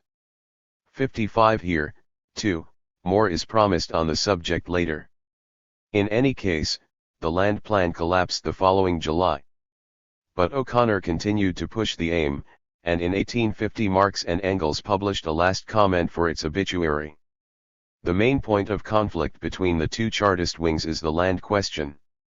O'Connor and his tendency would like to use the charter to dispose part of the workers on small pieces of land and in the end make land parcelization the general pattern in England. We know how he tried and failed to establish such parcelization on a small scale through a joint stock company. The tendency of every bourgeois revolution to break up large-scale land ownership could make this parcelization look for a while like something revolutionary in the eyes of the English workers, although it is followed up as a rule by the unfailing tendency of the small property to get concentrated and be ruined in the face of big-scale agriculture. The revolutionary wing of the Chartists is against this demand for parcelization, counterposing the demand for the confiscation of all landed property, and demands that it not be divided but remain national property. 56. In these two cases, Kriege in America and O'Connor in England, there were different circumstances, but the main approach was common. The decisive criterion for Marx and Engels was that there was a real mass movement of class struggle going on behind the chimerical banner of every man a peasant, and therefore it was the duty of the communists to help this movement find its real program, not turn their backs on it. 57. Another aspect of this problem was raised in Germany by the line of the Neue Reinigungszeitung group during the 1848 to 1849 revolution. This is already suggested by the account given in the preceding chapter.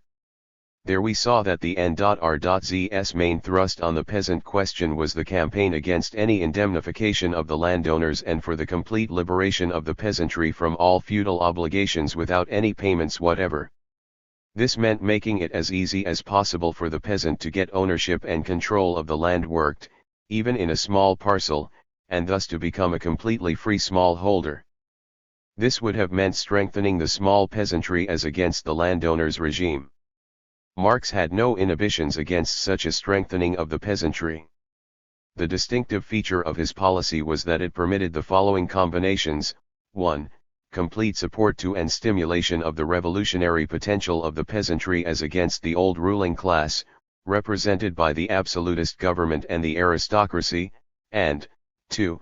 No commitment to the peasantry to preserve their small holding economy against the erosive pressures of modern society, that is, of industrializing capitalism. Thus Marx steered a course between the ever-present Scylla and Charybdis on the question of indemnification. He rejected, on the one hand, a negative attitude based on the principle one must do nothing to strengthen the class of small-holding peasants, that is, on sectarian grounds, and on the other hand he avoided the attractive course of currying peasant favor by identifying with the small property aspirations of the peasants, that is, the opportunist course. 6. Land to the peasants, Italy. If we leave the more highly industrialized or industrializing countries of Western Europe and America, and go only as far as Italy, we find Marx's approach making a thoroughgoing adaptation. The watchword of land to the peasants enters the realm of revolutionary socialist policy. Italy was still overwhelmingly peasant in population, with next to nothing of a modern proletariat. This has already been emphasized with respect to the problem of revolutionary alliances. Point 61. By the same token, the emancipation of the Italian peasant will not take place in the same form as that of the English factory worker, but the more both of them understand the form proper to their situation, the more they will come to an understanding in substance. Point 62. This was clear enough in 1872, when Engels wrote it. What were appropriate forms for Italy? Already 2 decades before, Marx was advocating a peasant-centered land program for Italy. The question came up in the Italian Republican emigration in London, as it split over Mazzini's policy of orienting toward the support of the upper classes rather than of the peasant masses. Marx strongly aligned himself with the opponents of Mazzini. Point 63. I consider Mazzini's policy fundamentally wrong. He fails to appeal to the part of Italy oppressed for centuries, the peasants, and thus he prepares new resources for the counter-revolution. Mr. Mazzini knows only the cities with their liberal aristocracy and their citoyens éclairs enlightened citizens. The material needs of the Italian country people who are bled as white and are as systematically enervated and stultified as the Irish are of course beneath notice for the pie-in-the-sky phrases of his cosmopolitan neo-Catholic idealist manifestos. But, to be sure, it would have taken courage to tell the bourgeoisie and the aristocracy that the first step toward making Italy independent is the complete emancipation of the peasants and the transformation of their sharecropping system into free bourgeois property. Point 64. Land to the peasants as their free bourgeois property was, for Marx, the precondition for mobilizing these peasants on behalf of revolution from below, and this was the crucial goal. 2 days later, he repeated the same view in a letter to Engels, supporting Mazzini's opponents. They insist on a direct appeal to the material interests of the Italian peasants, which cannot be made without attacking on the other side the material interests of the bourgeoisie and liberal nobility, who form the great Mazzinist phalanx. This last point is exceedingly important. If Mazzini or anyone else who puts himself at the head of the Italian agitation does not this time openly and immediately transform the peasants from métayers sharecroppers into free landowners, the position of the Italian peasants is appalling. I have now waded right through the filthy story. The Austrian government will, in case of revolution, take refuge in Galician methods. Point 66. Engels replied that it is fortunate that a country which instead of proletarians has almost nothing but Lazzaroni lumpen elements does at least possess métayers. 67. In a New York Tribune article, Marx, criticizing the Mazzinians for failing to seriously occupy themselves with the material condition of the Italian country population, if they expect to find an echo to their slogans, promised to write a special article on the question.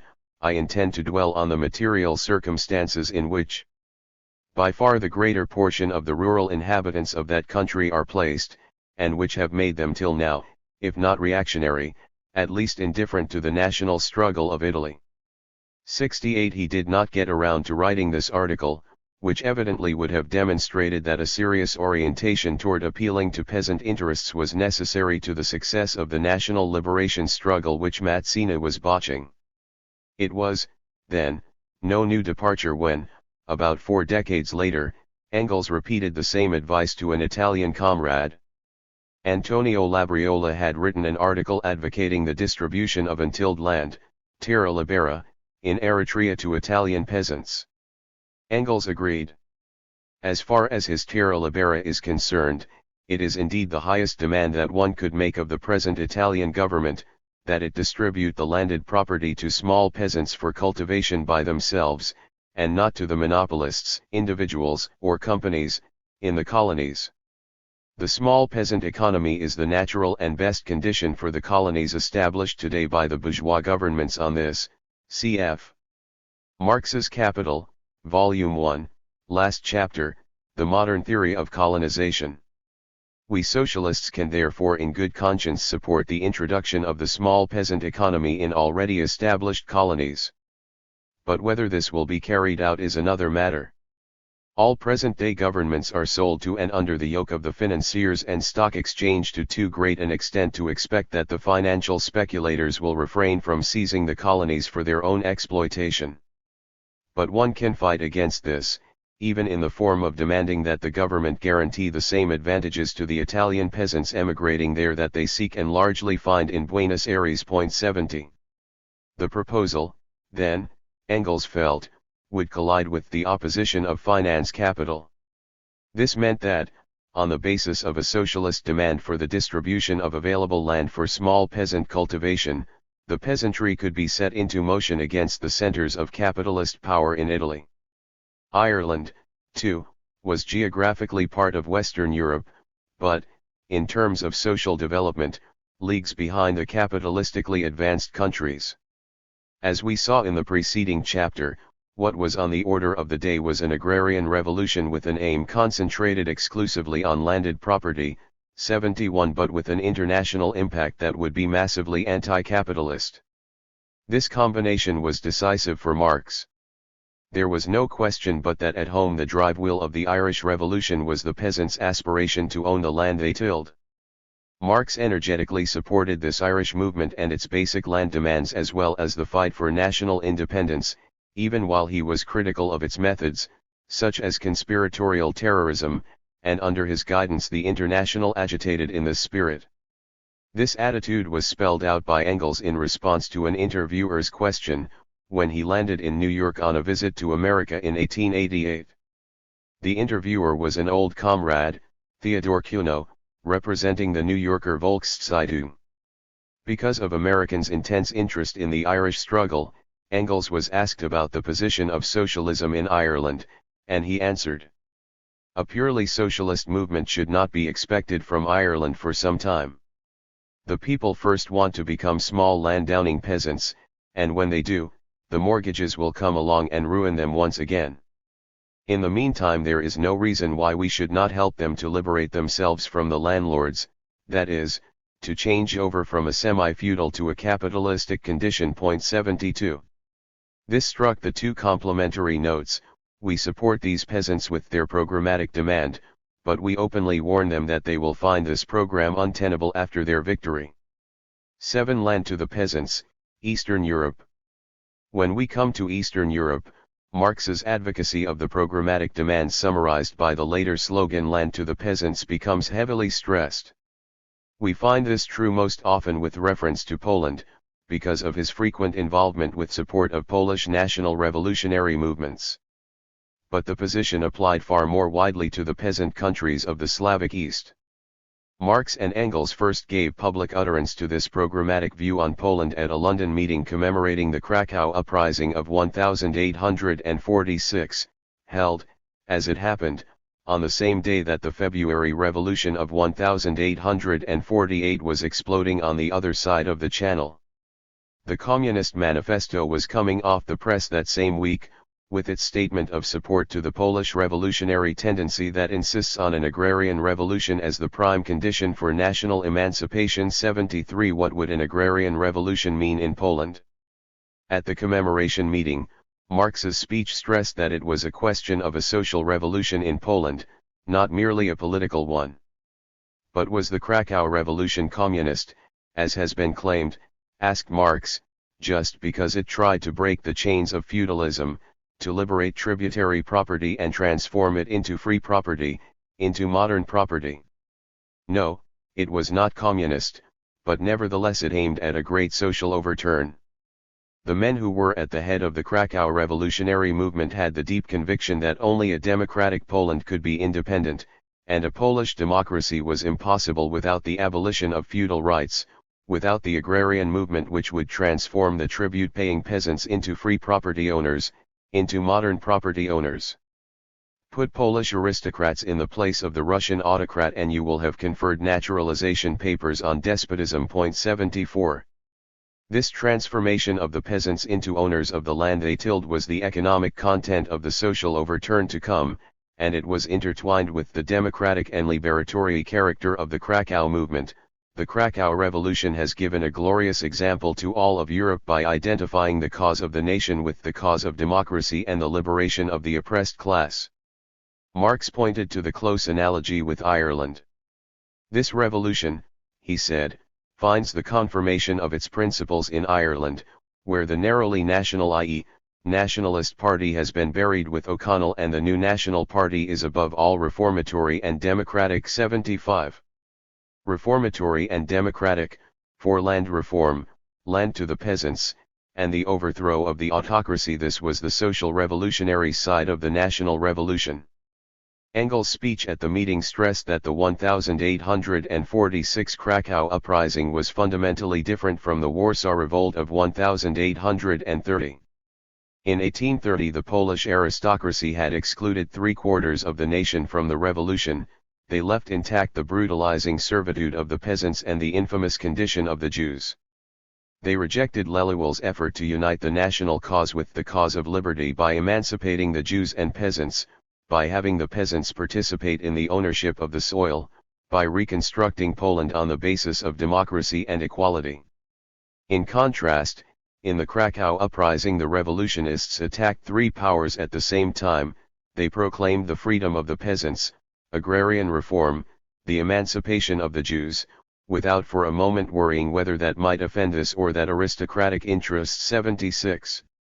The following characteristic of Marx's and Engels' approach cannot be overemphasized: the land issue, land to the peasants, to begin with, was weighed not simply as an element in a certain agrarian program, but as an inextricable part of an international struggle for the overthrow of autocracy in Eastern Europe and the democratization of the social system. Less than 2 months later, Marx and Engels were in Cologne. Throughout the revolution, the question of Poland was alive in Germany, for Prussia held a part of Poland alongside its partition partners, Russia and Austria. The Frankfurt Assembly kept debating policy, and the Neue Rheinische kept denouncing it for holding on to Polish territory. Most important was a series of articles by Engels published in August and September of 1848, in which he dotted a number of I's. The Poles, wrote Engels, understand that their national independence is inseparable from the overthrow of the aristocracy and agrarian reform internally. He spelled this out for all of East Europe.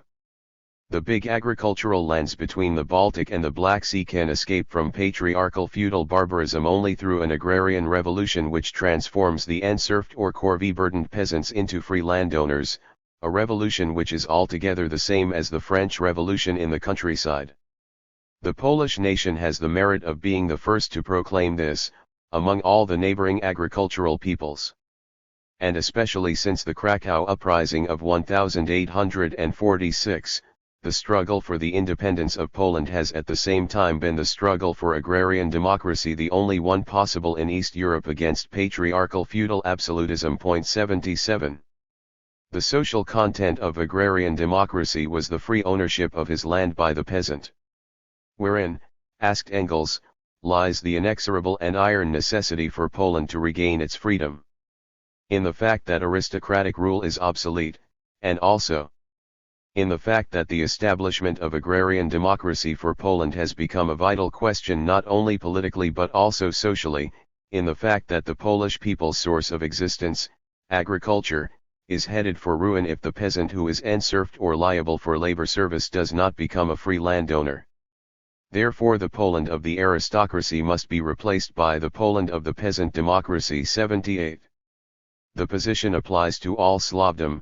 Engels repeats this with marked emphasis. The merit of the Poles, he reiterates toward the end of the series, lies in the fact that they were the first to recognize and popularize agrarian democracy as the sole possible form of liberation for all Slavic nations. 79. A quarter century later, there was another occasion when Engels spelled out the agrarian content of the Polish Revolution. A group of Polish revolutionary émigrés in London had issued an address to the English people. On the occasion of the Tsar's visit to England in 1874, Engels wrote it up for the German party press. He begins with extensive and approving quotations from the Polish address. One of the passages recalled that the Krakow Manifesto proclaimed the proposition that the peasants should become owners of the soil which they have cultivated for centuries. Further on, Engels emphasizes that the great merit of the Polish revolutionary movements of 1846 and 1863 was this. These movements were not only nationalist, they were simultaneously aimed directly toward the liberation of the peasants and the transference of landed property to the latter. In 1871 the great mass of the Polish emigration in France entered the service of the Commune. Doesn't this prove that these Poles stand altogether abreast of the modern movement? 80. Once again, then, a double emphasis, especially for an audience that looked on the Polish movement as a matter of nationalism only. National liberation meant social revolution at home, land to the peasants, and stimulation of revolution on the international scale. It follows that the simple peasant demand must be assessed in terms larger than the agrarian question itself. The national liberation element was not a necessity for this complex of agrarian revolution and international social revolution, it was an added source of dynamism in Poland. It was not present, of course, in the Russian case. Just as Marx and Engels discussed this programmatic demand only in connection with live revolutionary movements in Poland, so also they did not discuss it specifically for Russia, where there was as yet no movement to raise it. As far as its application to Russia was concerned, the only element of dubiety for a while was the populist claim that the Russian peasant had a special affinity for communistic organization because of the village commune, artel, tradition. Marx was usually willing to leave open the question whether the Russian peasantry might go directly from the artel to socialized agriculture, in the context of a general social revolution.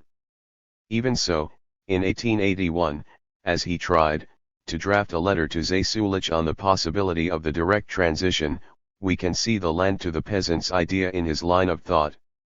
But by the 1890s Engels, like the nascent group of Russian Marxists, cast the populist claim aside entirely, as outlived. More than ever, the struggle for agrarian democracy, against patriarchal feudal absolutism was the only one possible in East Europe. 83. 8 Immediate programs. Let us now turn back from peasant countries, countries with a peasant majority, to Western Europe, particularly France and Germany, above all because here Engels, near the end of his life, had to deal with the peasant question in a context that was vital to the future of the socialist movement. This peasant question asked, how do we socialists get the support of the peasantry now, right now, this minute? In 1848 and 1871 Marx and Engels had to deal with this question in the midst of a revolutionary situation. In 1894 Engels had to deal with it for quite different reasons. The first special peasant program drawn up by Marx and Engels figured as part of the demands of the Communist Party of Germany in March 1848, it was described in Chapter 13. Put together on the basis of little previous experience right after the outbreak of the revolution, it was directed to an existing revolutionary situation unlike most peasant programs. As we saw, one of its points, no indemnification for the abolition of feudal burdens, turned out to be the mainspring of peasant activity in 1848 to 1849. The second time Marx worked out something like a detailed program of peasant demands was also designed for a revolutionary situation, this time ex post facto. In the Civil War in France, Marx devoted a section to discussing what the Paris Commune should have done, or might have done, to gain peasant support, and what this would have meant for the revolution. It is an informal programmatic presentation, derived in part from his reading of the Commune press and in part from his own judgment and experience. This section is longer in Marx's first draft of the address than in the very much condensed version that was published in the name of the International. Following this draft, here is a summary of the way in which, Marx argues, the peasant will benefit from the victory of the Commune, why the Commune represents above all the interest of the French peasantry. 1. The Commune will save the peasant from the burden of paying for the cost of the war, particularly the heavy indemnity to be paid the Prussians. It will make the authors of the war, the bourgeois, the rich landowners, and their state agents do the paying. 2. The Commune will abolish conscription, the blood tax on the peasant, for peasant sons were the main source of cannon fodder. 3. It will provide cheaper government, rather than heavier taxes for the payment of a parasitical and costly state machinery. 4. It will free him of the incubus of the mortgages, whereas the bourgeoisie will continue to grind down the peasant through the usurer.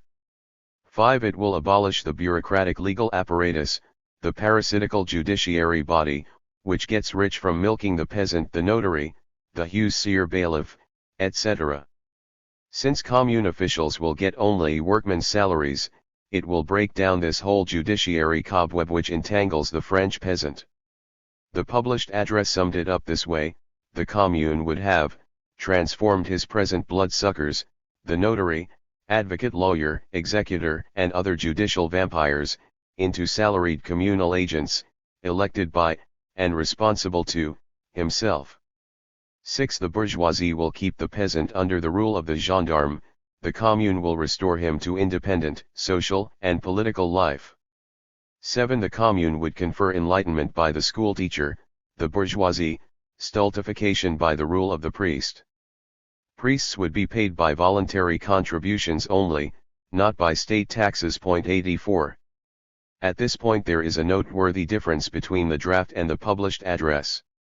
In the draft there follows a section presenting a socialist solution, looking to replace small-scale production with associated, socialized, production. This section is omitted in the address, which, of course, was to be signed by the General Council. The program as it stands consists only of immediate benefits. It is only in a separate, preceding passage that Marx explains that the Commune intended to abolish capitalist property, and it is in this passage on the ultimate aims that he includes transforming the means of production, land and capital, into instruments of associated labor, that is, social ownership. 85. As a result, the emphasis in the published address is overwhelmingly on the immediate advantages the peasants would gain from the Commune. On the other hand, the draft is even more explicit in pledging no expropriation of the peasant. Here is the summary in the draft. Degree if the Commune, as we have shown, is the only power that can give him the peasant immediate great loans boons. 86. Even in its present economical conditions, it is the only form of government that can secure to him the transformation of his present economical conditions, rescue him from expropriation by the landlord on the one hand, save him from grinding, derudging and misery on the pretext of proprietorship on the other, that can convert his nominal proprietorship of the land into real proprietorship of the fruits of his labor, that can combine for him the profits of modern agronomy, dictated by social wants and every day now encroaching upon him as a hostile agency, without annihilating his position as a really independent producer. Being immediately benefited by communal republic, he would soon confide in it trusted. 87. This discussion of the possibilities of an appeal to the peasants by the commune was, however, too much ad hoc situation linked and conjunctural to be of general value as a guide. In this field as in many others, Marx and Engels preferred to address themselves to systematic analysis of a question only when a real political situation demanded it. This did not come about until the 1890s. But in 1874 to 1875 Marx at least had occasion to note the nature of the need, in the course of marginal comments on a polemic published by Bakunin. The latter, with his usual gay abandon to slander and his delightful disregard of the authoritarian demands of evidence, had charged that the Marxists want the proletariat to dominate the common peasant folk, and therefore want the Germans to dominate the Slavs. The social revolution, Marx scribbled on the side, is possible only where, along with capitalist production, the industrial proletariat occupies at least an important position among the mass of people. But if the proletariat itself is not yet a majority of the people, it must gain the support of allies. And in order for it to have any chance of victory at all, it must at least be able to do immediately as much for the peasants, mutatis mutandis, as the French bourgeoisie did in its own revolution for the French peasants of that time. What a nice idea, that labor rule involves oppression of rural labor. 88. The word immediately, here again, means, immediately on gaining power. More often, of course, immediate demand suggests demands raised for adoption by the present regime. The difference is by no means absolute. On the one hand, a revolutionary party would presumably carry out in power the demands it raises in opposition. On the other, peasants are afraid to trust socialists in the present because of their fear of future expropriation. In his 1894 essay on the peasant question in France and Germany, Engels discussed the whole complex of immediate policy under these several questions. How is social democracy to overcome this peasant prejudice? What can it offer to the doomed small peasant without becoming untrue to itself? How was the peasant to be helped, not the peasant as a future proletarian but as a present propertied peasant, without violating the basic principles of the general socialist program? What, then, is our attitude toward the small peasantry? How shall we have to deal with it on the day of our accession to power? 89. In the 1890s these issues were raised sharply as a concrete party problem. 9. The peasant question in France and Germany. The impulsion that led Engels to write The Peasant Question was the development especially in the French and German parties of what he considered an opportunist, reformist, tendency that was seriously compromising socialist principles in order to catch the peasant. In France, the Marxist group, called the French Workers' Party, was one of 7 socialist groups at this time. Led by Jules Guesde and Paul Lafargue, it was making progress slowly. Lafargue and his wife Laura, Marx's daughter, kept in regular correspondence with Engels. In 1891 Lafargue won election to the Chamber of Deputies from the Lille area, making a first for the party. Given the majority mass of the rural population, further party progress meant extending socialist propaganda and organization to the countryside. In 1892 the party's first agrarian program was adopted at its Marseilles Congress. This program dealt mainly with the interests of the agricultural laborers, tenants, and sharecroppers, and seemed to be effective in gaining rural support. Then in 1893 Lafargue was defeated for re-election. He wrote Engels, "I had a majority in the town of Lille. It was the votes of the 16 rural areas which gave my opponent the majority." 92 In October he reported to Engels that the winning of the rural areas is the socialists' main objective, even though the towns are far from being won, and that additions to the party's agrarian program were being prepared for the next Congress, which will be specially devoted to the agrarian question and will be held at Nantes, in the heart of the Chouan country center of peasant counter-revolution in 1793, where the Republic is still not accepted, but where rural socialism is making headway. The Nantes socialists, who have a rich shipowner, Brunelliere, at their head, have organized the peasants in unions which centralize and coordinate their efforts, So far they have succeeded in deferring the expropriation of the peasants. 93. It was the big landowners who were trying to get the small peasants off the land. The peasant unions were peasant organizations formed to preserve the small holdings. In September 1894 the party congress at Nantes did adopt an expanded agrarian program which was obviously designed to make a new type of appeal to the small holding peasantry and even to bigger landholders employing farm laborers. This is the Nantes program discussed below. There was no doubt in Engels' mind that the decisive motivation was simply vote-catching for electoral success.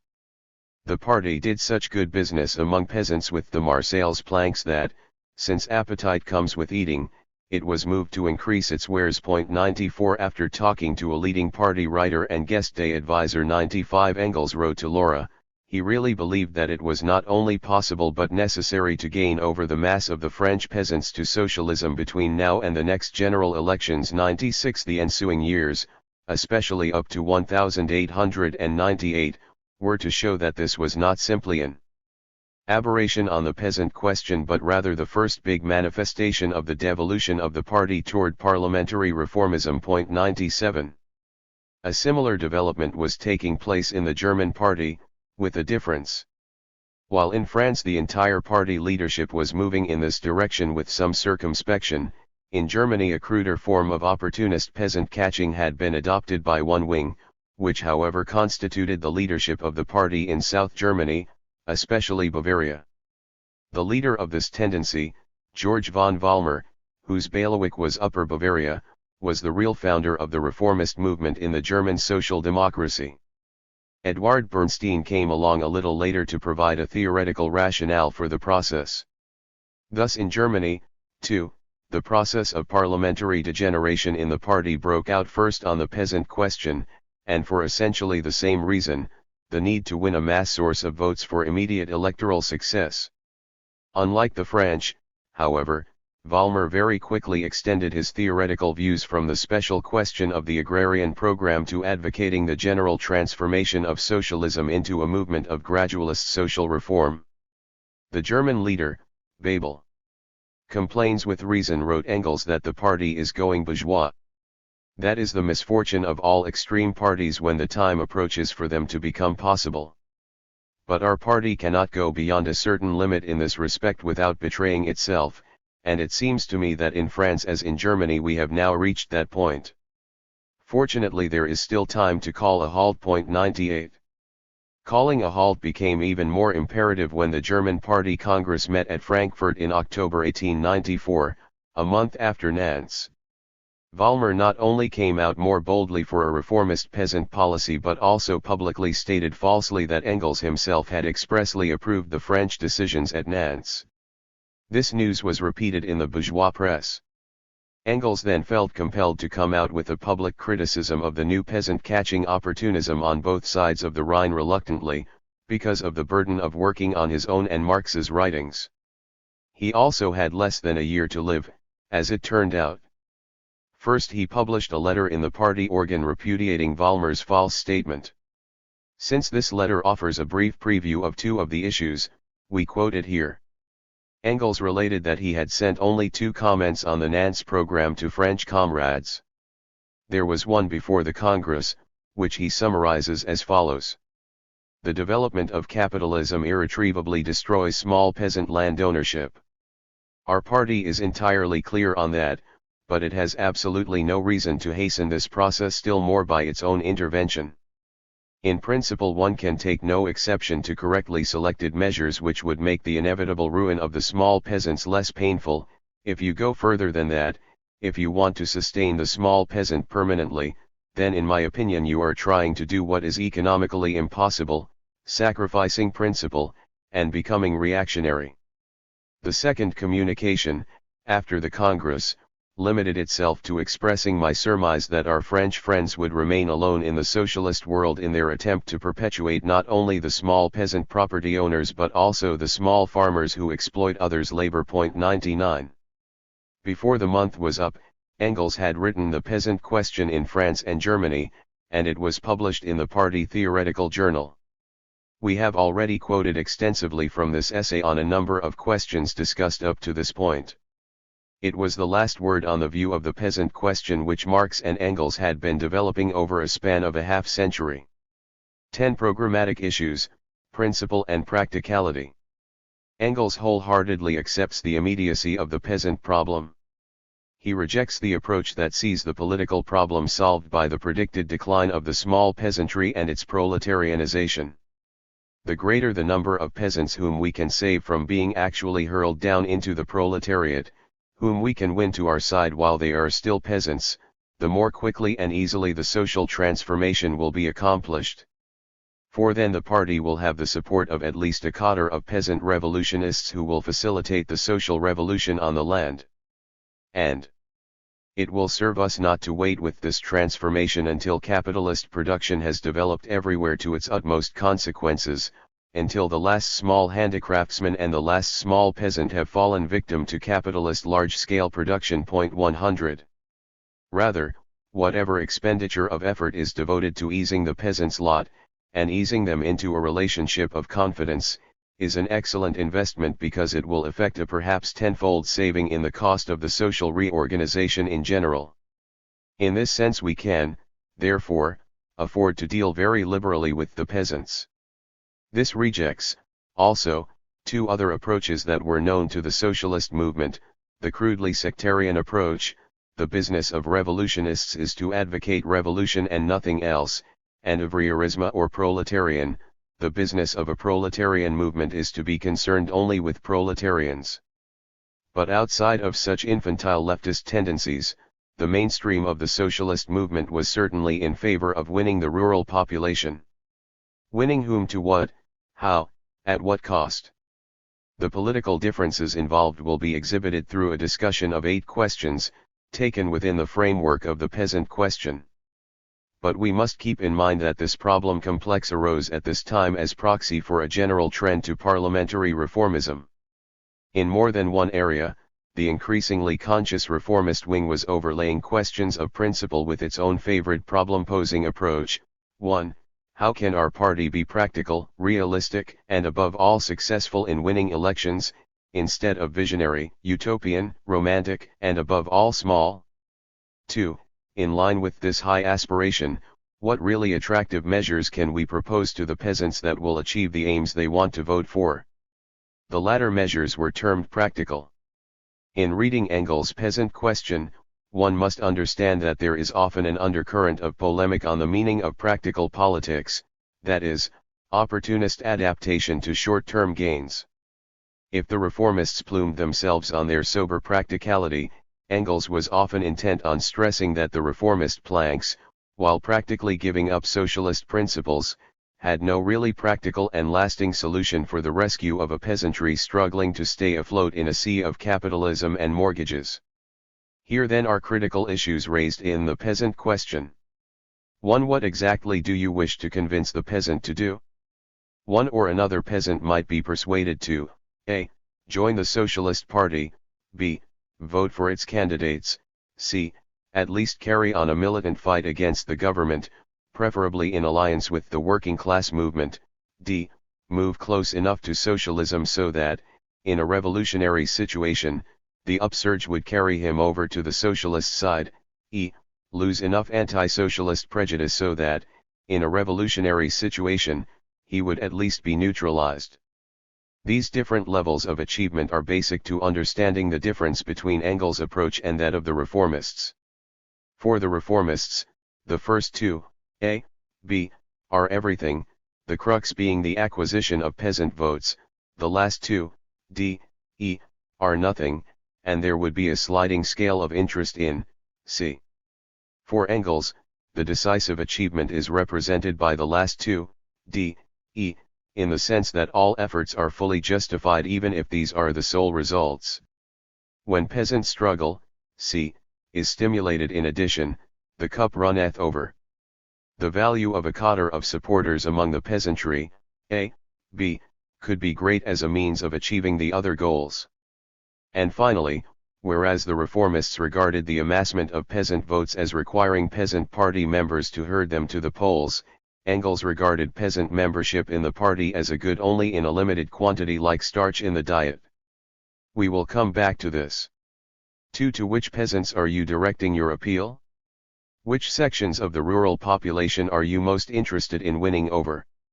We saw Marx's and Engels' answer in chapter 13.101. First comes the rural proletariat, the wage workers on the land, and then the small peasantry.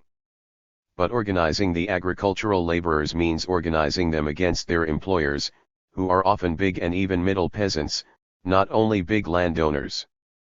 Therefore there is a basic question of priorities.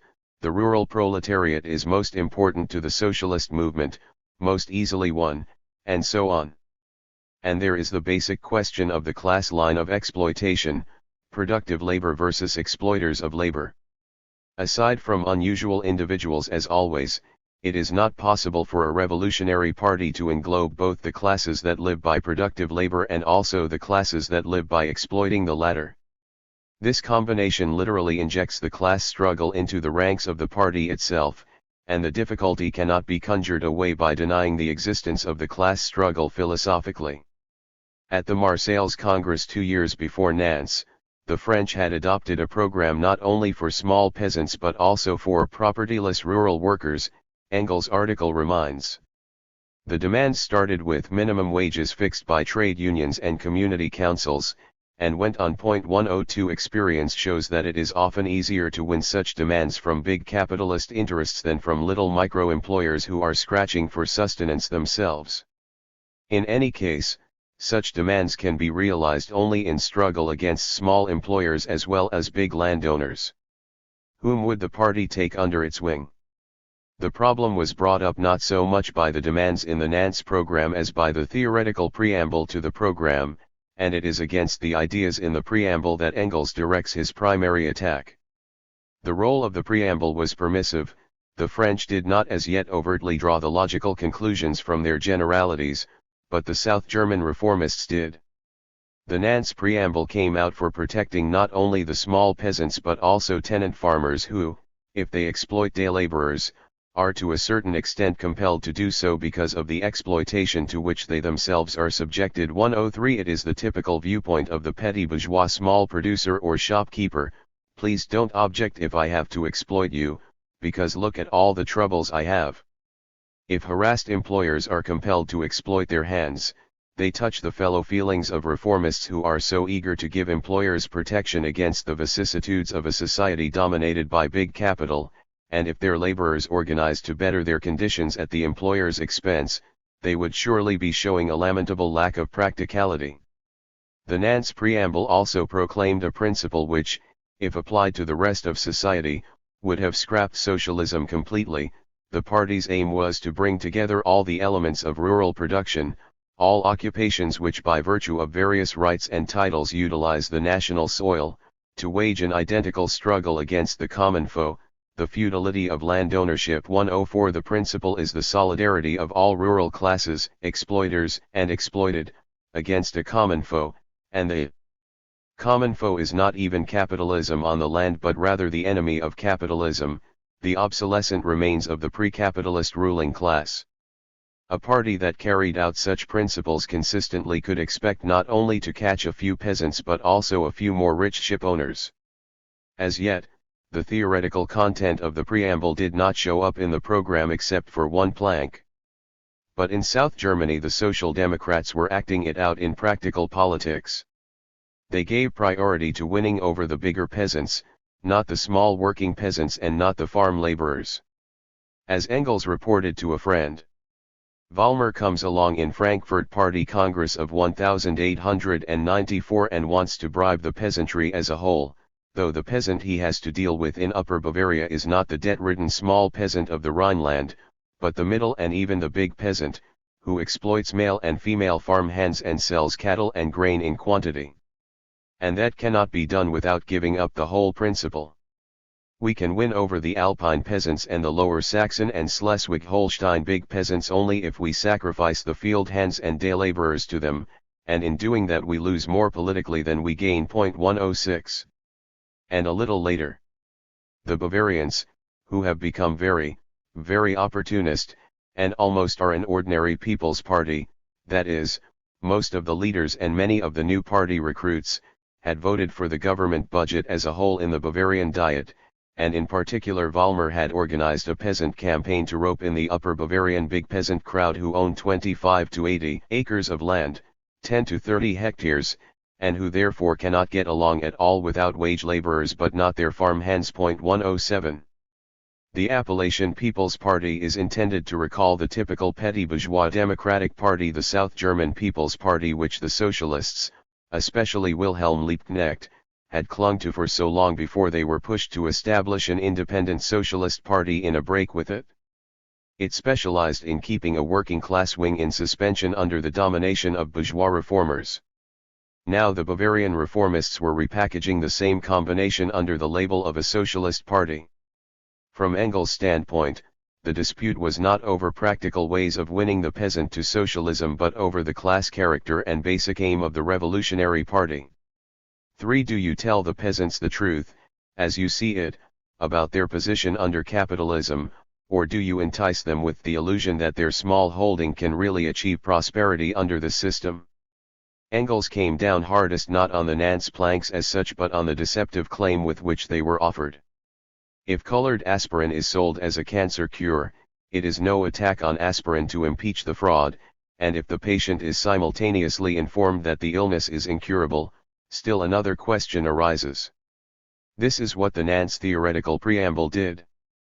In one sentence it stated flatly that small holding ownership is irretrievably doomed, adding, with Engels' lively agreement, that still it is not for socialism to hasten this doom, which is the work of capitalist forces.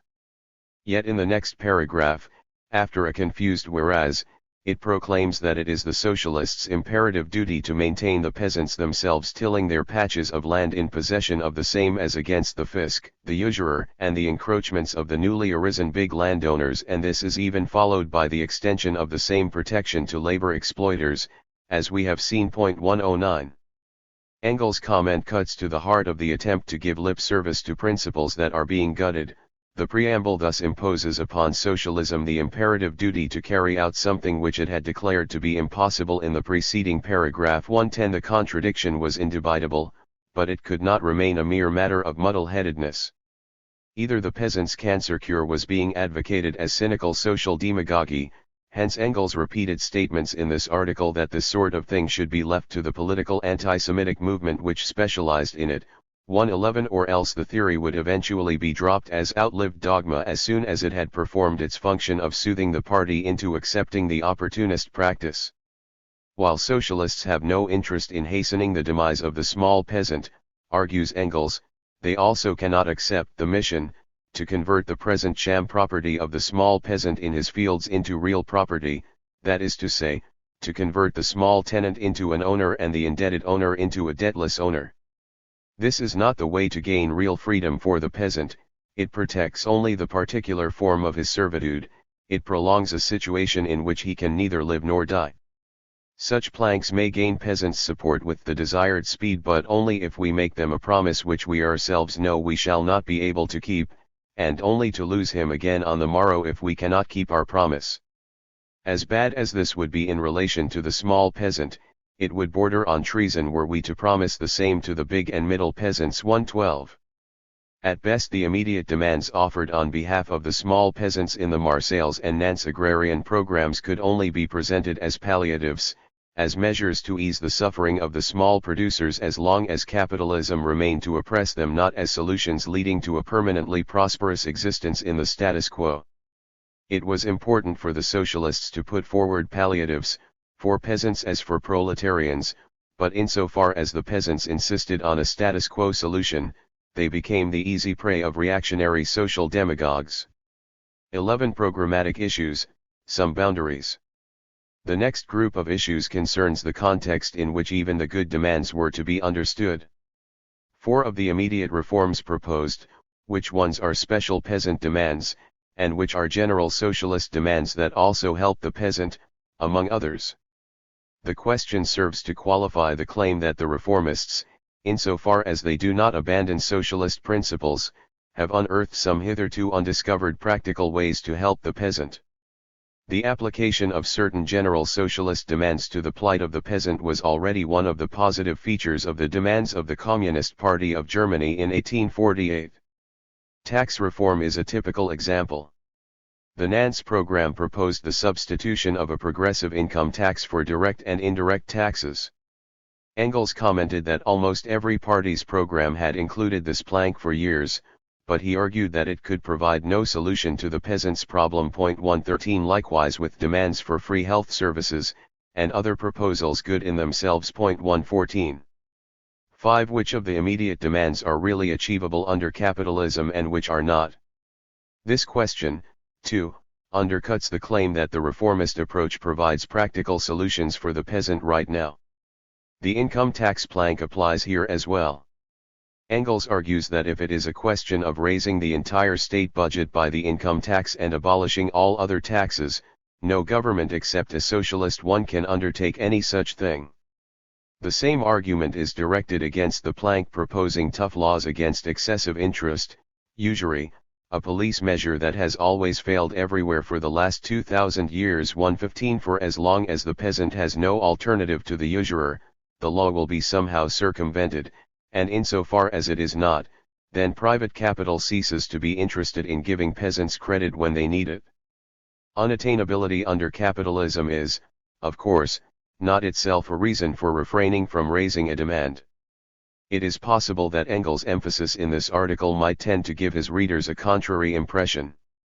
Both Engels and Marx had often enough raised proposals that were transitional demands, the fight for them showing that capitalism could not satisfy the people's needs but that socialism could.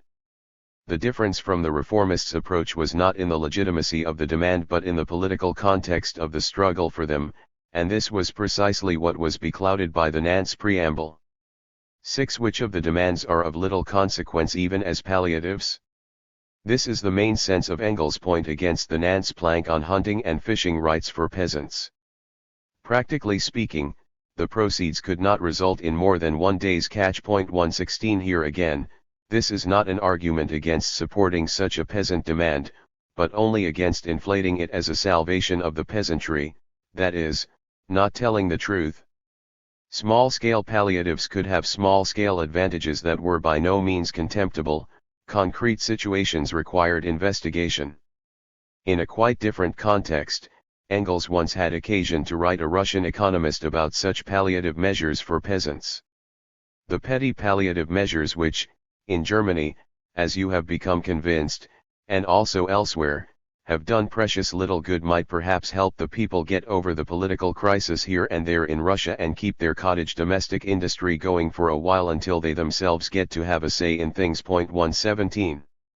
7. Which demands, while helping the small peasant a little, mainly redound to the interests of the big landowner? This, of course, is a classic device.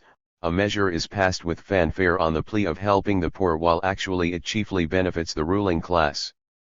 There is certainly no reason for socialists to lend their own name and cover to such a swindle, as they scratch around for peasant catching planks. Engels points the finger at 2 points in the Nance platform. 1. Which advocates lowering certain transportation charges for farm produce, is on the whole in effect in Germany, and mainly in the interests of the big landowners.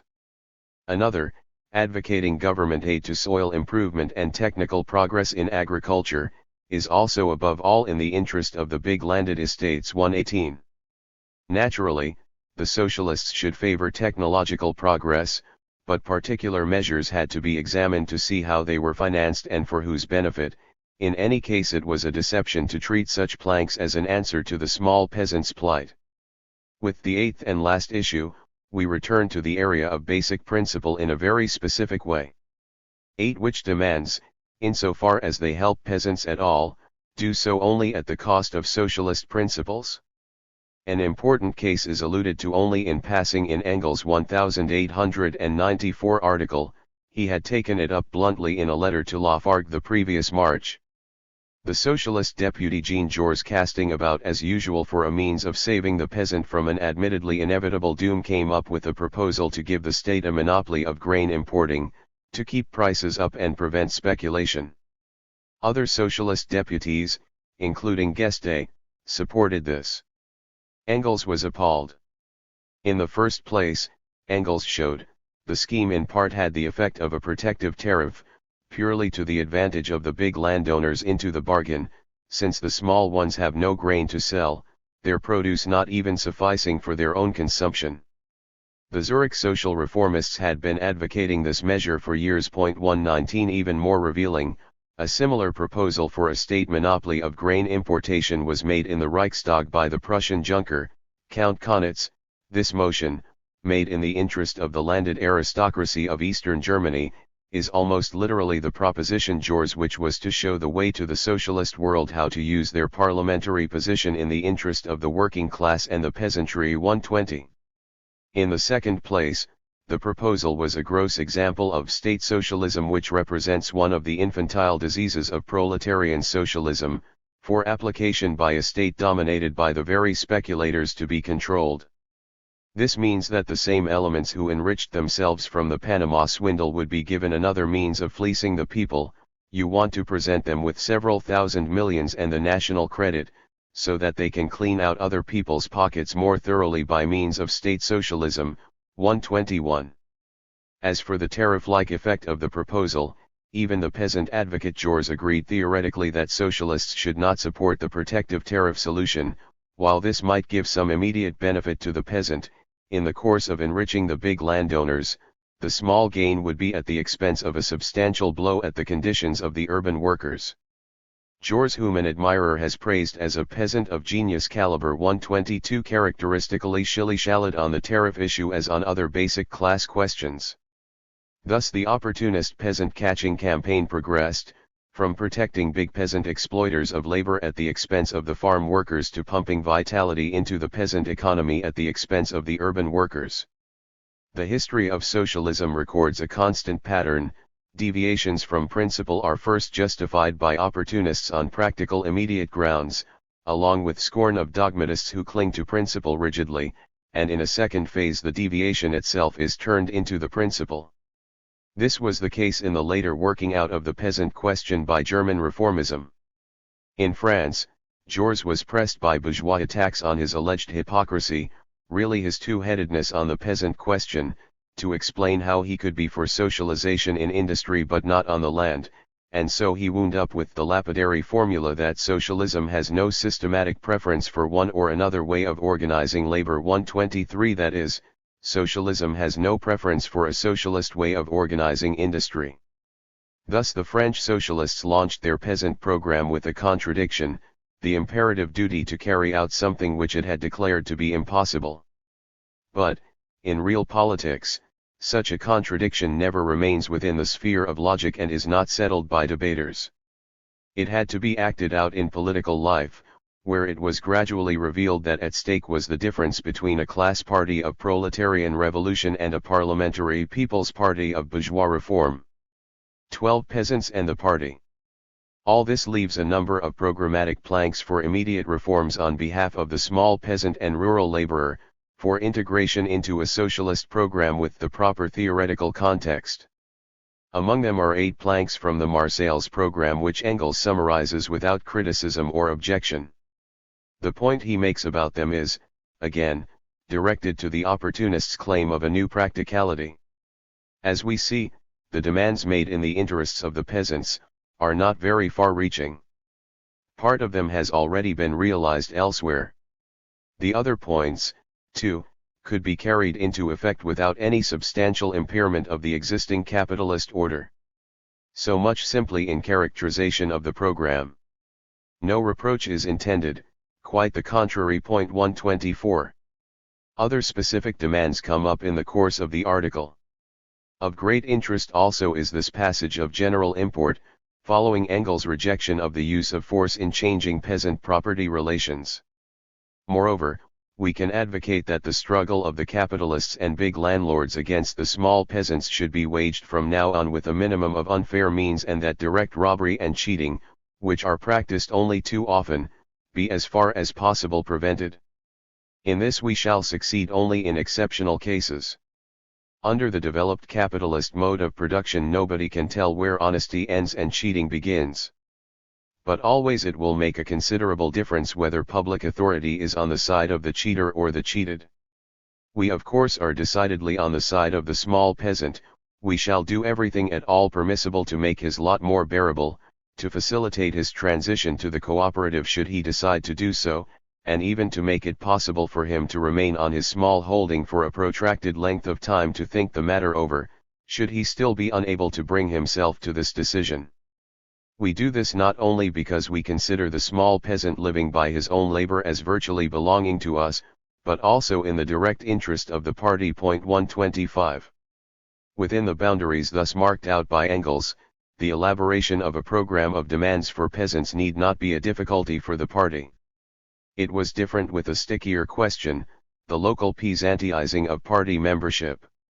This problem concerned not individual memberships but rather the ingestion and integration of recognizable social strata. It depended on the basis on which party membership was expanded. A peasant even more, a rural worker who really did become a socialist and revolutionary and who accordingly joined the party was a valuable acquisition. But peasants who were encouraged to join a rural party branch with their peasant mentalities essentially unchanged, in expectation of immediate boons, these tended to be alien elements. It was the latter pattern that was showing up especially in South Germany. As we saw, Engels noted that preference was being given by the regional party leadership to the bigger and more influential peasants, who could furnish voters, and not to the farm workers. Engels challenged this conception of building the party. I flatly deny that the Socialist Workers' Party of any country is charged with the task of taking into its fold, in addition to the rural proletarians and the small peasants, also the middle and big peasants and perhaps even the tenants of big estates, the capitalist cattle breeders, and the other capitalist exploiters of the national soil. To all of them the feudality of land ownership may appear to be a common foe. On certain questions we may make common cause with them and be able to fight side by side with them for definite aims.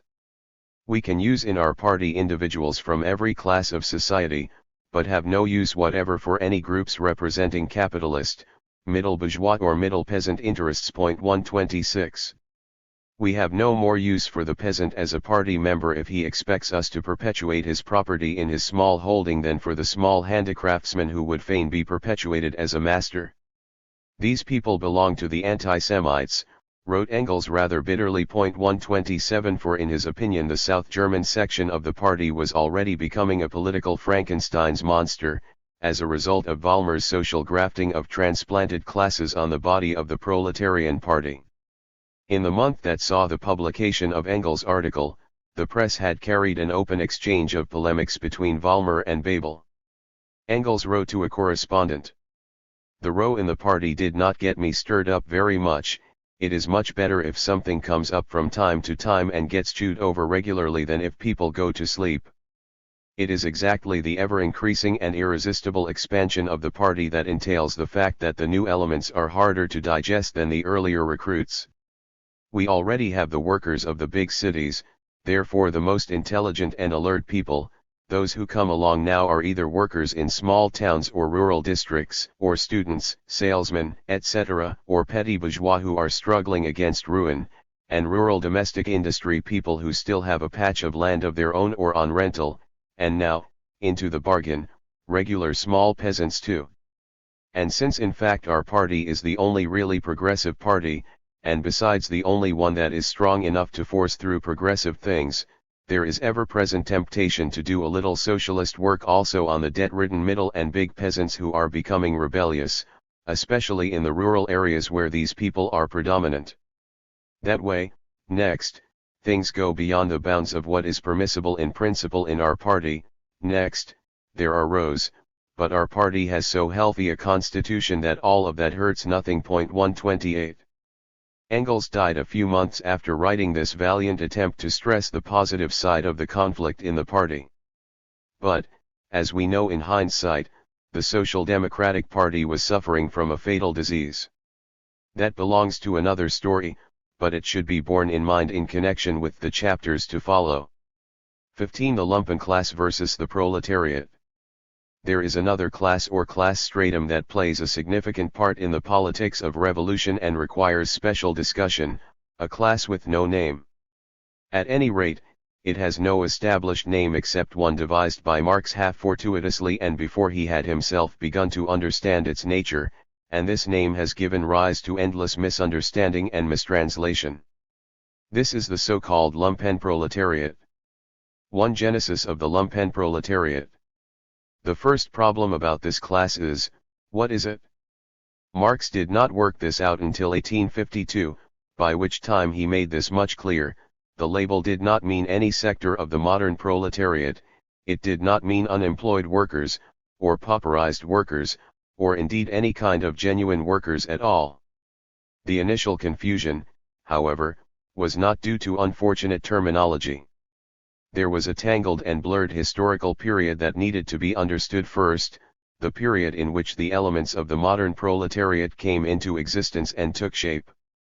We saw in Volume 1 that the term proletariat itself arose trailing clouds of confusion, and for the same reason it took on its modern meaning, wage workers, in the couple of decades before the Communist Manifesto, but did not lose its old meaning immediately. This coexisting older meaning was, for centuries, the rabble that lived in poverty from hand to mouth, the lowest stratum of propertyless freemen, the depressed plebeian mass. The name did not necessarily imply a working status of any kind. In this long-established usage, the proletariat comprised not only workers of various sorts but also an amorphous mass of adventitious, unsettled, irregular, and disreputable elements, including itinerant workers and vagrants shading into malefactors like the Roman proletarii. There was a basic distinction between this grey mass and the modern working class, which Marx later put into these words: the Roman proletariat lived at the expense of society, while modern society lives at the expense of the proletariat too.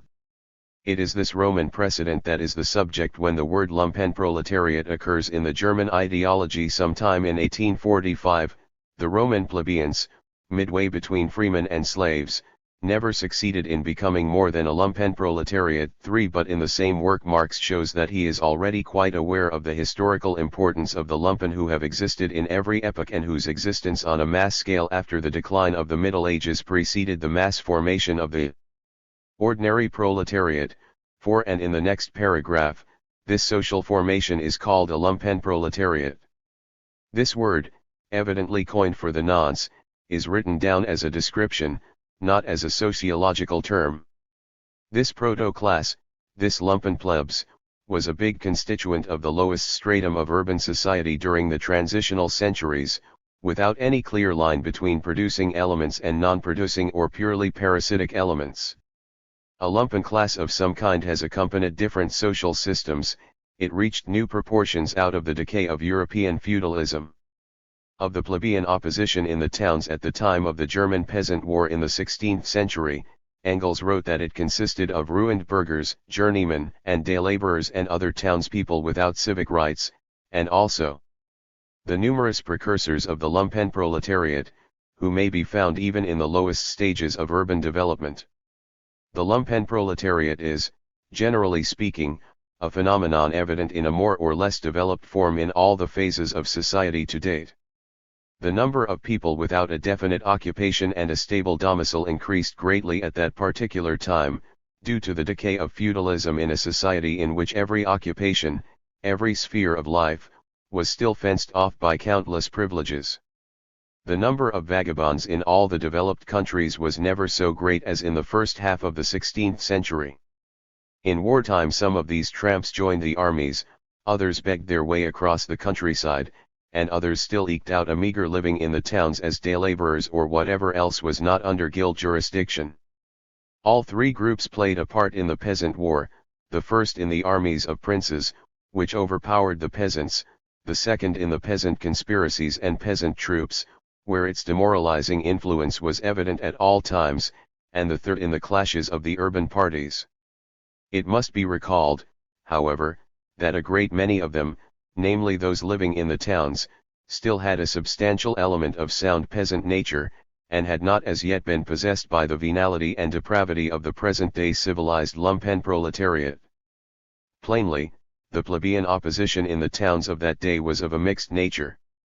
It combined the depraved elements of the old feudal and guild society with the undeveloped, budding proletarian elements of the dawning, modern bourgeois society. 7. Considerably later, Engels painted much the same picture in a criticism of Koskai's book Communism in Central Germany in the time of the Reformation. One deficiency, he wrote the author, was very defective inquiry into the development and role of the déclassés, almost pariah-like elements standing almost wholly outside the feudal structure which inevitably had to spring up every time a town was formed, and which constituted the lowest stratum of every town population in the Middle Ages, without any rights, detached from the Marktgenossenschafft village community, from feudal dependency and from the guild corporation. This is difficult, but it is the main basis, for gradually, with the dissolution of feudal ties, this stratum becomes the pre-proletariat, which in 1789 makes the revolution in the Paris faubourgs and absorbs all outcasts of feudal and guild society.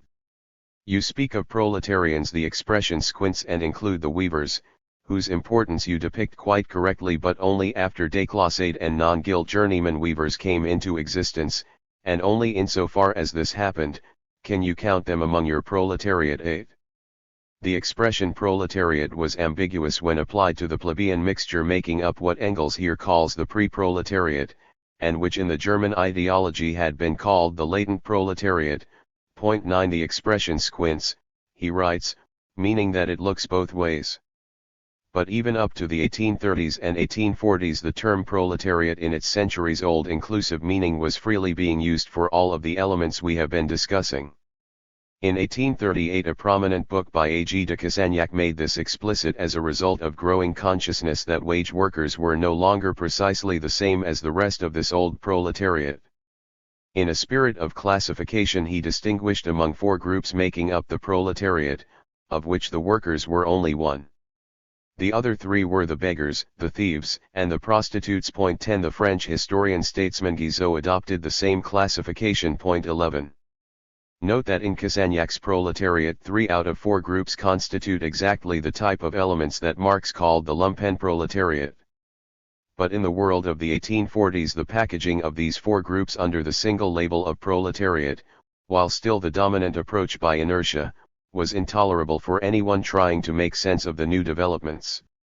It was doubly intolerable if it is true, as I have suggested, 12. That the modern meaning of proletariat arose especially in the milieu of the new socialist communist movement of the 1830s as a special designation for the newly prominent class of wage workers. Some other term would have to be found for the other 3 groups in Cassagnac's proletariat, and this was the function assumed, for Marx, by lumpenproletariat. Thus a natural confusion was engendered by overlapping movements in language in the junction between an old and a new social era. The word lumpenproletariat came in to designate a part of the old proletariat but not of the modern proletariat. Still, there was a remaining element of ambiguity insofar as the social distinction between old proletariat and modern proletariat was not yet complete and was even less completely grasped by contemporaries. 2. From 1847 through the Revolution. In the German ideology both uses of lumpenproletariat referred mainly to the past, to obsolete social elements. The next usage brought it to the present, and was also the first time the word appeared in print, as far as I know. In a minor article written around the year end 1846 to 1847, Engels used the term in passing in the course of criticizing a poem by the true socialist Karl Beck, whom we have mentioned before. Point 13. Engels found one praiseworthy passage in Beck's poem, a passage which he calls a portrayal of the lumpenproletariat. A beggar warns his daughter that if she bears a bastard the child is doomed to grow up into a thing that goes about begging, foraging in the gutters, huckstering on odd jobs, and the like. A derelict, says the summary couplet, that scrambles to steal and pimp and prey, and boozes the dregs of conscience away. Point 14. It is implied that there is an existing social stratum to be called the lumpenproletariat. Engels spells out the implication a few months later in an unpublished manuscript, in a passage explaining why the proletariat cannot be expected to take the leadership of the coming revolution, because it is too weak and too badly split up and scattered. 15. And the propertyless classes, in common parlance the working classes. This division of the propertyless or working classes into farm hands, day laborers, artisan journeymen, factory workers, and lumpenproletariat, already makes it impossible for them to mutually clarify themselves about their unity of interests, to come to an understanding, to constitute themselves into a single class. Engels then sketches the backward consciousness of each section. For the last mentioned, he writes, the lump 16 lends his fists for a few thalers to fight out the spats among bourgeoisie, nobility, and police 17. There is a throwback here to the earlier sprawling conception of the propertyless classes as a unitary social formation, indicated by the apologetic reference to common parlance, vulgo, and in this framework the lumpenproletariat is quite clearly viewed as a constituent sector. The well-known passage in the Communist Manifesto emphasizes the shady social role of the lumpenproletariat even more strongly. We must go back to the original text. The lumpenproletariat, this passive putrefaction of the lowest strata of the old society, is here and there swept into the movement by a proletarian revolution, but in accordance with all its conditions of life it is more apt to sell itself to reactionary intrigues. Point 19. This rotting mass is a dangerous class, to be sure, but what the manifesto emphasizes is that it is a danger to the revolution. This statement was partly a summary of some past history and partly a prediction. The prediction was realized all too well in the course of the revolution of 1848 to 1849. The first case in point came, appropriately, when the revolutionary tide reached the city which then and now has a claim to the title of world capital of the lumpenproletariat, Naples, with its Lazzaroni. Engels related the fate of the revolution in Naples in the first number of the Nuit Zeitung. The Bourbon king, Ferdinand II, mobilized his troops to overthrow the Chamber of Deputies, which was supported by the National Guard. At first the 20,000 Lazzaroni of Naples were on the fence. The National Guard fought heroically against superior forces, and might even have won, but the failure of the French fleet offshore to intervene on the side of the bourgeois revolution pushed the Lazzaroni over to the king's camp. By this step of the Neapolitan lumpenproletariat the defeat of the revolution was determined. With the help of the Lazzaroni, who were the most greedy of the king's myrmidons, the National Guard was butchered. Engels also mentions that, years back, the Lazzaroni formed the bulk of the Sanfedisti, papal storm troops formed after 1815 to combat the revolutionary republicans. Point 22. Next, Paris. In one of the articles relating the events of the June days, Engels dwells on the savage role played by the Mobile Guard, which had been formed by the provisional government soon after the February seizure of power. The Mobile Guard, which is recruited mostly out of the Paris lumpenproletariat, has, in its short period of existence, already been considerably transformed by means of good pay into a praetorian guard for the existing rulers. The organized lumpenproletariat gave battle to the unorganized working proletariat. As was to be expected, it put itself at the disposal of the bourgeoisie just as the Lazzaroni in Naples had put themselves at the disposal of Ferdinand. Only those sections of the Mobile Guard that consisted of real workers went over to the other side. But how despicable does this whole present business in Paris show up, when one sees these elements yesterday beggars, vagabonds, rogues, street gamins, and petty thieves of the Mobile Guard, whom in March and April every bourgeois called a rascally band of brigands fit for any infamy and not to be tolerated any longer, when this band of brigands is now petted, praised, rewarded, and decorated because these young heroes, these children of Paris of incomparable valor who scaled the barricades with the grandest courage, etc. because these mindless barricade fighters of February now shoot just as mindlessly at the working proletariat as they did before at the soldiers, because they let themselves be bought out with 30 sous a day to massacre their brothers. Honor to these bought-out vagabonds because they shot down the best and most revolutionary section of the Paris workers for 30 sous a day. 23. Next, Belgium. There had been no uprising, but the government had panicked and cracked down in all directions. 18 Republican leaders and militants of the democratic movement were condemned to death after a sham trial. Engels quotes the journal D'Anvers on the lack of interest in the affair on the part of the Antwerp population. Only in the working classes, claimed the paper, was there much feeling, and this was a feeling of hostility against the Republicans. After working classes, Engels inserted parenthetically, read, Lumpenproletariat 24. Then came the counter-revolution in Vienna in November, and the exploits of Baron Jelicic in smashing the Democrats with his Croatian troops. An article by Marx connected the pattern with Paris. In Paris the Mobile Guard, in Vienna the Croatians, in both places Lazzaroni, an armed and bought-out lumpenproletariat versus the working and thinking proletariat. In Berlin we will soon see the third act. 25. That expectation was fulfilled in a matter of days. In an article on the counter-revolution in Berlin, Marx summarized the pattern of counter-revolution in Europe as, like the revolution itself, it traveled from Italy to Paris to Vienna and Berlin. On Naples and Paris, his summary paragraphs are these. In Naples the Lazaronitum, in alliance with the monarchy, against the bourgeoisie.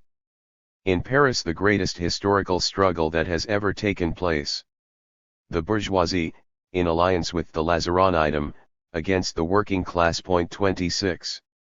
Finally, as for the German campaign for the Reich Constitution in 1849, Engels summed up the role of the lumpen elements crisply. The lumpenproletariat was, as everywhere, up for sale from the second day of the movement on. They demanded that the Committee of Safety give them arms and a stipend in the morning, and let themselves be bought up by the big bourgeoisie in the afternoon, to guard the latter's buildings or tear down the barricades in the evening. On the whole they stood on the side with the bourgeoisie, which paid them best, and with this money they had a merry old time while the movement lasted. 27.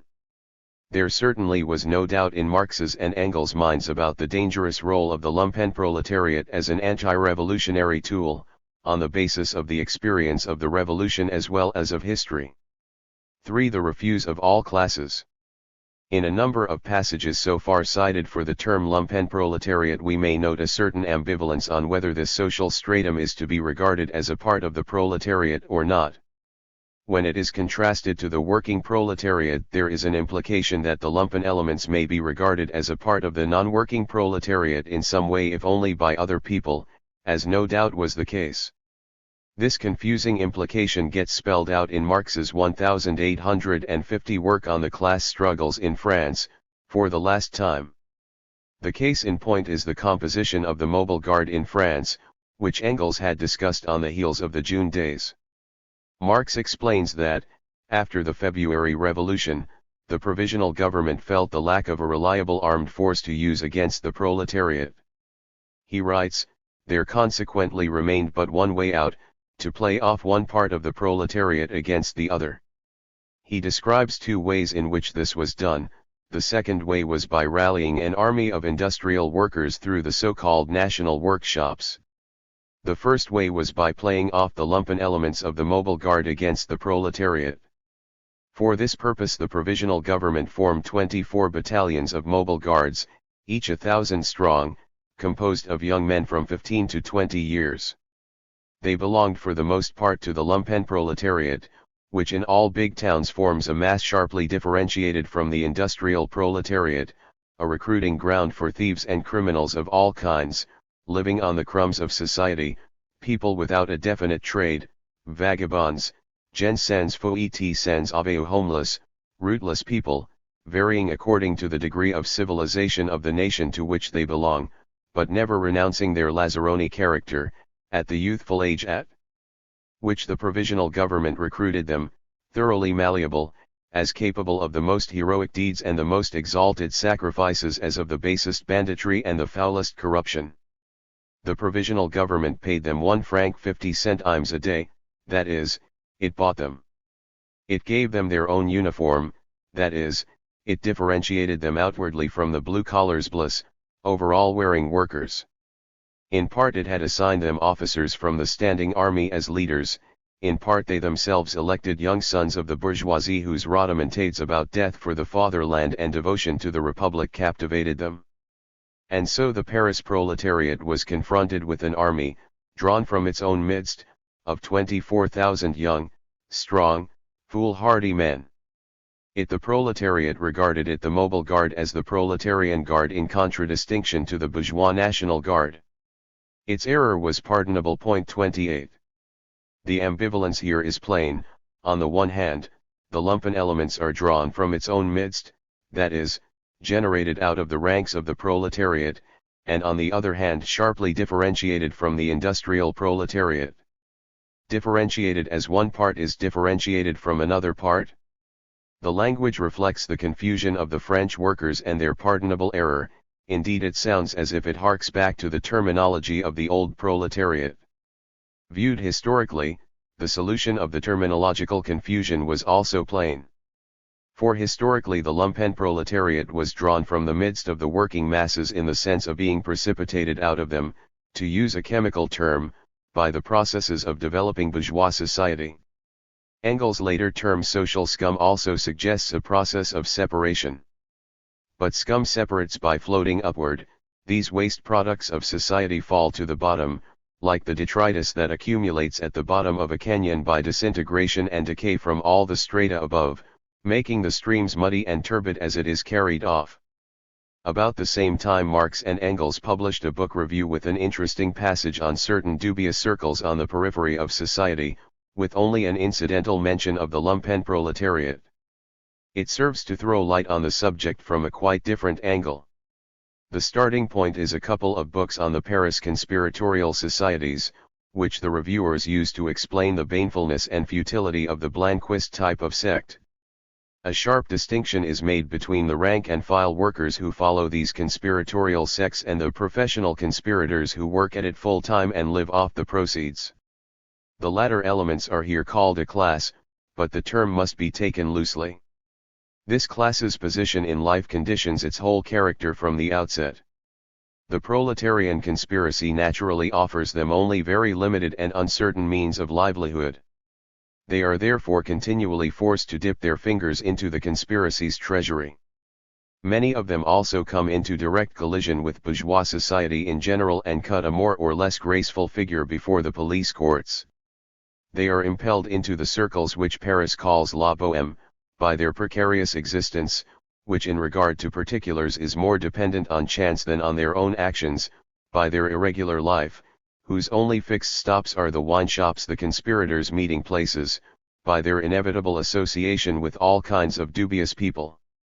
These democratic bohemians of proletarian origin, there is also a democratic bohème of bourgeois origin, the democratic loafers and barflies, are therefore either workers who have given up working and as a result have become dissolute, or elements that stem from the lumpen proletariat and carry over all the dissolute habits of this class into their new life. It can be understood how under these circumstances a couple of jailbirds are to be found involved in almost every conspiracy trial. The whole life of these professional conspirators bears the character of the bohème most markedly. Point 29. We will meet this bohème again, for a closer look. Let us note that in this passage it is treated as being more inclusive than the lumpen proletariat. The difference narrows in the next passage to be discussed, but we should not think that we are dealing with hard-edged social strata susceptible of exact definition. Point 29a. The basic breakthrough on the meaning of the lumpen proletariat was made 2 years later, in Marx's portrait of that class in the 18th Brumaire of Louis Bonaparte. The scene is still or again France, especially Paris. As we saw, Engels pointed the finger at the Mobile Guard at the first opportunity in 1848. In his class struggles in France, Marx continued the discussion of the Mobile Guard, and already referred to the Society of December 10, that organization of the Paris lumpen proletariat. 30. This society, whose name commemorated Bonaparte's election to the presidency on December 10, 1848, was a sort of stormtroop organization established and paid by Bonaparte to further his plans. It played an important part in his coup d'état. Now Marx devotes a special analysis to this new embodiment of the lumpen counter-revolution. On the pretext of founding a benevolent society, the lumpen proletariat of Paris had been organized into secret sections, each section being led by Bonapartist agents, with a Bonapartist general at the head of the whole. Alongside decayed roués with dubious means of subsistence and of dubious origin, alongside ruined and adventurous offshoots of the bourgeoisie, were vagabonds, discharged soldiers, discharged jailbirds, escaped galley slaves, swindlers, mountebanks, lazzaroni, pickpockets, tricksters, gamblers, pimps, brothel keepers, porters, litterateurs, organ grinders, rag pickers, knife grinders, tinkers, beggars, in short, the whole indefinite, disintegrated mass, thrown hither and thither, which the French term la bohème. From this kindred element Bonaparte formed the core of the Society of December 10. A benevolent society insofar as, like Bonaparte, all its members felt the need of benefiting themselves at the expense of the laboring nation. This Bonaparte, who constitutes himself chief of the lumpenproletariat, who here alone rediscovers in mass form the interests which he personally pursues, who recognizes in this scum, offal, refuse of all classes the only class upon which he can base himself unconditionally, is the real Bonaparte. 31. To Bonaparte the state is a masquerade to mask the pettiest knavery lumpery. In this Society of December 10, he assembles 10,000 rascally fellows lumpencurls who are to play the part of the people as Nick Bottom that of the lion in Shakespeare. It is the Society of Disorder, Prostitution, and Theft. 32. The French bourgeoisie balked at the domination of the working proletariat, it has brought the lumpenproletariat to domination, with the chief of the Society of December 10 at the head. 33.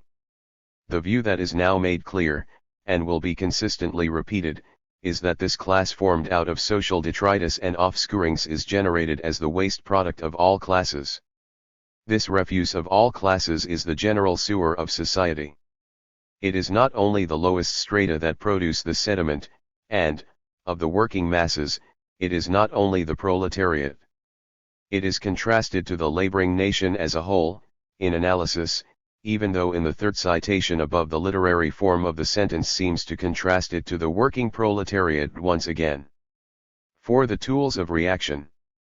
Marx and Engels never used the German word lumpenproletariat when writing in English or French, they sought a native substitute that would suggest the social element, as when they impressed Lazzaroni for the purpose. In English they occasionally used mob. Both Lazzaroni and mob occur in Marx's explanation in the New York Tribune of the events of the Spanish Revolution in 1813 to 1814, when the city lumpenproletariat aided the counter-revolutionary reaction. The mob, what Hobsbawm calls the church and king mob, gave the king a triumphant welcome to Madrid. The rabble hurried to remove the word liberty over the entrance to the Cortes, and one of the factors in the victory of the reaction was these shameless demonstrations of the town mob, partly paid for their performances, and like the Lazzaroni of Naples, preferring the wanton rule of kings and monks to the sober regime of the middle classes. 34. Marx even uses mob in a letter to Engels, in German, dealing with the American Civil War. Of the Southern slave-holding oligarchy. In a part of the degree poor whites degree they found the degree mob degree who acted for them as substitutes of the zouaves. 35. And in a letter to Marx, Engels uses still another combination, referring to the French Revolutionary Terror of 1793, one of the elements was the lumpen mob which took advantage of the terror to line its own pockets. 36. All in all, one of the most consistent notes struck about the lumpen mob is its aptness for use as a tool of reaction. For example, describing a demonstration in Hyde Park assaulted by the police, with many arrests, Marx notes that the prisoners are guarded by shady figures pressed into the service of the London police out of the Irish lumpenproletariat. 37. Marx's and Engels' views on the role of the lumpen class only hardened as time went on. By 1870 there was a special reason for the vehemence of Engels' language in a new preface to the Peasant War in Germany.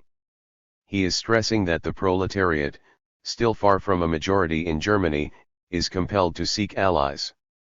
These are to be found only among the petty bourgeoisie, the lumpenproletariat of the cities, the small peasants and the agricultural laborers. He proceeds to evaluate these. On the second category, the lumpenproletariat, this scum of depraved elements from all classes, with headquarters in the big cities, is the worst of all the possible allies. This rabble is absolutely venal and absolutely brazen. If the French workers, in every revolution, inscribed on the houses, "Mort auxiliary voleurs," death to thieves, and even shot some, They did it not out of reverence for property, but because they rightly considered it necessary above all to get rid of that gang. Every leader of the workers who uses these scoundrels as guards or relies on them for support proves himself by this action alone a traitor to the movement. 38. For around this time they were beginning to discover the peculiarities of Bakunin's ideology, especially those aspects emphasized in his Russian language writings.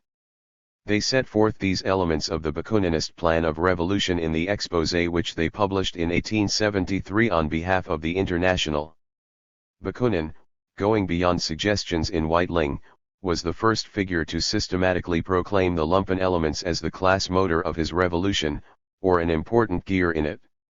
Indeed, the very type of the revolutionary for Bakunin, explained Marx, Engels, et.al., in the International pamphlet, was the brigand, the only true revolutionary in Russia. 40 More generally, his revolutionary vanguard was to be systematically based on the déclassés, the socially déclassés, those who have lost their place in society and lead a marginal existence. The International pamphlet quoted the text of a letter by Bakunin to a follower, explaining why Italy and Spain are the most revolutionary countries, including this.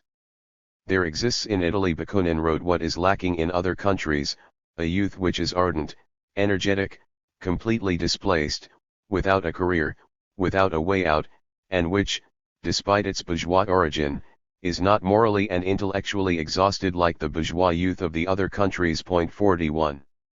In Bakunin's ideology, the proletariat in the Marxian sense, that is, wage workers who work more or less stably and, worse still, get paid more or less regularly, are bourgeois, an all-purpose imprecation with little content.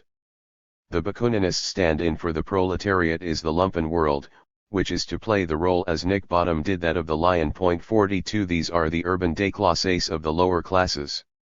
Then, as we have already seen, there is the peasantry, because they represent barbarism, plus the déclassés offscourings or refuse of the upper classes, to which the Russian aristocracy makes its rich contribution.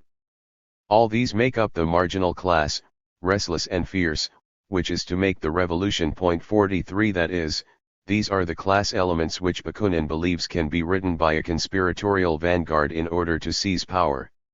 All in all, here was a theory of the revolutionary class that was destined to go far, but it is the negation of Marx's utilization of this restless and fierce, that is, unstable and vicious, class was not confined to adventurers like Bakunin, though it was not always acknowledged or theorized.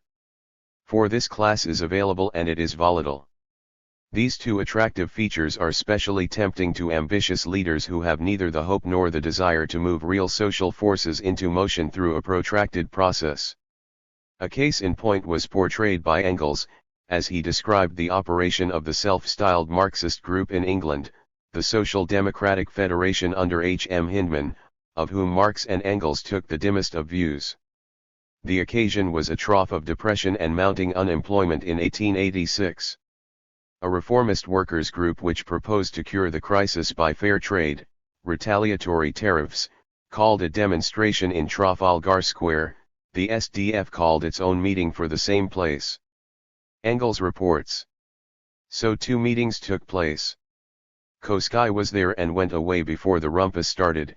He told me that the mass of the real workers had been among the pro-tariff people, whereas Hyndman and Co. had a mixed audience of people looking to go on a spree, part of them already a little high.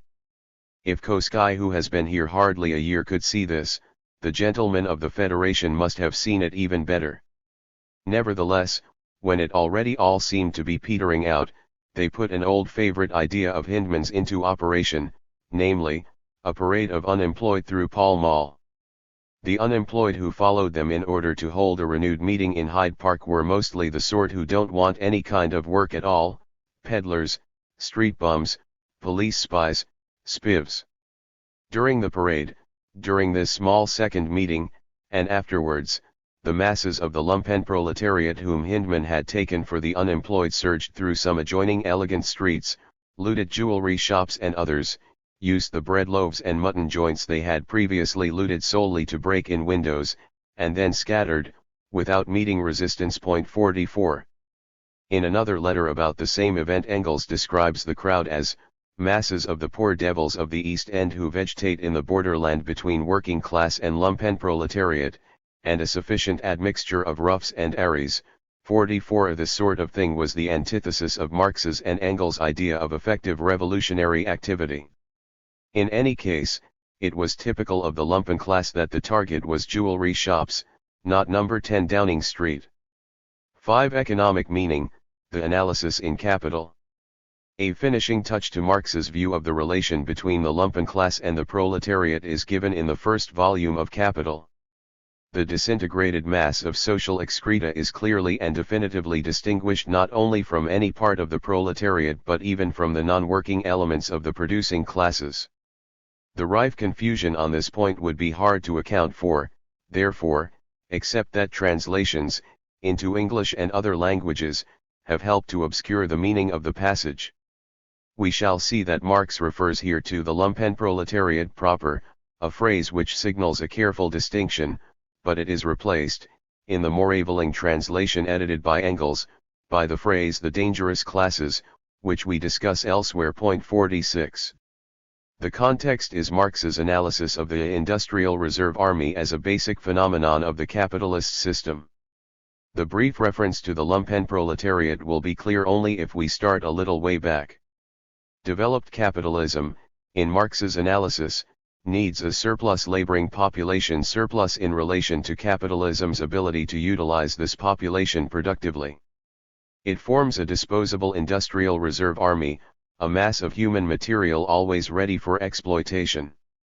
As capitalism's cyclical needs for labor go up and down, this reserve army can be employed or discarded as necessary. When on reserve, it is unemployed or partially employed. The whole form of the movement of modern industry depends, therefore, upon the constant transformation of a part of the laboring population into unemployed or half-employed hands. The movements of wages are determined by the varying proportions in which the working class is divided into active and reserve army, by the extent to which it is now absorbed, now set free discarded. 47. This pool of surplus workers, or reserve army of labor, exists in every possible form. Every laborer belongs to it during the time when he is only partially employed or wholly unemployed. Its forms are three: the floating, the latent, the stagnant. 48. It is with the last form that we come to the lowest stratum of the working proletariat. The third category of the relative surplus production, the stagnant, forms a part of the active labor army but with extremely irregular employment. Hence it furnishes to capital an inexhaustible reservoir of disposable labor power. Its conditions of life sink below the average normal level of the working class. But it forms at the same time a self-reproducing and self-perpetuating element of the working class. 49. This is still a sector of the proletariat. It is not a question of how many days a year this stagnant sector works, and still less of pinning a proletarian label as an honorific decoration. The point is objectively economic. This sector has a function to play in the processes of capitalism, whether employed or not at any given time. And the same is true of the next stratum. The lowest sediment of the relative surplus production, finally, dwells in the sphere of pauperism. Exclusive of vagabonds, criminals, prostitutes, in a word the lumpenproletariat proper, this layer of society consists of three categories. 50. It is clear that vagabonds, criminals, prostitutes are illustrative examples of the lumpenproletariat proper, which is being sharply separated from even the lowest sedimentary layers of the proletariat, even from those unable to work at all. For the three categories in this lowest layer are, those able to work, orphans and pauper children, and third, the demoralized and ragged verlumped, and those unable to work, chiefly people who succumb to their incapacity for adaptation, due to the division of labor. Marx then gives examples. A key question: why is this lowest, rock-bottom category of the lowest sediment of the relative surplus population still considered a sector of the proletariat at all, on strictly objective economic grounds? The answer is given in the same passage. Pauperism is the hospital of the active labor army and the dead weight of the industrial reserve army. Its production is included in that of the relative surplus population, its necessity in theirs, along with the surplus population. Pauperism forms a condition of capitalist production, and of the capitalist development of wealth. 51. This segment Marx then calls the Lazarus layers of the working class, whose extent denotes the size of official pauperism. 52. In turn, he makes clear that official pauperism denotes that part of the working class which has forfeited its condition of existence, the sale of labor power, and vegetates upon public alms. 53. The Lazarus layers or pauperized segments of the working class constitute a condition of capitalist production, not merely a consequence of capitalist conditions. But the lumpenproletariat falls outside this relationship. It does not constitute an economic condition for the existence of capitalism, it is produced as a consequence of developed capitalism, as a waste product, just as certain contemporary forms of crime are a consequence of the social order but not a prerequisite for it. Marx's analysis in the Grundrisse manuscripts emphasizes even more strongly that pauperism is an integral and indispensable feature of the socio-economic system. Free labor equals latent pauperism, he writes aphoristically, that is, the worker always remains free to be relegated to the Lazarus layers of the reserve army. Previous societies had surplus people, but they were surplus non-workers. The invention of surplus workers, that is, of propertyless people who work, belongs to the period of capital. 54. While the lumpenproletariat, then, is sharply distinguished from the pauperized layers of the surplus population, still it may be recruited from the Lazarus layers, that is a different matter. Continuous unemployment and consequent demoralization may push individuals out of the working classes altogether and into the underworld or the skid rows. This is also a form of declassement, a precipitation out of the proletariat. 6. The upper-class lumpenproletariat. We now come to Marx's use of lumpenproletariat with what seems to be an extended meaning, but upon which examination throws a new light on the base meaning. To begin with, let us return to Marx's impressment in 1850 and 1852 of the French term la bohème, or la bohème, as an approximation of lumpenproletariat. 55. It connoted certain shady circles on the margin of society. At the other end of Bonaparte's career, Marx returns to la bohème in the Civil War in France, but this time it has an extended meaning, similar to that given currency by Charles Hugo's popular novel of 1859, La Bohème Dorée. Marx refers to the exodus from Paris to Versailles of the high Bonapartist and capitalist Bohème, and later remarks that Versailles Paris after the fall of the Commune is the Paris of the boulevards, male and female, the rich, the capitalist, the gilded, the idle Paris, now thronging with its lackeys, its blacklegs, its literary bohème, and its cocottes. 56. These are upper-class elements, not detritus from the poor lower strata of society, but hangers-on of the rich and powerful. What they have in common with the poor lumpen class is that they are functionally outside the social structure. To be sure, they also have in common a purely parasitic role, but this is not distinctive, for there are also functional elements in bourgeois society that are parasitic in a definable sense from Marx's standpoint. 57. What is distinctive about this gilded rabble is that its personnel is socially functionless even in bourgeois terms. In a draft for the Civil War in France, Marx linked the two kinds of bohemians as complementary. The reactionary party fleeing communard Paris, he writes, was followed by its hangers-on, including the whole band of low bohème, the common criminals, that form the complement of that bohème of quality. 58. Lumpenproletariat was also given a similarly extended meaning by Marx.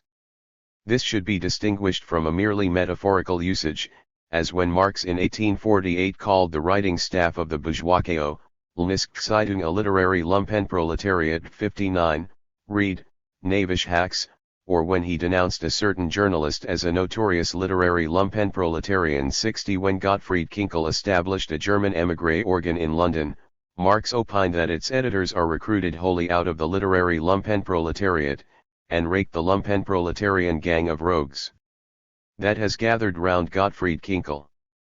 61 There may be an implicit connection here with lifestyle, that is, with the literary bohemia of the Parisian garret, for in the case of another German émigré littérateur, E. Biscamp, a letter by Marx mentioned his wretched circumstances and how he managed to eke out a miserable existence as a bohemian. The French form of the term was probably suggested by the French background of the lumpen bohemian world. 62 But these casual expressions are not to be taken literally any more than Marx's calling rural school teachers the proletarians of the learned class. 63. Something more than metaphor is evident in the following case. Marx is describing the dominance of the finance aristocracy under the king of the bourgeoisie, Louis Philippe. The same prostitution, the same shameless cheating, the same mania to get rich was repeated in every sphere, from the court to the café-born disreputable saloon, to get rich not by production, but by pocketing the already available wealth of others. Clashing every moment with the bourgeois laws themselves, an unbridled assertion of unhealthy and dissolute appetites manifested itself, particularly at the top of bourgeois society, lusts wherein wealth derived from gambling naturally seeks its satisfaction, where pleasure becomes debauched, where money, filth and blood commingle. The finance aristocracy, in its mode of acquisition as well as in its pleasures, is nothing but the rebirth of the lumpen proletariat on the heights of bourgeois society. 64. This finance aristocracy is not the finance capital that plays an integral role in bourgeois economy, it is the vultures and raiders, Kreugers and insoles, who swing from speculation to swindling, who do not gain their wealth by production even from the bourgeois standpoint, who are near criminal or extra-legal excrescences from the body social of the rich as the other lumpen elements are from the poor, who are indeed as dangerous to the long-range interests of the real capitalist class as the others are to the real proletariat. As excrescences not functionally integral to the social system, they are economic demi-mondaines, outsiders in a special sense, just as the lower-class lumpen elements are dropouts from society in a special sense. They are lumpen bourgeois. References to such an upper-class lumpen stratum are most plentiful in the 18th Brumaire, because Marx considered them to be most plentiful in the parasitic superstructure that Bonaparte raised on top of the already existing superstructure of society. Moreover, Marx regarded Bonaparte's utilization of the state apparatus as parasitically oriented, that is, for Bonaparte the state was to be used as a protection racket to skim off a fat take for the benefit of himself and his lumpen entourage. Marx does not believe this phenomenon is a requisite of Bonapartism, though the latter opens the door to it wide. For example, it is not a feature of the Bonapartist pattern set by Bismarck, rather, it flows from the personal character of Louis Napoleon Bonaparte himself, a character that plays a prominent part in all of Marx's detailed analyses of this period of French history. Still less is it a requisite of capitalism, on the contrary, it is inimical to capitalism and to the short-range and long-range interests of the bourgeoisie. All through the 1850s Marx's surprise is that the French bourgeoisie continues to tolerate Bonaparte.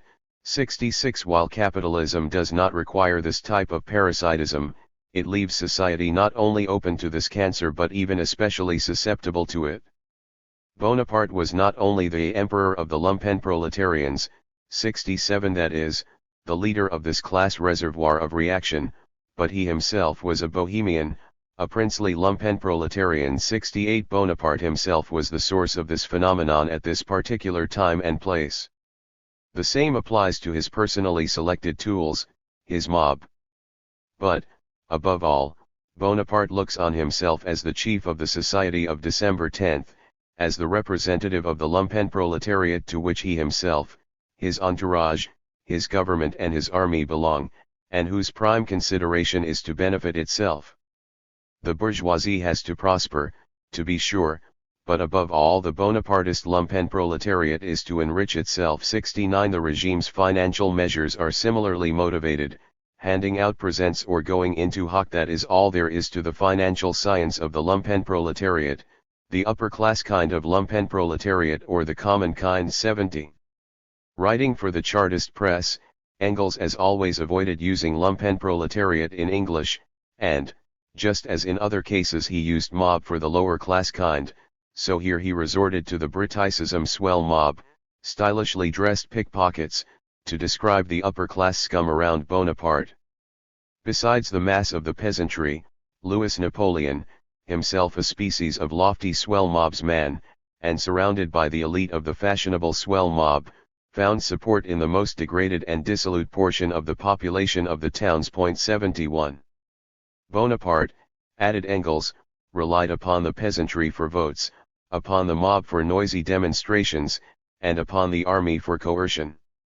The variegated lumpen elements around Bonaparte were truly the scum, offal, refuse of all classes, not simply recruited from the lower strata. That went for the peasantry too. The army itself is no longer the flower of the peasant youth, it is the swamp flower of the peasant lumpen proletariat. It consists in large measure of remplacants, of substitutes, just as the second Bonaparte is himself only a remplacant, the substitute for Napoleon. 72. These peasant draft substitutes, why are they lumpen elements?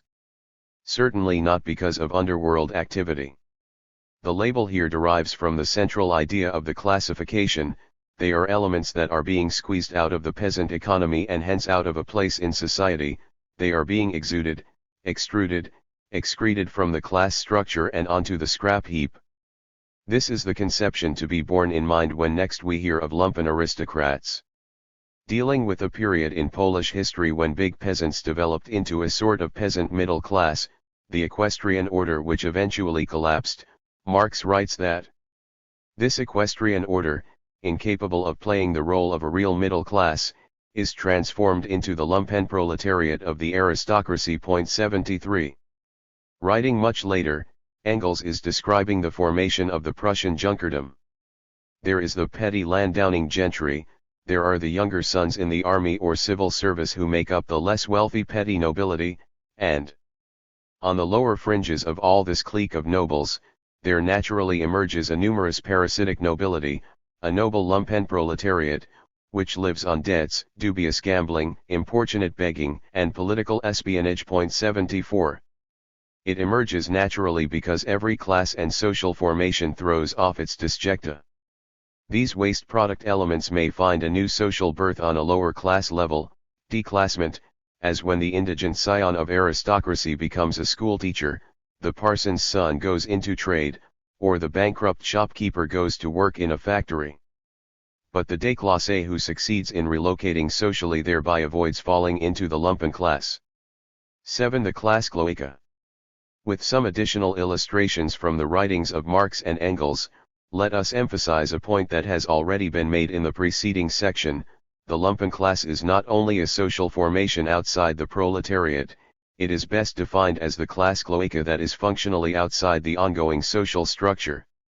It is interesting to see how this relationship is confusedly expressed in Marx's first notes on political economy, the Paris manuscripts of 1844, that is, before he had got very far in his analysis of the social structure, and before the concept of the lumpen proletariat had even achieved expression. The context is his charge that capital is interested in the worker not as a human being but only as a source of capital, as a commodity, and otherwise lets him starve in unemployment. He complains. Political economy therefore does not recognize the unemployed worker, the working human being, insofar as he is outside this labor relationship.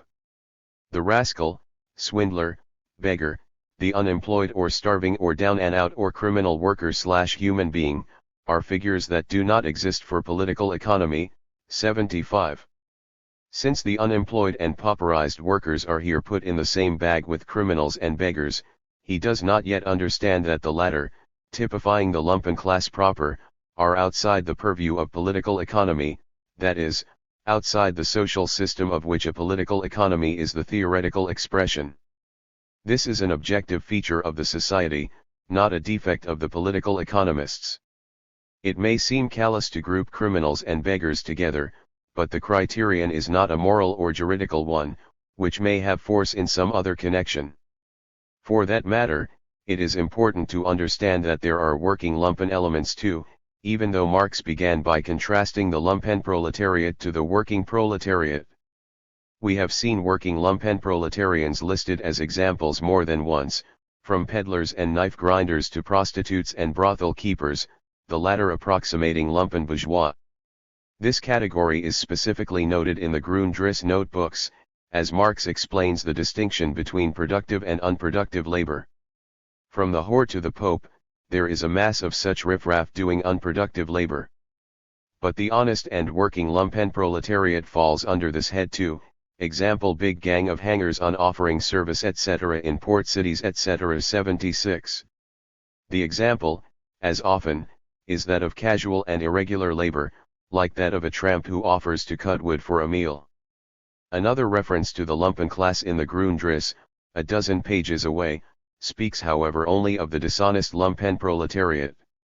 It is merely a passing mention as Marx argues that the worker cannot advance by heaping up savings as good bourgeois urge, for he would achieve only a brutalizing asceticism if he saved money in good ascetic style and so piled up prizes for the lumpen proletariat, swindlers, etc., who would increase in proportion to the demand. 77.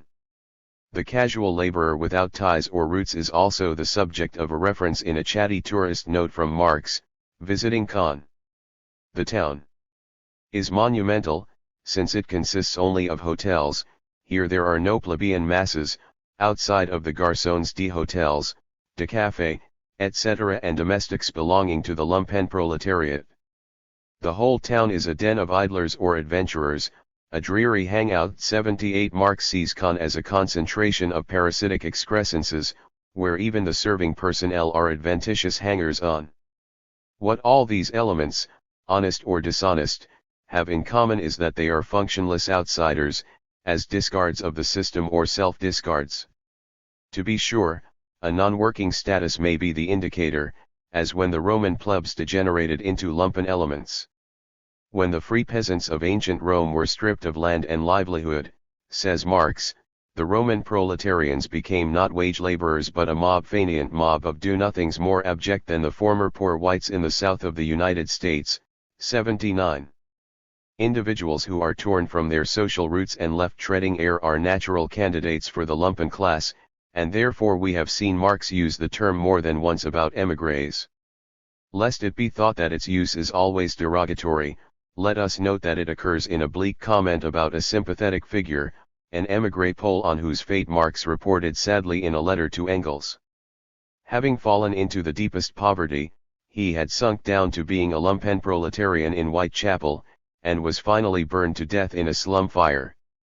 First to go to the dogs for lumpen, then to starve, and finally get burned to death, is all one can ask for in this best of worlds, grumbles Marx at a time when his own affairs were grim. 80. To be sure, Whitechapel itself more generally, the East End of London of which Whitechapel is a part, brought the lumpen class to mind, for this was its stamping ground, as well as the home of the most depressed sectors of the London working class at this time. We saw, in Chapter 4, that when the new unionism revolutionized the East End, Engels cheered particularly because this meant that the lumpen proletariat would be pushed into the background and the real workers of the district would come to the fore. 81. To repeat and to sum up, the lumpen class is the catch-all for those who fall out, or drop out, of the existing social structure so that they are no longer functionally an integral part of the society. To survive at all, in the interstices of the society, they may have to adopt a parasitic mode of existence. The tendency toward illegality, criminality, and so on simply arises from the scarcity of other choices.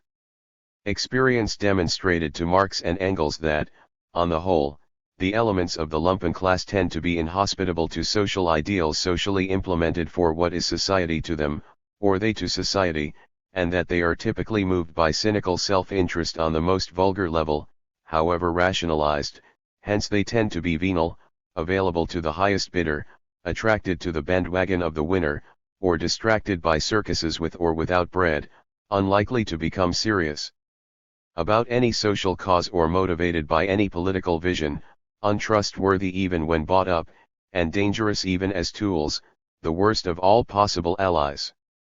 As Engels said, every leader of the workers who relies on them for support proves himself by this action alone a traitor to the movement.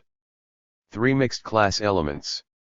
16. Intellectual labor and laborers. There is a considerable Marxological literature devoted to the subject of Marx's views on intellectuals, for the soi-disant intellectuals are endlessly fascinated by the subject. But Marx did not address himself to the question, which did not become a prominent preoccupation until after his time, and it is difficult to say what an intellectual is. There are scores of definitions and two rarely agree. It is more fruitful to begin with something more definite. Most discussions about intellectuals actually operate by pointing a finger rather than defining. They may point to certain occupations, like writers or professors, or to certain occupational groups, like professionals or white-collar workers, or to certain socio-psychological categories, like scholars or thinkers. These elements are all found in the general area dominated by brain work or intellectual, mental, labor, as distinguished more or less clearly from manual and physical labor. 1. Marx's area of concern. We begin by examining Marx's views on the role of elements typical of this general area, without being concerned with whether we are really discussing intellectuals, whatever they are. The way in which Marx posed the question to himself was more concrete. It concerned the role of educated people, the so-called educated classes, and of education as a class attribute. Marx naturally recognized that the proletarian movement needs people with a variety of advanced skills, abilities, talents, training, and knowledge.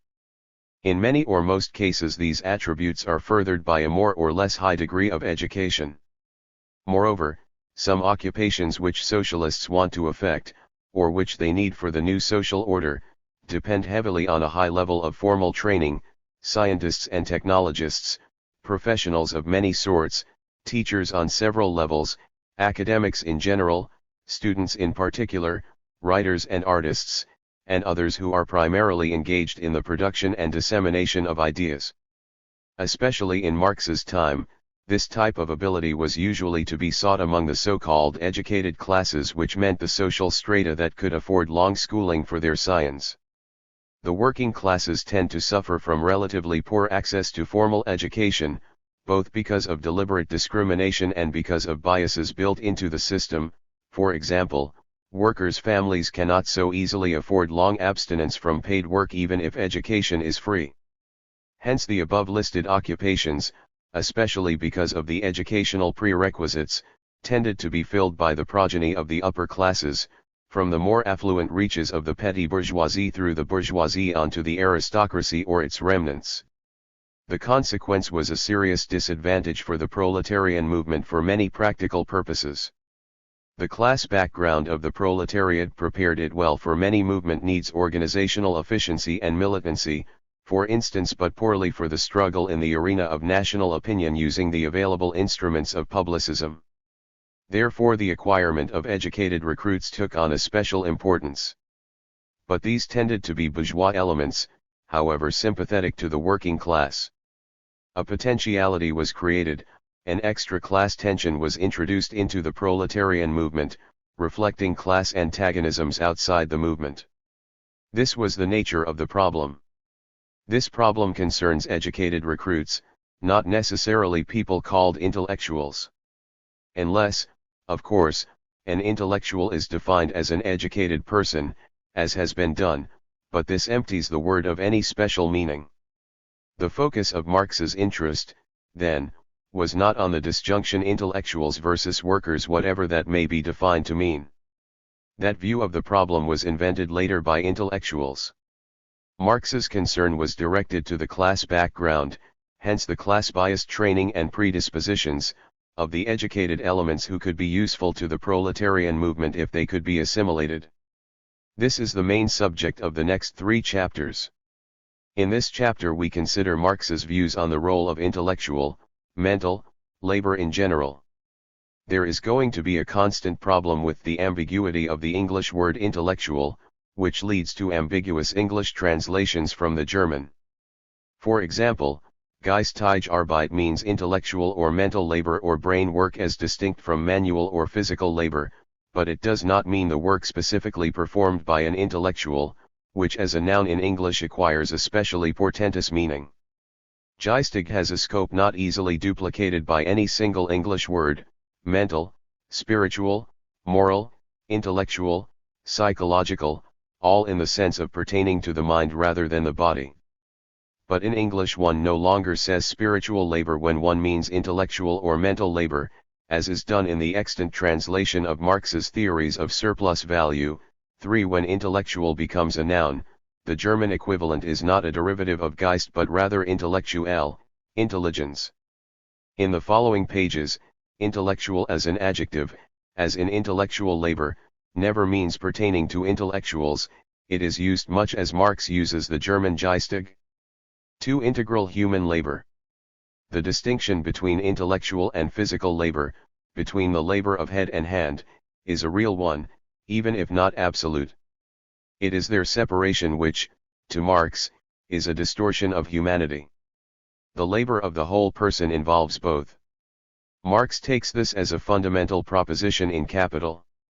In fact, he defines human labor, as distinct from the sometimes similar labor of animals, on the basis of this criterion. What marks labor as human is its intellectual, mental, component. We presuppose labor in a form that stamps it as exclusively human, he writes. It is true that a spider does weaving and a bee does the work of an architect.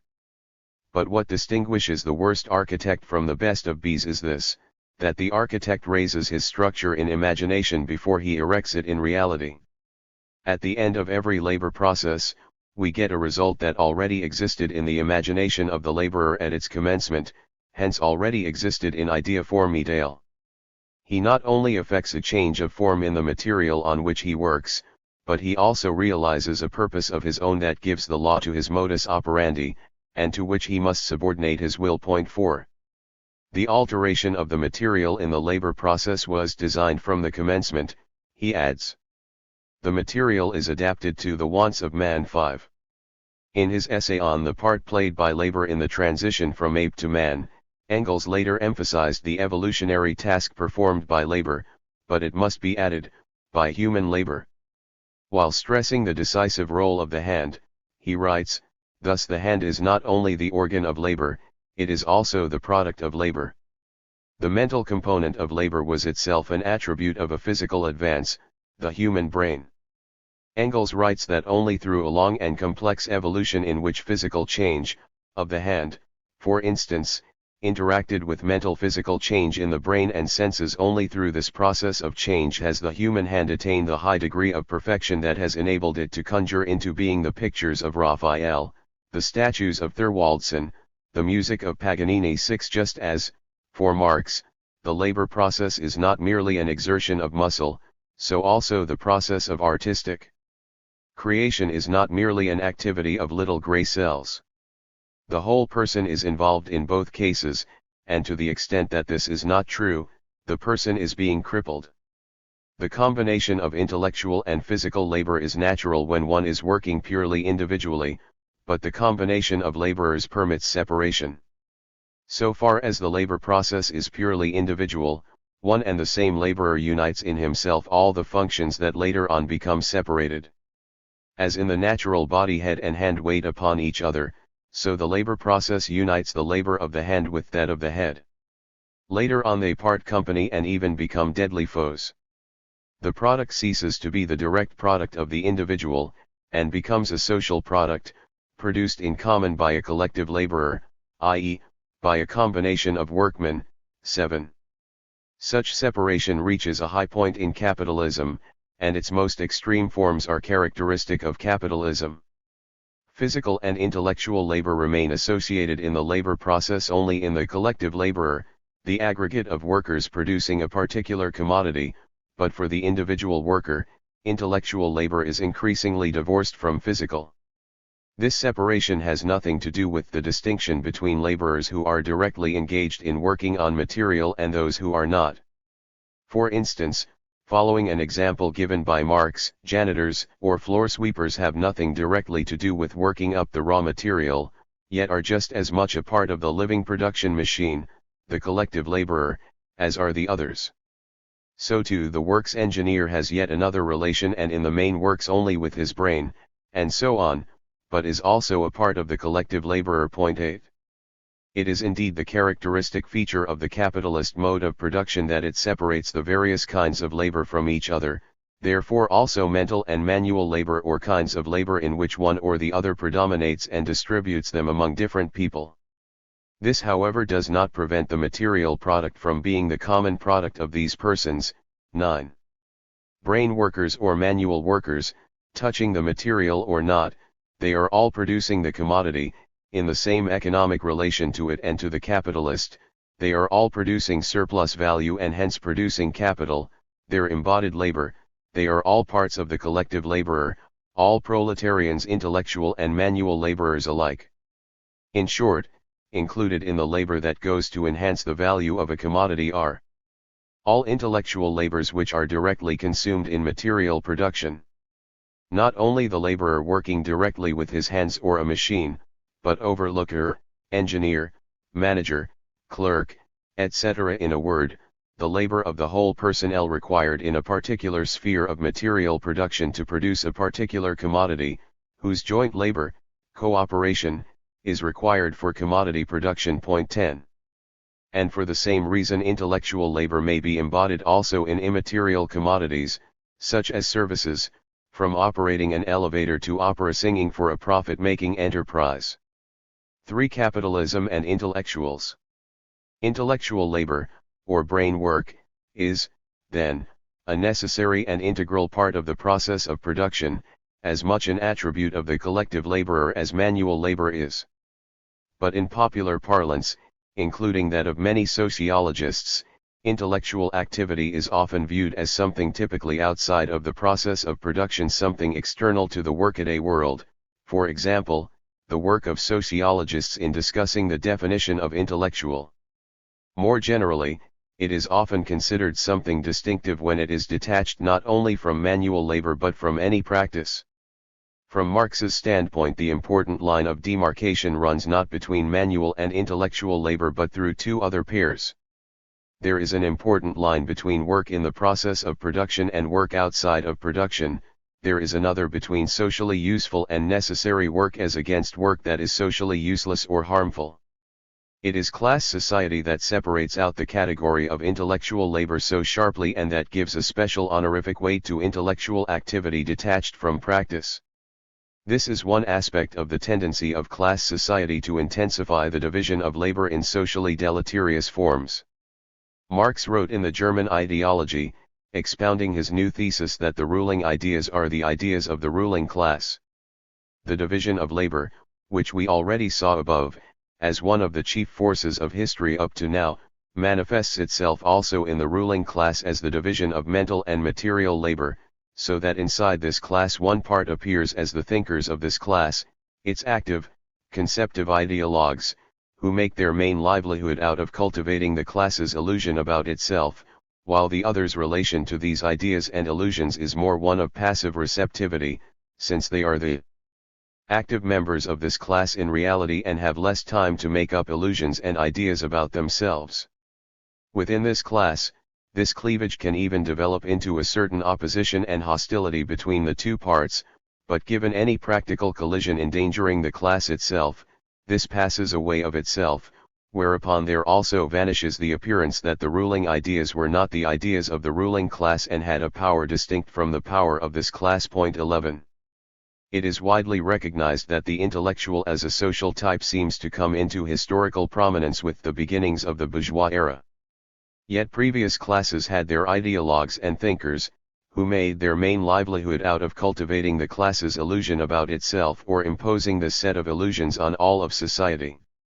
Thus, in the Middle Ages the intellectual specialists of the ruling class were usually provided by the Church, and from early on, religion, the intellectualization of people's relation to nature, also provided the ideologies and ideologists for handling illusions about the relation of person to person.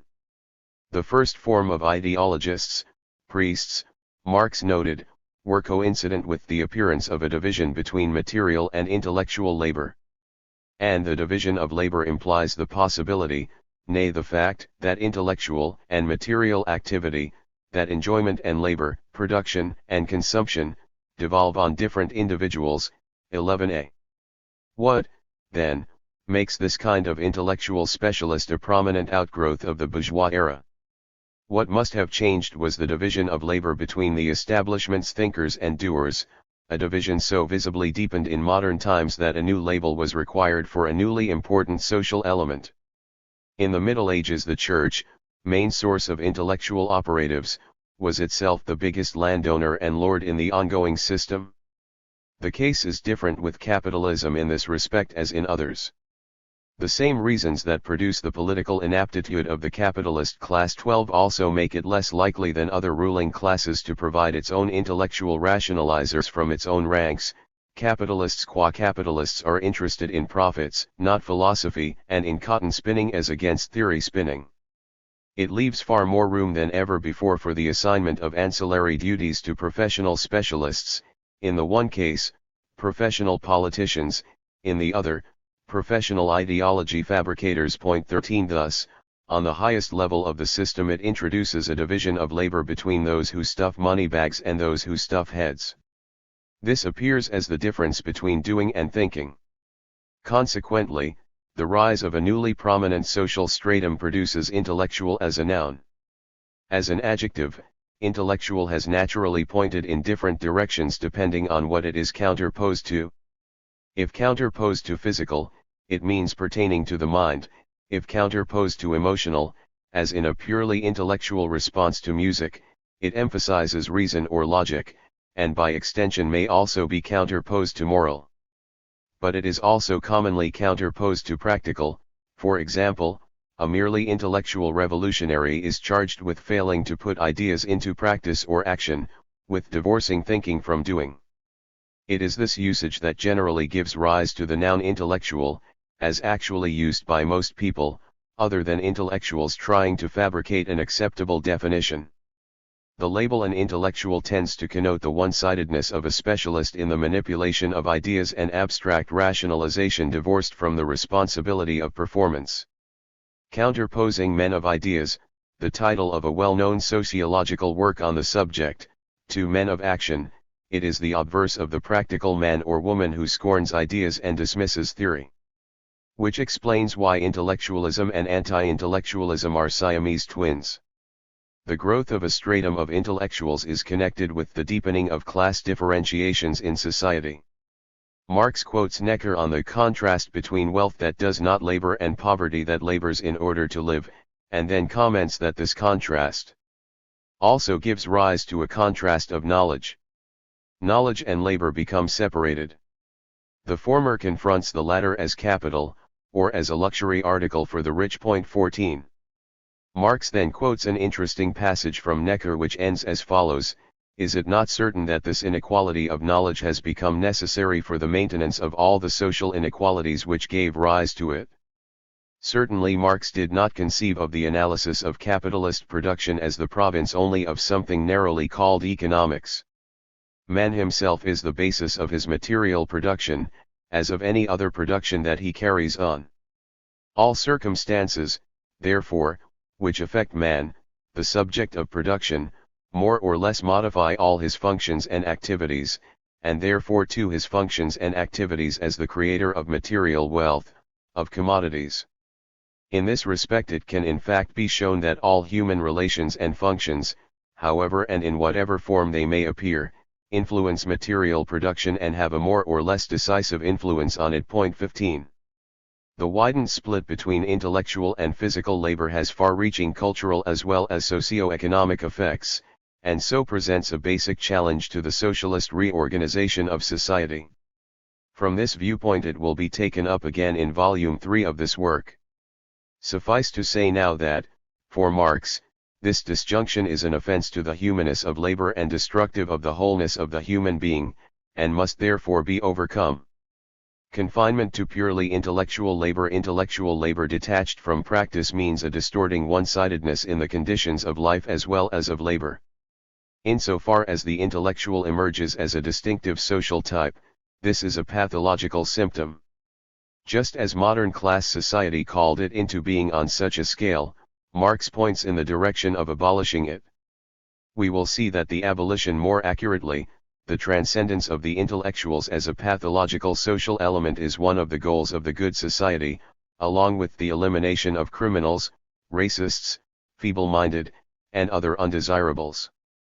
However, nothing in these pages depends on a special definition of the noun form of intellectual.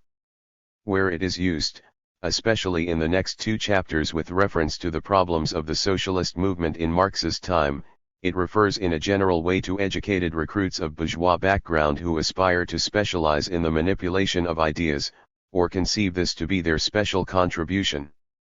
For productive and unproductive labor. Marx's discussion of the forms and role of intellectual labor is largely found under the head of his analyses of productive and unproductive labor. Of course, there is no question of a separate economics of intellectual labor in any sense. We are mainly concerned with removing misconceptions about the relationship of some types of non-manual labor to the productive process. Let us first summarize Marx's basic views on the subject. 1. What is a productive laborer? Not simply one who produces something. We are talking about productive laborers under capitalism and from the standpoint of the capitalist system, not from the standpoint of justice, humanity, abstract society, or some other social order.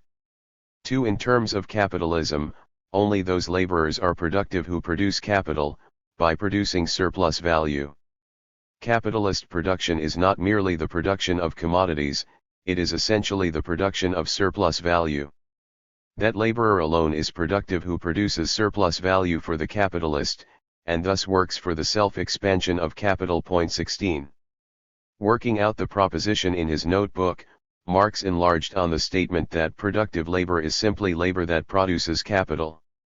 The piano maker is a productive worker, but not the piano player, even though the latter does produce something, namely music, but this playing is not for this reason productive labor in the economic sense, no more than the labor of a fool who produces phantasmagoria. Labor that does not produce capital may be useful or harmful, no matter, it is unproductive labor in either case, in the aforesaid economic sense. 17. Spelled out more formally, productive labor is wage labor which produces a vendible commodity whose sale can replace the value of the labor embodied in it, thereby producing a surplus value and hence new capital. 18. 3. The label productive laborer, rather than unproductive, is not in the least honorific, under capitalism. One can produce goods or services of the greatest importance to humanity, and even necessary for capitalism itself, without being productive, and contrariwise one can produce commodities that are socially worthless or harmful and still be productive, since these attributes are irrelevant to capitalism's view of the matter. 19. Thus Marx takes up the argument of the economist Storch that professors and writers are necessarily productive because they produce enlightenment. Marx retorts that they may also produce obscurantism. Poets and painters may produce good taste, but also bad taste. Physicians may be said to produce health, but also illness. Besides, it can just as well be said that illness produces physicians, stupidity produces professors and writers, lack of taste poets and painters, immorality moralists, superstition preachers, and general insecurity produces the sovereign. 20. All of these activities or services produce a real or imagined use value, but they do not produce commodities. Indeed, some of these activities may be quite necessary for capitalism, still without being commodities, hence not productive. A capitalist's cook performs labor that has a use value for the capitalist, without producing any commodity with exchange value. 21. Marx illustrates further with many examples of intellectual labor, productive and unproductive. If we may take an example from outside the sphere of production of material objects, a schoolmaster is a productive laborer when, in addition to belaboring the heads of his scholars, he works like a horse to enrich the school proprietor. That the latter had laid out his capital in a teaching factory, instead of in a sausage factory, does not alter the relation. To be a productive laborer is, therefore, not a piece of luck but a misfortune. 22. Note that this schoolmaster labors for a private school, not for a government board of education. At this point in Capital, Marx says he will explain further in Book 4, which we know as his theories of surplus value, hence the absence of further discussion in this area in Capital. He had already given similar examples in his notebook. Actors are productive workers not insofar as they produce a play but insofar as they increase their employer's wealth. 23. Again, a privately owned theater company is assumed. He scouts the confused ideas of political economists who assume that a thief is also a productive worker, in that he indirectly produces books on criminal law, and so on. On the other hand, workers on meretricious luxury goods are indeed productive degree as far as they increase the capital of their master, unproductive as to the material result of their labor degree. In fact, this productive worker is just as little interested in the crap he has to make as the capitalist himself who employs him. 24. The promised explication in theories of surplus value is quite voluminous. While the content repeats what we have already explained, the examples of intellectual labor that are given are especially useful. A music performer is not per se a productive laborer, even though it is argued that the musician produces fine memories, just as, Marx adds, drinking champagne may produce a hangover without being economically productive. But there is nothing derogatory to music in this. If the music is good and if the listener understands music, the consumption of music is more sublime than the consumption of champagne, although the production of the latter is a productive labor and the production of the former is not. 25. But an artist may also be a productive laborer, depending on the economic relationship. A writer is a productive laborer not insofar as he produces ideas, but insofar as he enriches the publisher who publishes his works, or if he is a wage laborer for a capitalist. 26. The same kind of labor may be productive or unproductive. For example, Milton, who wrote Paradise Lost for £5, was an unproductive laborer. On the other hand, the writer who turns out stuff for his publisher in factory style is a productive laborer. Milton produced Paradise Lost for the same reason that a silkworm produces silk. It was an activity of his nature. Later he sold the product for £5. But the literary proletarian of Leipzig who fabricates books, for example, compendia of economics, under the direction of his publisher is a productive laborer, for his product is from the outset subsumed under capital, and comes into being only for the purpose of increasing that capital. A singer who sells her song for her own account is an unproductive laborer. But the same singer commissioned by an entrepreneur to sing in order to make money for him is a productive laborer, for she produces capital. 27. Economically, there is a distinction between two types of non-material production. One generates the kind of vendible commodity that exists independently of the producer, such as books and paintings. These being commodities, what about the labor put in by the writer or painter? Here Marx refines his example of the encyclopedia hack. Here capitalist production is applicable only to a very restricted extent, as for example when a writer of a joint work, say an encyclopedia, exploits a number of others as hacks. In this sphere, for the most part, a transitional form to capitalist production remains in existence, in which the various scientific or artistic producers, handicraftsmen, or experts work for the collective trading capital of the book trade, a relation that has nothing to do with the capitalist mode of production proper and even formally has not yet been brought under its sway. The fact that the exploitation of labor is at its highest precisely in these transitional forms in no way alters the case. Then there is the other type of non-material production, where 2. The production cannot be separated from the act of producing, as is the case with all performing artists, orators, actors, teachers, physicians, priests, etc. Here too the capitalist mode of production is met with only to a small extent, and from the nature of the case can only be applied in a few spheres. For example, teachers in educational establishments may be mere wage laborers for the entrepreneur of the establishment. Many such educational factories exist in England. Although in relation to the pupils these teachers are not productive laborers, they are productive laborers in relation to their employer. He exchanges his capital for their labor power, and enriches himself through this process. It is the same with enterprises such as theaters, places of entertainment, etc. In such cases the actor's relation to the public is that of an artist, but in relation to his employer he is a productive laborer. All these manifestations of capitalist production in this sphere are so insignificant compared with the totality of production that they can be left entirely out of account. Point 29. These types of intellectual labor are indeed insignificant in effect on the total economy, but of course not insignificant from the standpoint of the status of arts, letters, science, and other intellectual pursuits within capitalist society.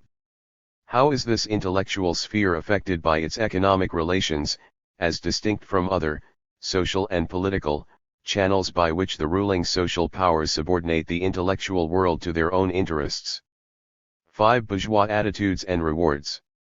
Ever since Adam Smith made the economic distinction between productive and unproductive laborers, a distinction that Marx merely refined bourgeois thought has taken offense at the implications.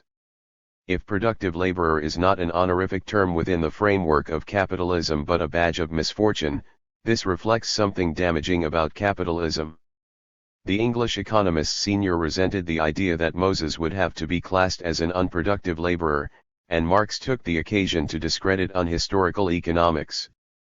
These people are so dominated by their fixed bourgeois ideas that they would think they were insulting Aristotle or Julius Caesar if they called them unproductive laborers. Aristotle and Caesar would have regarded even the title laborers as an insult. Point 30. Marx explained the source of the resentment.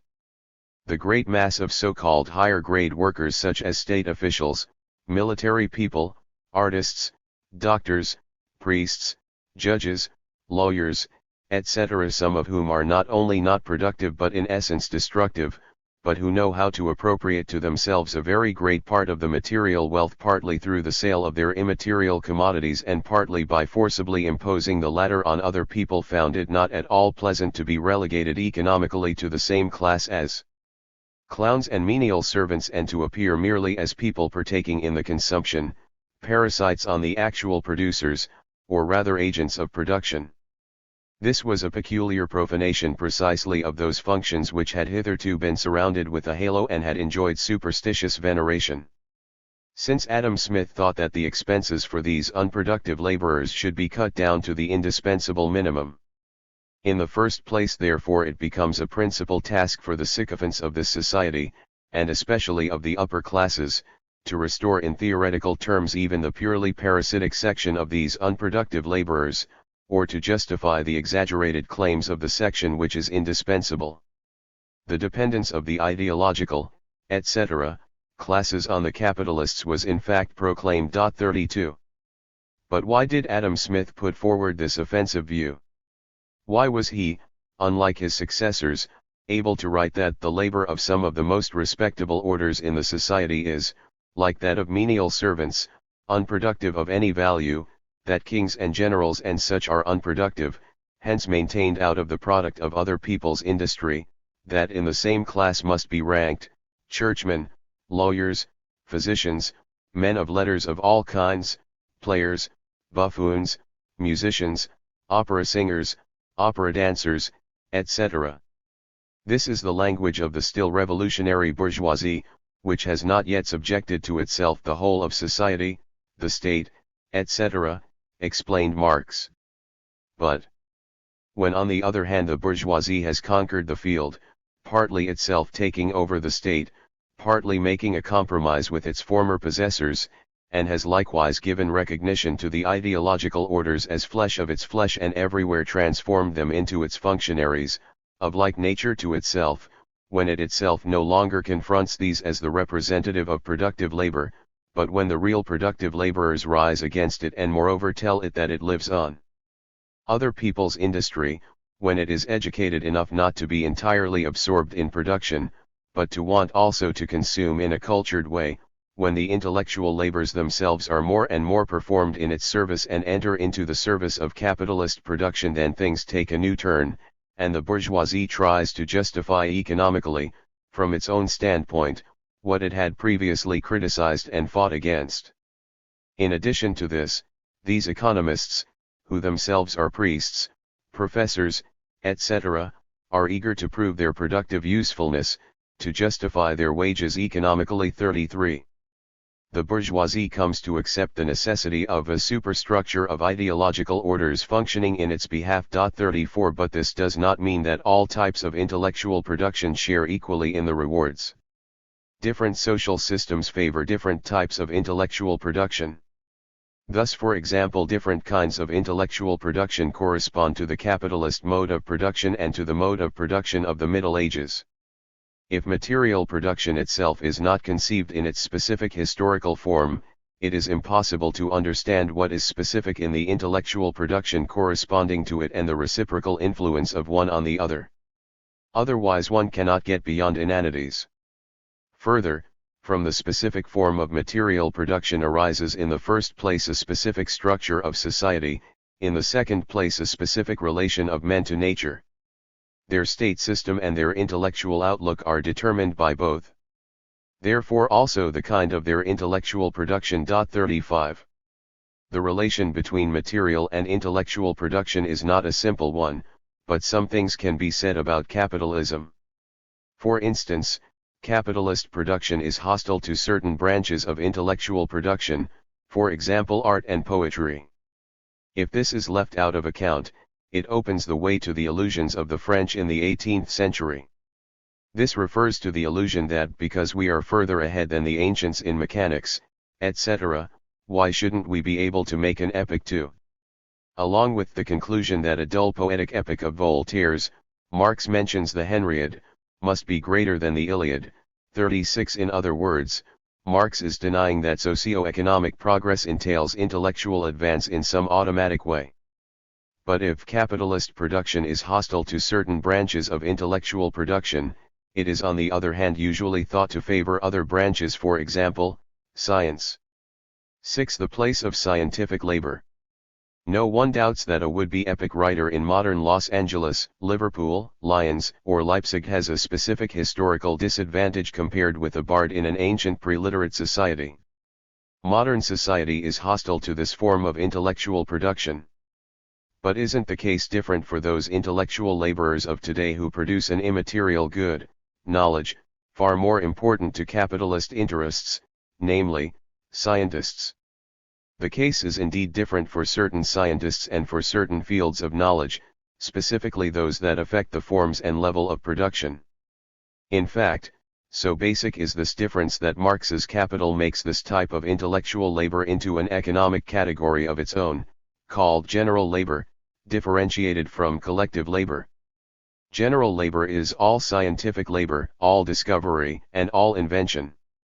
It utilizes the labor of previous workers, scientists, inventors, and so on, in addition to the cooperative labors of existing scientific workers, whereas the other and more usual category of labor comprises only the direct labor exerted by existing individuals. 37 If this category of labor is general, it is because of its general application, not merely to a particular commodity or labor process but to all subsequent applications of labor in a given labor process.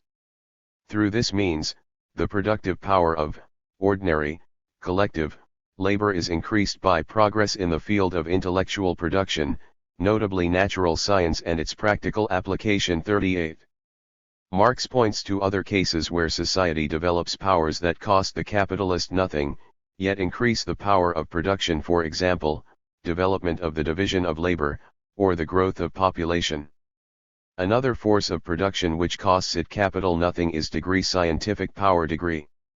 In short, all the social powers that develop with the growth of population and the historical development of society cost it nothing. 39 Like the collective power of labor, indeed like all the social powers of production, science, or scientific power, appears as the collective power of capital. Scientific power is just another, though very important, case where the combination and, as it were, the communal spirit of labor is transferred into the machine, etc. 40 It must not be thought that this applies only to science of some high-level sort. On the contrary, the economic principle equally involves the crystallization of various sorts of skill into the embodiment of machinery. Capital, in its real development, combines mass labor with skill, but in such a way that the former loses its physical power and the skill exists not in the laborer but in the machine and the factory operating as a whole through a scientific combination with the machine. The social spirit of labor achieves an objective existence apart from the individual laborers. Point 41. In fact, in this whole discussion science is best given its broad German sense of Wissenschaft, accumulated knowledge and know-how. The body of discovered knowledge which is objectified in a machine of advanced design, or in a set of factory procedures leading to greater productivity, is not basically different from the body of technical knowledge which permitted a master worker in a medieval guild to outproduce the novice who had not yet learned the trade. Marx discusses the situation as follows. In the guild system it must also become clear that the particular kind of property which labor creates is not based simply on labor or exchange of labor but on an objective connection of the worker with the community and conditions he finds given, on the basis of which he proceeds.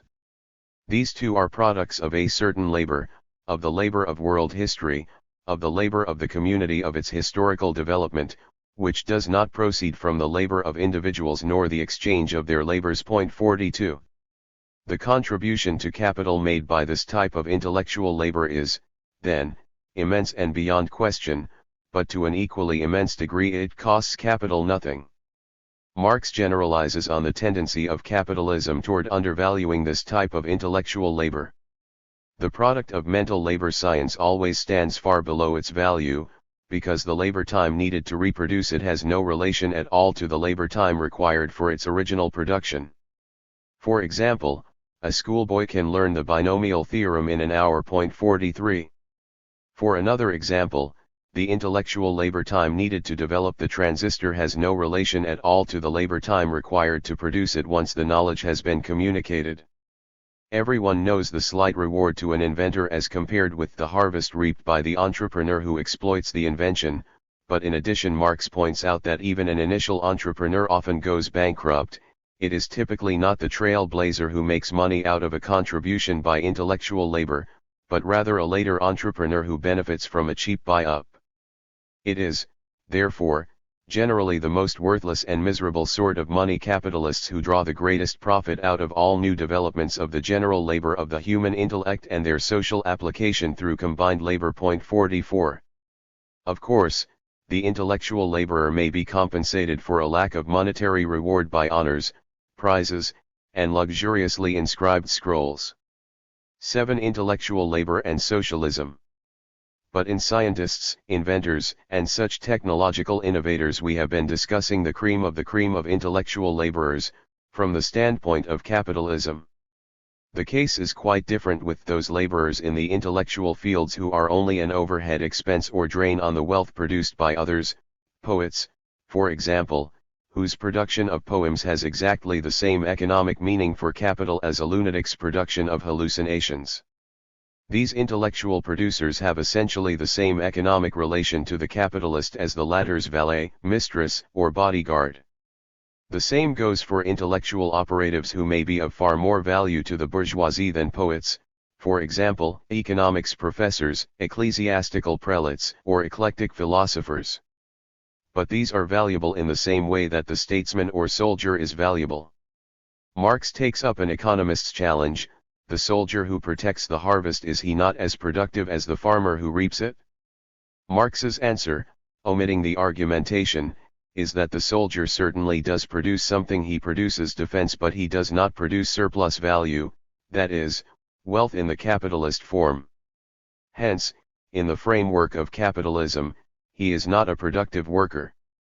In the same way as a large part of the unproductive laborers who produce nothing themselves, either intellectual or material, but who are useful and necessary only because of the faulty social relations they owe their existence to social evils. Point 45. But then there are also other intellectual laborers who owe their existence not to social evils or to the bourgeoisie's special needs, but to general social needs. That does not necessarily help them a bit, as far as their economic relation to capital is concerned. They are equally part of the band of retainers that have to be fed out of the production of wealth by others. Differences among these various types of unproductive intellectual laborers do come into play, however, from another side. In time of business depression and industrial crisis, even productive workers in essential industries may be thrown on the scrap heap. The havoc in the field of luxury goods is even greater. The consumption of luxuries decreases, productive laborers engaged in the creation of luxury commodities are thrown out of work. What happens to unproductive laborers? It goes without saying that the services of unproductive laborers will be less in demand on the whole, even if we allow for an increase in intellectual laborers skilled in explaining why the breakdown must not sap confidence in the system. Marx points out that they receive for their services a portion of the capitalist's luxury expense fund which is now hard hit. And besides, these unproductive intellectual laborers are not even luxury workers. These laborers are themselves pro tanto luxuries. 46 contributions to the symphony orchestra, university, church, or opera association come out of the same fund as expenditures for butlers, yachts, private chefs or fashionable paintings, and also, on a system-wide scale, out of the same fund as expenditures for prison wardens, generals, politicians, lawyers, judges, Boy Scout leaders, or asylum keepers. The question then is posed materially of the order or priority enjoyed by various types of intellectual laborers in their claims on the capitalist's luxury expense fund. The case of an economic crisis underlines the problem of choice, but the question of priorities which is highlighted applies also to more constant situations. Other things being equal, what conditions maximize the amount of living space in the economy for the unproductive intellectual laborers? Under what conditions can a relatively high proportion of unproductive laborers live on available revenue high in comparison with the proportion of productive workers? Marx points out that the answer to this question is quite different in the society of the medieval barons and that of the modern bourgeoisie. A baron could keep a relatively large band of retainers on the basis of a small total wealth, for reasons which do not obtain under capitalism. Today the proportion of unproductive laborers maintained can be kept large only because the productivity of the productive laborers is large, and therefore their surplus produce upon which the retainers feed. In this case the labor of the productive laborers is not productive because there are so many retainers, but on the contrary there are so many retainers because the labor of the productive laborers is so productive. 47. We may well conclude that this proportion, the size of society's band of unproductive laborers, may change again when socialist society succeeds the capitalist. Change how? If, as Marx and other socialists confidently expect, socialist society would lead to a great leap forward in the forces of production, the living space for intellectual labor would be vastly increased. This would be proposed as long-range effect. But in the short run, that is, for a period of transition, the picture may be more mixed. Let us, following another passage in Marx, assume a considerable initial increase in productivity, so great that the proportion of the population directly engaged in material production is reduced from 2/3 to 1/3. If this gain were to be more or less evenly distributed, as in a socialist democracy, everybody would have 2/3 more time for unproductive labor and leisure. But in capitalist production everything seems and in fact is contradictory. What would in this case happen under capitalism? Of course, the owners of profit and rent would increase their revenue, as well as their retinue of unproductive laborers who provide them with services, including the horde of flunkies, the soldiers, sailors, police, lower officials, and so on, mistresses, grooms, clowns and jugglers. These latter are examples of unproductive laborers of lower culture.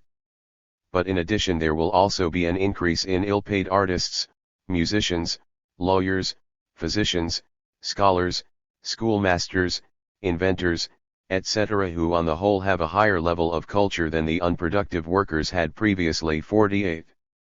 Thus this last named stratum of intellectual laborers may be directly benefited by the conditions of capitalist prosperity, and perhaps directly harmed by the immediate consequences of an equalitarian reorganization of society, along with noxious excrescences of capitalist society lopped off at the same time. In the short run, the efforts of a socialist society to catch up on the social deficit accumulated over centuries may mean that there will be less available for unproductive laborers in general and for the intellectual strata in particular. This refers only to tangible material rewards. Of course, there are other goods and rewards, which can be read about at length in many socialist propaganda tracts arguing that intellectual elements will be happier on the whole in a socialist democracy than in an exploitive society. Such considerations may influence the happy few, but Marx might not be persuaded that rosy visions, even true ones, can be expected to move masses into struggle, even masses of intellectuals who themselves produce visions as their immaterial commodity. There is reason to believe that most vendors of the immaterial are hardly less determined than others to be paid in cash. In this respect, the intellectual labor segment of the capitalist retinue is not qualitatively different from others.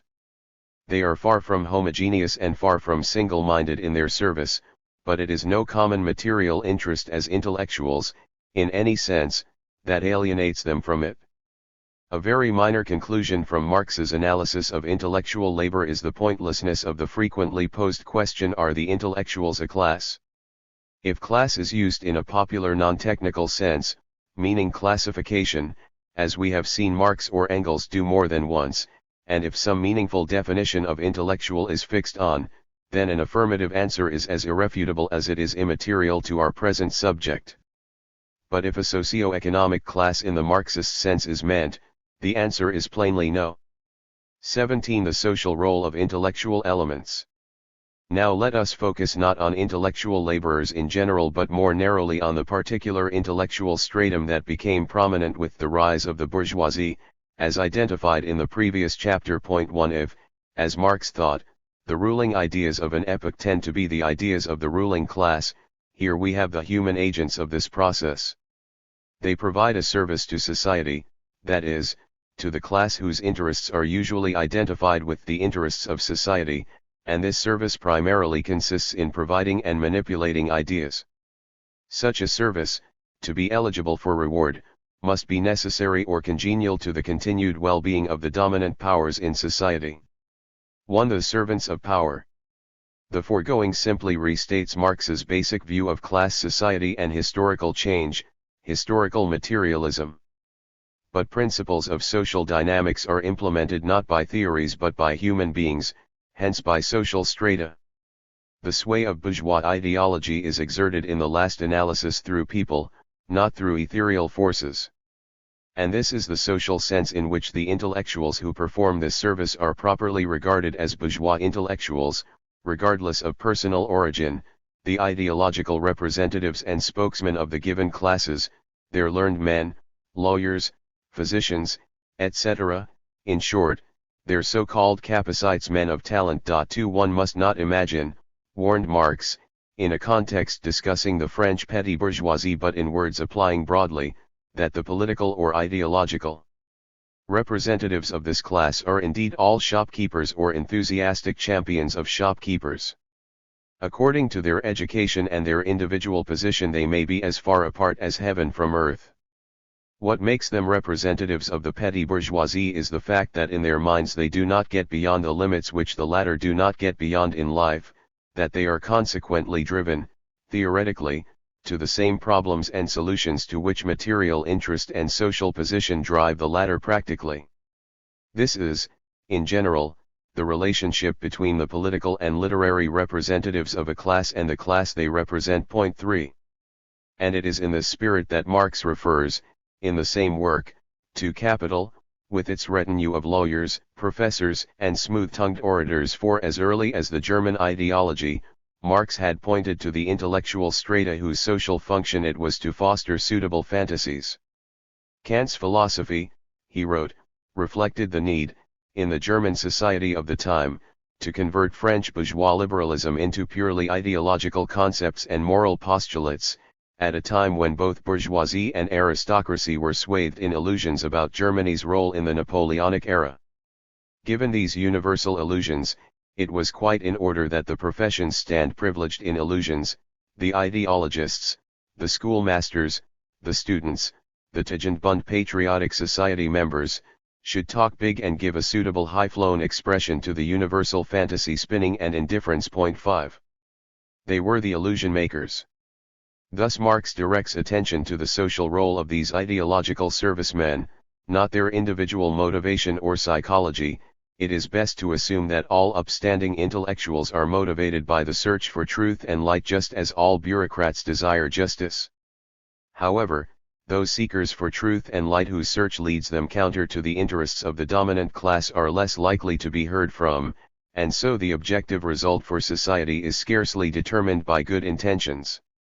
If a particular intellectual activity is more or less socially neutral by nature, say, chess playing, its practitioners will be expected at least not to use their activities and prestige to contravene the dominant social interests. In any case, for Marx, the interests of the ruling class establish the decisive conditioning influences, boundaries of behavior, place in the social structure, and lines of activity leading to rewards. In the most general sense, this describes the role of intellectual elements in relation to the larger social forces. Marx mentioned the generality in the course of an 1847 article. The abolition of feudal property relations and the establishment of modern bourgeois society was therefore not at all the result of a certain doctrine which stemmed from a particular theoretical principle as its kernel and deduced further conclusions from it. Rather, the principles and theories that the writers of the bourgeoisie put forward during its struggle with feudalism were nothing but the theoretical expression of the practical movement. 6. In spite of the intensive nothing but in the last sentence, Marx also recognized that there was a reciprocal influence of material and intellectual production, not a simple one-way effect, and in the 1890s Engels had occasion to emphasize the semi-autonomous role of ideological factors, including ideological laborers, within the boundaries of a system. 7. During the 1848 revolution, the Frankfurt Parliament was crammed with professorial and literary representatives of the bourgeoisie who lived out the problem of how the intellectual represents the class. After discussing one example, the ex-radical Ruge, Engels commented, "He, like all of the more or less ideological left, sees his most cherished pet enthusiasms, his greatest efforts of thought, wrecked by the class whose representative he is. His philanthropic cosmopolitan scheme is wrecked by mean huckster minds, and he himself, without knowing it or wanting to, must represent these huckster minds in a more or less ideologically distorted fashion. The ideologue proposes, the huckster disposes. Tragic irony of world history, 7a.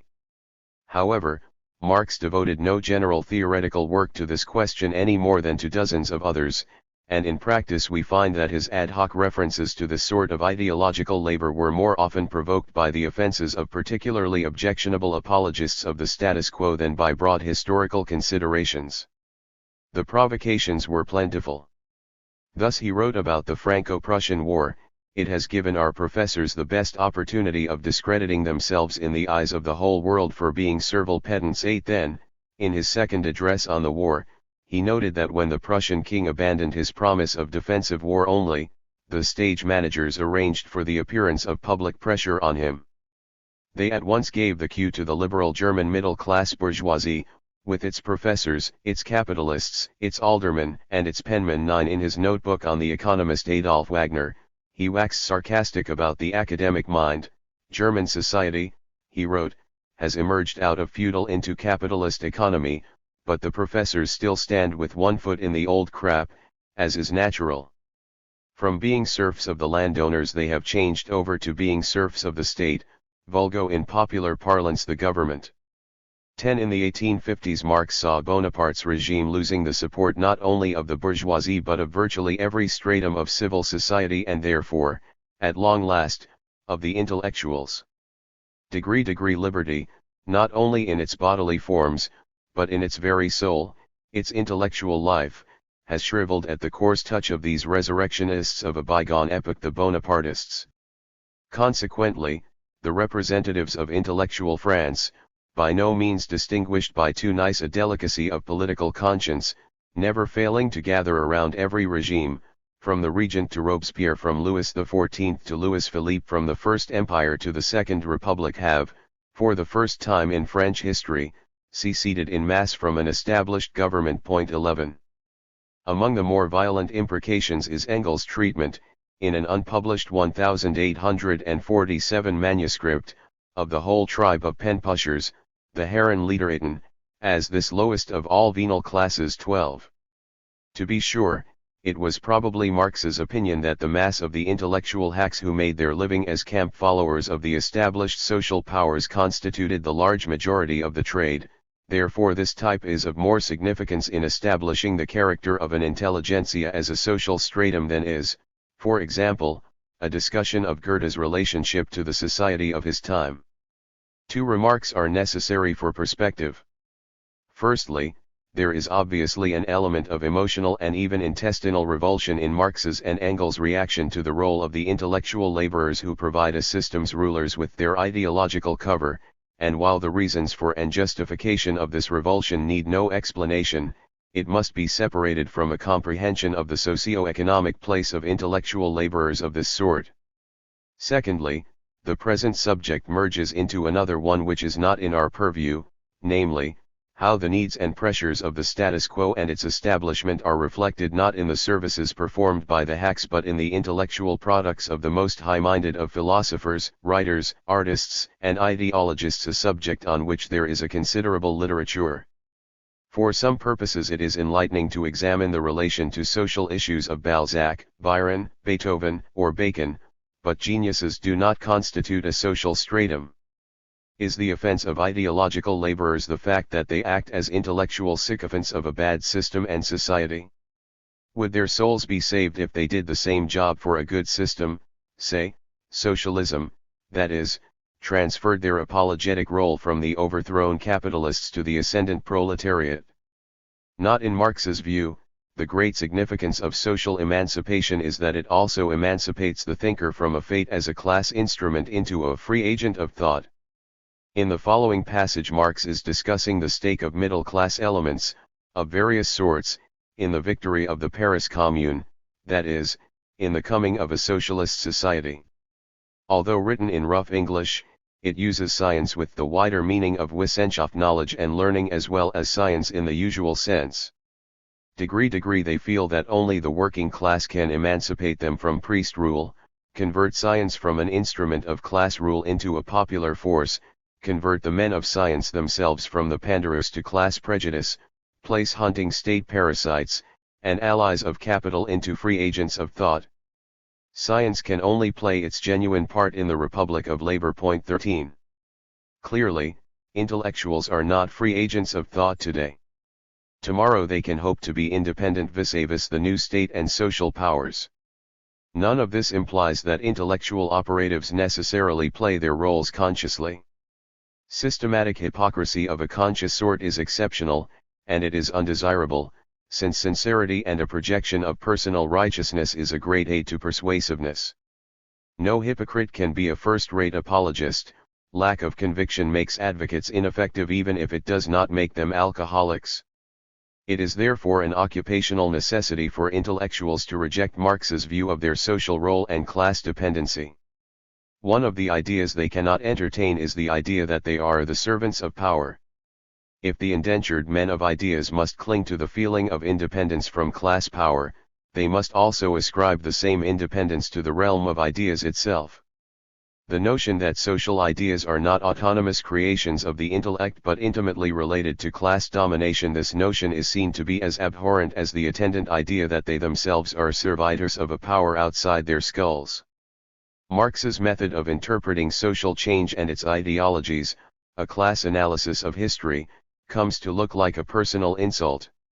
To prove it wrong they need only look into their own souls, with its consciousness of integrity. Ironically, therefore, it is the men of ideas who need no ideas to refute Marxism, they can do it by intuition and introspection. Thus, their maintenance of a false consciousness does not depend altogether on ideological and other pressures as it usually does in the case of the working class, it is built into their life condition. The intellectuals become carriers of the ideological malady because they are also its deepest diseased victims. 2. The exceptional cases. No social stratum acts in unison like a regiment on parade, and few social strata are naturally as variegated as the intellectual category we are examining. As in every other case without exception, the social tendency we have described has exceptions. Recognition of this fact was a platitude before Marx, and already in the German ideology he mentioned it as a matter of course. Bourgeois development produces a class, the proletariat, from which arises the communist consciousness, which can, of course, also arise among the other classes by dint of looking at the situation of this class 14, but only with particular individuals, not as a class phenomenon. He first made this point polemically in a refutation of Heinzen's non-class radicalism, which counterposed humanity to class society. It is very possible that particular individuals are not always determined by the class to which they belong, a fact that is as little decisive for the class struggle as was the defection of a few nobles to the Third Estates for the French Revolution. And at that time these nobles at least went over to one class, the revolutionary class, the bourgeoisie. But Mr. Heinzen lets all classes melt away before the ceremonial idea of humanity 15. It is true, Marx goes on to say, that particular individuals are not determined, but it is not true that whole classes which are based on economic conditions independent of their will and are set by these conditions in the most antagonistic opposition to each other, can break out of their real relationships by virtue of the quality of humanity inherent in all men. 16. Clearly there is even more room for special cases in a group which, while conditioned by economic pressures, does not itself form an independent class, and does not have the degree of homogeneity characteristic of a class. Looking at the situation of this class, the proletariat, with close familiarity and some empathy can lead particular individuals to a degree of independence from bourgeois apologetics even apart from full-fledged communism. Marx's admiration for the corps of British factory inspectors is well known, and he wrote it down very strongly. I willingly embrace the opportunity of paying my respects to those British factory inspectors, who, in the teeth of all powerful class interests, have taken up the protection of the downtrodden multitude with a moral courage, a steadfast energy, and an intellectual superiority of which there are not to be found many parallels in these times of mammon worship. 17. Yet, without detracting an iota from one's proper admiration for their moral courage, we know that the attitude adopted by these intellectually superior men was in the long run beneficial and necessary for the continued health of capitalism, and that the powerful class interests that hated them were typical of the myopic profit grubbers whose unchecked excesses would have buried capitalism long ago.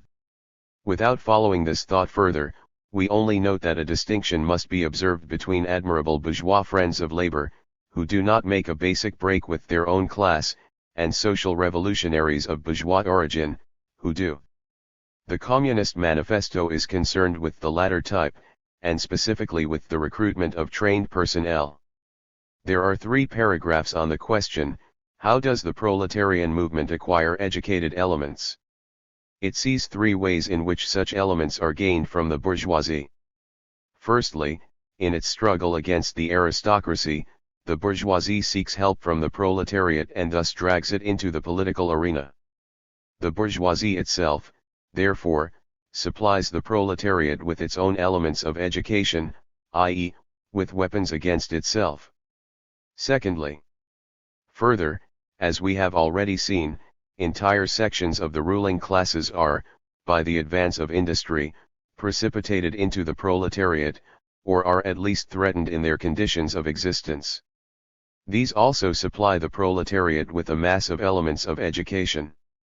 This has to do with the proletarianization of middle-class elements, discussed elsewhere. 20 Here there is yet no question of bourgeois ideologists or intellectuals.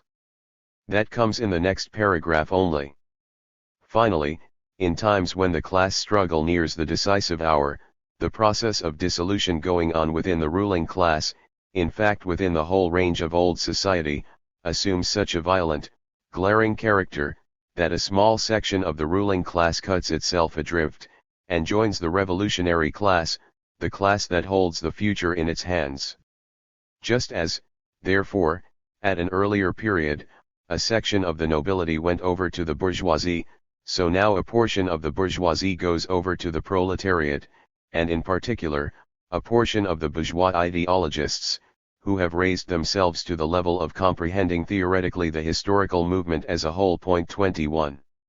Let us remark on 2 things. One Marx's concern is not how the proletarian movement gains intellectuals, though this is how it seems to read to many intellectuals who write books on Marx. The subject is much broader, how the movement may be reinforced by educated individuals breaking with the bourgeoisie. The bourgeois ideologists among these are given special attention only at the end of the third passage. 2. The coming over of a small section of the bourgeoisie is seen as occurring only shortly before the revolutionary victory. Before that, special individuals might be expected, examples being well known at the time. The prominent cases were more than exceptional, they were rare and extraordinary men and even rarer women, including not only geniuses, Saint Simon, for example, but others who were at least prodigies. To equate a Robert Owen or a Fourier with the case of some literateur or academic who finally joined the Socialist Party in the 1890s is simply pointless. And no section or portion of the bourgeoisie, however small, came over with Owen or any other one of these exceptional individuals, even if the noun intellectual is defined in some way to cover the practical businessman Owen, the traveling salesman Fourier, and the rest. In short, the manifesto's treatment of these special individuals does not have in view the later problem of socialist recruitment from a stratum of bourgeois intellectuals. However, it offered some guidance in the treatment of similar problems. These problems multiplied in the German party in the ensuing decades as reform-minded intellectuals found no progressive bourgeois party with enough courage, integrity, and consistency to attract them, and found only the Social Democratic Party at hand as a surrogate, especially after the removal of the anti-socialist law in 1890. The problem then became the very opposite of that discussed in the manifesto: what to do about bourgeois ideologists who come over to the proletarian party not as a result of cutting themselves loose from their own class but in order to cut the proletarian party loose from its antiquated class struggle foundations, that is, in order to convert it into the bourgeois reform party they lacked. This is how Marx and Engels saw the main problem to the end. 3. Some guidelines. But of course there is no rule of thumb for distinguishing the exceptional individuals of one type from the bourgeois intellectuals of the other, nothing for it but the individual tryout. A full treatment of this problem would at this point require a short history of the German movement and its relation to Marx and Engels, but in this and the next chapter we summarize the highlights of their conclusions and developing attitudes. Here are some general conclusions to begin with. 1. From the start, Marx's dominant attitude toward bourgeois elements, whether intellectuals of some sort or not, who approach the proletarian movement may be summed up as mistrust tempered by hope, or apprehension sweetened by expectation. The hope was, however, considerably greater than Jesus' view of rich men and the needle's eye, after which they that heard it said, "Who then can be saved?" Marx was by no means so pessimistic about the chances of an intellectual squeezing through to aid the revolutionary party with his educated talents. Engels made an important distinction in a letter to the party's newspaper editor, then E. Bernstein, mentioning that he had liked some articles of his, also your treatment of the intellectuals as people who fall into our lap of themselves insofar as they are worth anything, but who, insofar as they had to be wooed, can only become harmful to us. 22. No doubt one reason for Engels' lively approval of Bernstein's articles was the standoffishness, almost studied condescension with which he treated this source of recruitment. He most certainly did not woo them. 2. In any case, the number of real exceptions to the rule was expected to remain small at least until the class struggle nears the decisive hour, in the words of the manifesto. Up to 1848's decisive hour, the exceptional cases had become prominent among the leaders and publicists. 4 decades after the defeat and the ensuing reaction, the men of ideas found that they had other ideas after all. Engels remarked in a letter to Marx, "The supply of heads that since 48 were brought over to the proletariat from other classes seems to have totally dried up since then, and in all countries. It seems the workers must do it themselves more and more." 24. This was a plain statement of fact. Even later, not long before, there was indeed an influx of intellectuals into the German party in the aftermath of an electoral victory. Engels wrote wryly that Koski claims he has found one very good Ph.D. If he really is good, he would be very welcome. 25. 3. Among the least welcome recruits were the failed intellectuals, those who, unable to meet the competition, sought greener fields in which to exercise meager talents. At hand are a couple of examples that happen to relate to students. In a letter of 1883, Engels noted that the Philistine elements, which were drawn into the party shortly before the anti-socialist law 1878 and prevail particularly among college graduates and undergraduates who did not get as far as the examinations, are still there and will bear close watching. 26. The same thrust occurs in an 1891 letter referring to the students who were being driven into the social democracy out of fear of the examinations. 27 students show up here because the type is objectively verifiable in their case, but they are by no means the main problem. However, this type should not be confused with a very different one, the frustrated intellectuals who cannot realize their intellectual aspirations under bourgeois conditions and turn to the alternative world for non-careerist reasons. 4. Another positive element is constituted by the underpaid overexploited intellectual laborers, who are kept at a near proletarian level of subsistence because their type of contribution is low valued by bourgeois society. In this connection we get the term intellectual proletarian or literary proletarian and the like, quite common in socialist literature and sometimes used by Marx or Engels too. This literature often failed to distinguish between two different meanings of the term. In Marx's terms, the only scientifically precise use of intellectual proletarian would refer to the intellectual laborers, analyzed in the preceding chapter, who actually produce surplus value for a capitalist entrepreneur by, say, the fabrication of compendia of economics for a publisher in factory style. To take an example already given, point 28, but no less legitimate was a metaphorical usage, in which certain underpaid intellectual laborers were called proletarian to emphasize that they remained poor and propertyless regardless of talent, that is, shared these aspects of the proletarian life condition. In this way Marx referred to rural school teachers as the proletarians of the learned class. 29. This kind of reference to the intellectual proletariat became even more plentiful in the period of the Second International, especially where the scientific distinction was not important for publicist purposes. In either case Marx's receptivity to these more or less intellectual elements, who merged with the proletarian movement as fellow exploited, would obviously be far greater than to bourgeois intellectuals who came from other directions. 5. One of the most objectionable types was the fellow traveler who wished to keep a foot in both camps, without cutting ties with the bourgeois establishment. Engels saw the very model of this variety in a Dr. Max Quark, who later did join the party.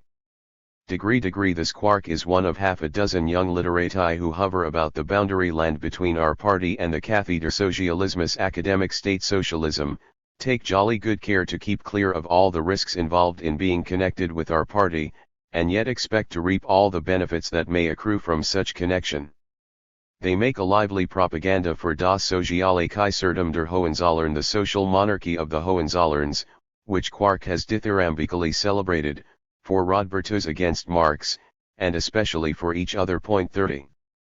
For such elements their privileged status as thinkers in the workers' movement could be parlayed into a form of prestige back in the intellectual establishment.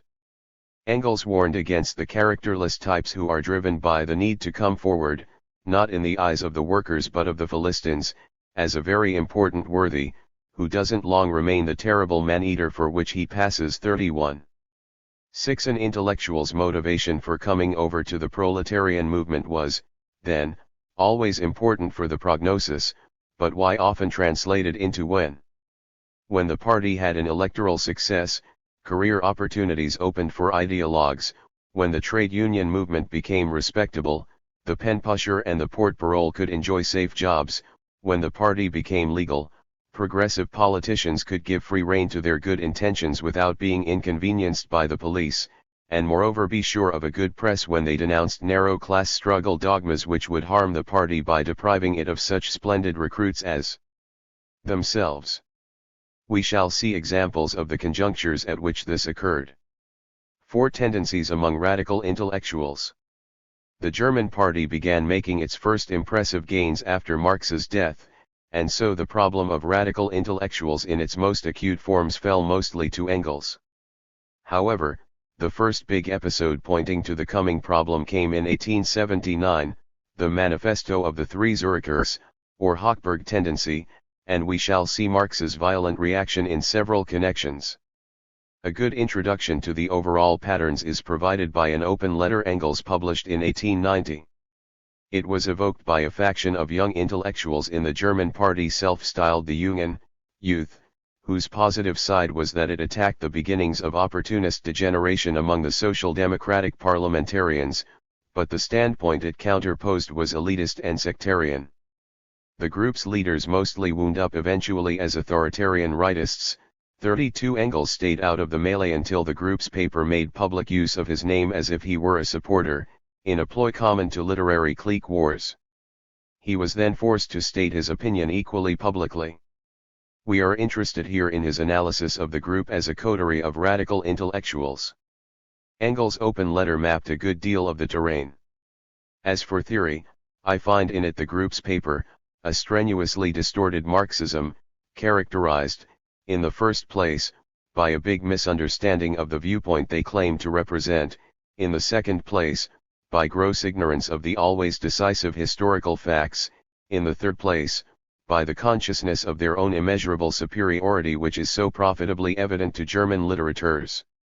As for practice, I found in it a reckless disregard of all the actual circumstances of the party struggle, a death-defying overcoming of obstacles in fantasy, which indeed does all honor to the unflagging youthful ardor of the authors but which, in the course of being translated from idea into reality, would be capable of burying even the strongest party of millions under the well-deserved laughter of the whole enemy world.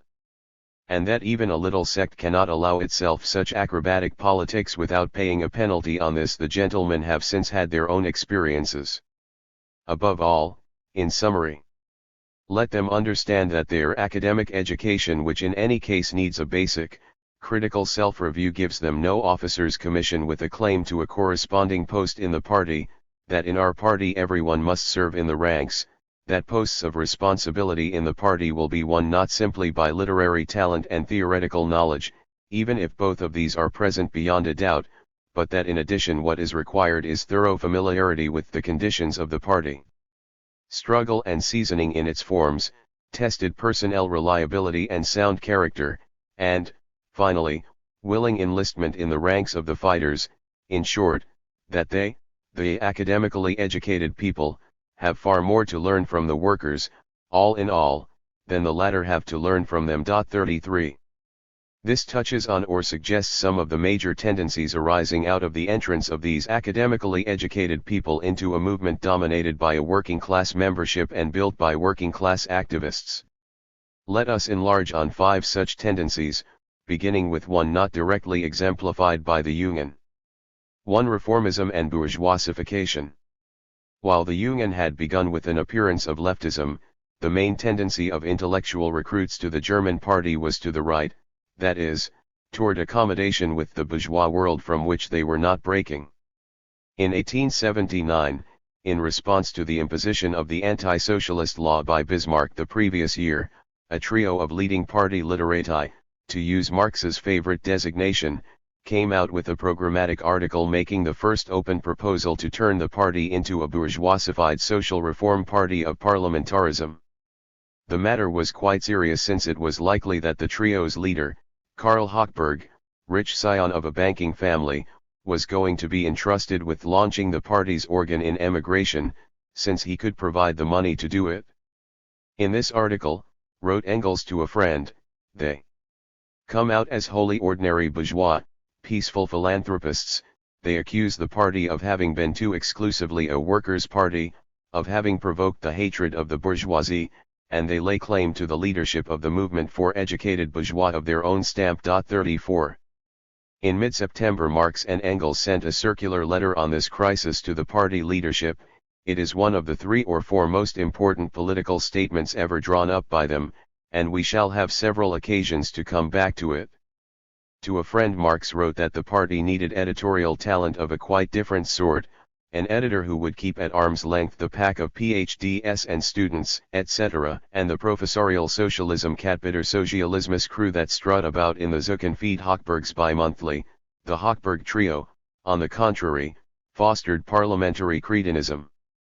These fellow ciphers in theory, good for nothing in practice, want to draw the teeth of socialism, which they have hashed together after some university recipes, and especially of the Social Democratic Party, to enlighten the workers, or, as they put it, to provide them with elements of education through their own confused half-knowledge, and above all to make the party respectable in the eyes of the Philistines. They are wretched counter-revolutionary windbags. Hochberg had come to London to enlighten Engels, and was stunned when Engels gave it to him straight. He is a peaceful evolutionary and expects proletarian emancipation actually only from educated bourgeois, i.e., people like himself. 35. 3 years later Engels, writing to the same friend, referred back to this unsuccessful attempt by the Messrs.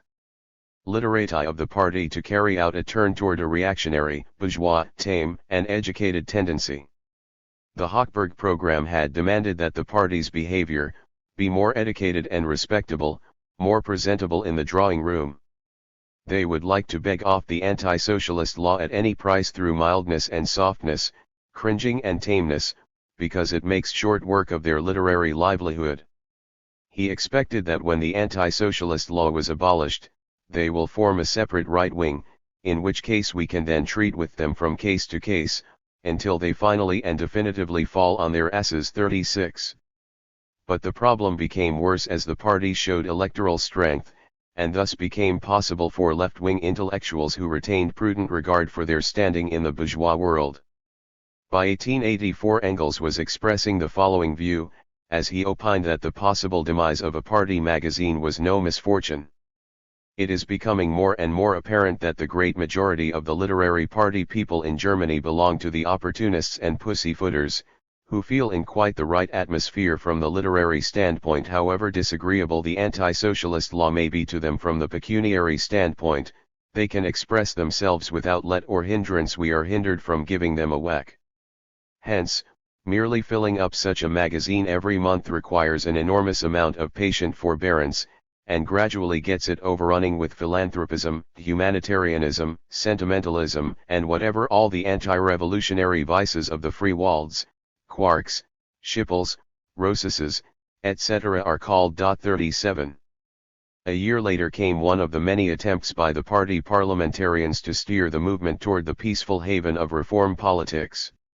Engels as usual linked this to the top layer of bourgeois educated elements that was encrusting the party, while the party remained overwhelmingly proletarian in its ranks. The row in the German party did not surprise me. In a land of petty bourgeois Philistine Spiesberger like Germany, the party is also bound to have a Philistine educated right wing, which it shakes off at the decisive moment. Philistine socialism dates from 1844 in Germany and was already criticized in the Communist Manifesto. It is as immortal as the German Philistine himself. 38. These people, he added, are suppressing the proletarian character of the party and trying to replace it with a crass aesthetic sentimental philanthropism without force or life. 2. Abstractionism and sentimental socialism. The substitution of abstractions for realities, the disembodying of ideas, is one of the characteristic afflictions of intellectuals that Marx was specially sensitive to. It was nowhere more rife than among German intellectuals, for historical reasons that Marx explained more than once. Even in the course of the rough and tumble of the 1848 revolutionary upsurge, he took occasion to comment on this aspect of the bourgeois liberal savants who pullulated in the Frankfurt National Assembly, the Assembly of Professors, as he called it. Messrs. Professors, who make history for their private delectations, must let such things happen as the bombardment of Vienna, the murder of Robert Blum, the barbarism of Windeskreuze. These gentlemen, who have Germany's cultural history so close to their hearts, leave the practical exercise of this culture to a Jeličić and his Croats. While the professors make the theory of history, history is taking its own stormy course, and concerns itself very little with the history of these gentlemen the professors. 39. One of the characteristic forms of intellectual abstractionism which cropped up in the movement was the subordination of social struggle to some purely ideological ism which is given primacy, for example, atheism as a social movement. There were such types among the few intellectuals attracted to the First International, including Peter Fox, with whom Marx collaborated well. But Fox's weak side was that his previous contacts with workers had been only as a propagandist for atheism. Marx commented, "But it is so easy to get rationalism, anti-supernaturalism across among the English workers that one must watch out very much as soon as literati, bourgeois or semi-literati take part in the movement." 40 The trouble was the tendency to substitute this sort of ideological preoccupation for the concerns of a class movement. There were going to be innumerable other examples in the next 100 years. Similarly, for Marx, sentimentalism is a question of the substitution of a sentimental emphasis for a class struggle approach to social and political issues. Nor did he have any greater use for the daydreaming type of propaganda exercise in the press. You will have noticed Marx wrote a friend that semi-erudite Philistine fantasies show up in the Volksstadt from time to time. This stuff comes from schoolmasters, PhDs and students. 41. Following the 1875 fusion with the Lassalleans, Marx began to sense a certain effluvium in the winds that blew from some of the new educated elements in the United Party. A rotten spirit is making itself felt in our party in Germany, not so much among the masses as among the leaders, upper class and workers. The compromise with the Lassalleans has led to a compromise with other halfway elements too, in Berlin, via Johann Most, with Dühring and his admirers, but also with a whole gang of half-mature students and superwise PhDs who want to give socialism a higher, idealistic orientation, that is, to replace its materialist basis, which demands serious objective study from anyone who tries to use it, by modern mythology with its goddesses of justice, liberty, equality, and fraternite. Dr. Hochberg, who publishes the Zuckenfeet, is a representative of this tendency and has bought his way into the party with the noblest intentions, I assume, but I don't give a damn for intentions. Anything more miserable than his Zuckenfeet program has seldom seen the light of day with more modest presumption. 42. This was 2 years before Hochberg's rotten spirit emerged full-blown as open reformism, in the aforementioned 1879 eruption. 3. Instability and ultraism. Because the bourgeois intellectual is more detached from social realities, or tries to be, and may in some cases be less inhibited by money considerations, he or she can be more volatile, erratic, and unstable than most workers, at least in terms of ideas, if not action. This pattern may reach a peak with students, who after all are apprentice intellectuals, and who are still relatively untrammeled by responsibility. In the socialist movement, an outsized proportion of intellectuals have been generally found both in the right wing and in the more exotic ultra-radical sects, in the latter often as a stopover to the former, as the case of the Union illustrated. Oscillatory motion is a characteristic feature. Marx even commented along these lines on the fact that his own writings sold so well in Russia to the educated classes, of course, not the masses. But too much should not be made of all this. The Russian aristocracy is, in its youth, educated at German universities and in Paris. They always run after the most extreme that the West can offer. It is pure gourmandise, such as a part of the French aristocracy practiced during the 18th century. Ce n'est pas pour les tailleurs et les bodiers, it's not for the tailors and shoemakers, said Voltaire in those days of his own enlightenment. This does not prevent the same Russians, once they enter state service, from becoming rascals. 43. These same types were to be found among the intellectuals attracted by Bakuninist rhetoric about abstention from politics, social liquidation, and other grandiose phrases. All this sounds extremely radical and is so simple that it can be learned by heart in 5 minutes. That is why the Bakuninist theory has speedily found favor also in Italy and Spain among young lawyers, doctors, PhDs and other doctrinaires. 44. These types lack seriousness, dilettantism goes along with the pattern. One of Engels' last letters noted the problem of a country like Italy, where the Socialist Party, like all the other parties, suffers from the invasion, as of locusts, by that déclassé bourgeois youth of which Bakunin was so proud. Result, pullulation of literary dilettantism, only too often turning into sensationalism, and necessarily followed by a coterie spirit which dominates the press. 45. It is not the merely personal characteristics of individuals that form this pattern, on the contrary, these characteristics crop up widely and regularly because they flow from a social molding force. These types are in a hurry, they are impatient not necessarily out of vulgar careerism but because there are so many other life alternatives pulling at them. They are scornful of a course that demands a long investment in plugging away and waiting, unlike workers who plug away and wait most of their lives. It was to H. M. Hyndman, the most thorough bourgeois who ever led a self-styled Marxist group, that Engels applied the biting Gallic saying, "Set nira paloin, ilne said pa attendra." This man won't go far, he doesn't know how to wait. 46. The get-rich-quick pattern, in politics as elsewhere, betrays the bourgeois mentality. 4. Elitism and authoritarianism. Perhaps the most prominent tendency among intellectuals built in by their one-sidedness is to assume the natural superiority of the educated talents and their prerogative to become shepherds leading the flock of the unenlightened. This does not necessarily mean that the elitist intellectuals themselves aspire to the role of authoritarian leader, which role is usually outside their taste or competence.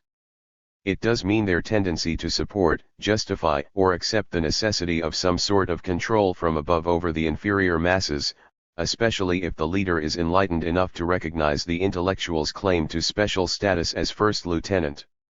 Hence this tendency operates just as forcibly in a parliamentary setup as in a dictatorial one, and the context of this discussion is in no way peculiar to totalitarianisms. However, extreme authoritarianisms exhibit all tendencies in an extreme way, hence most visibly. In 1852 Marx, writing for the New York Tribune, attacked the self-styled Democrats who connived with Bonaparte's regime, some of them even looking up to that proto-fascist despot as the hope of revolution. 47. To the inevitable objections Marx replied roundly. Degree to the gentlemen of the democratic press, and especially of the German democratic press, who, as usual, have yelled the loudest, I say they are all bigoted crypto-royalists. These gentlemen cannot do without kings, gods, and popes.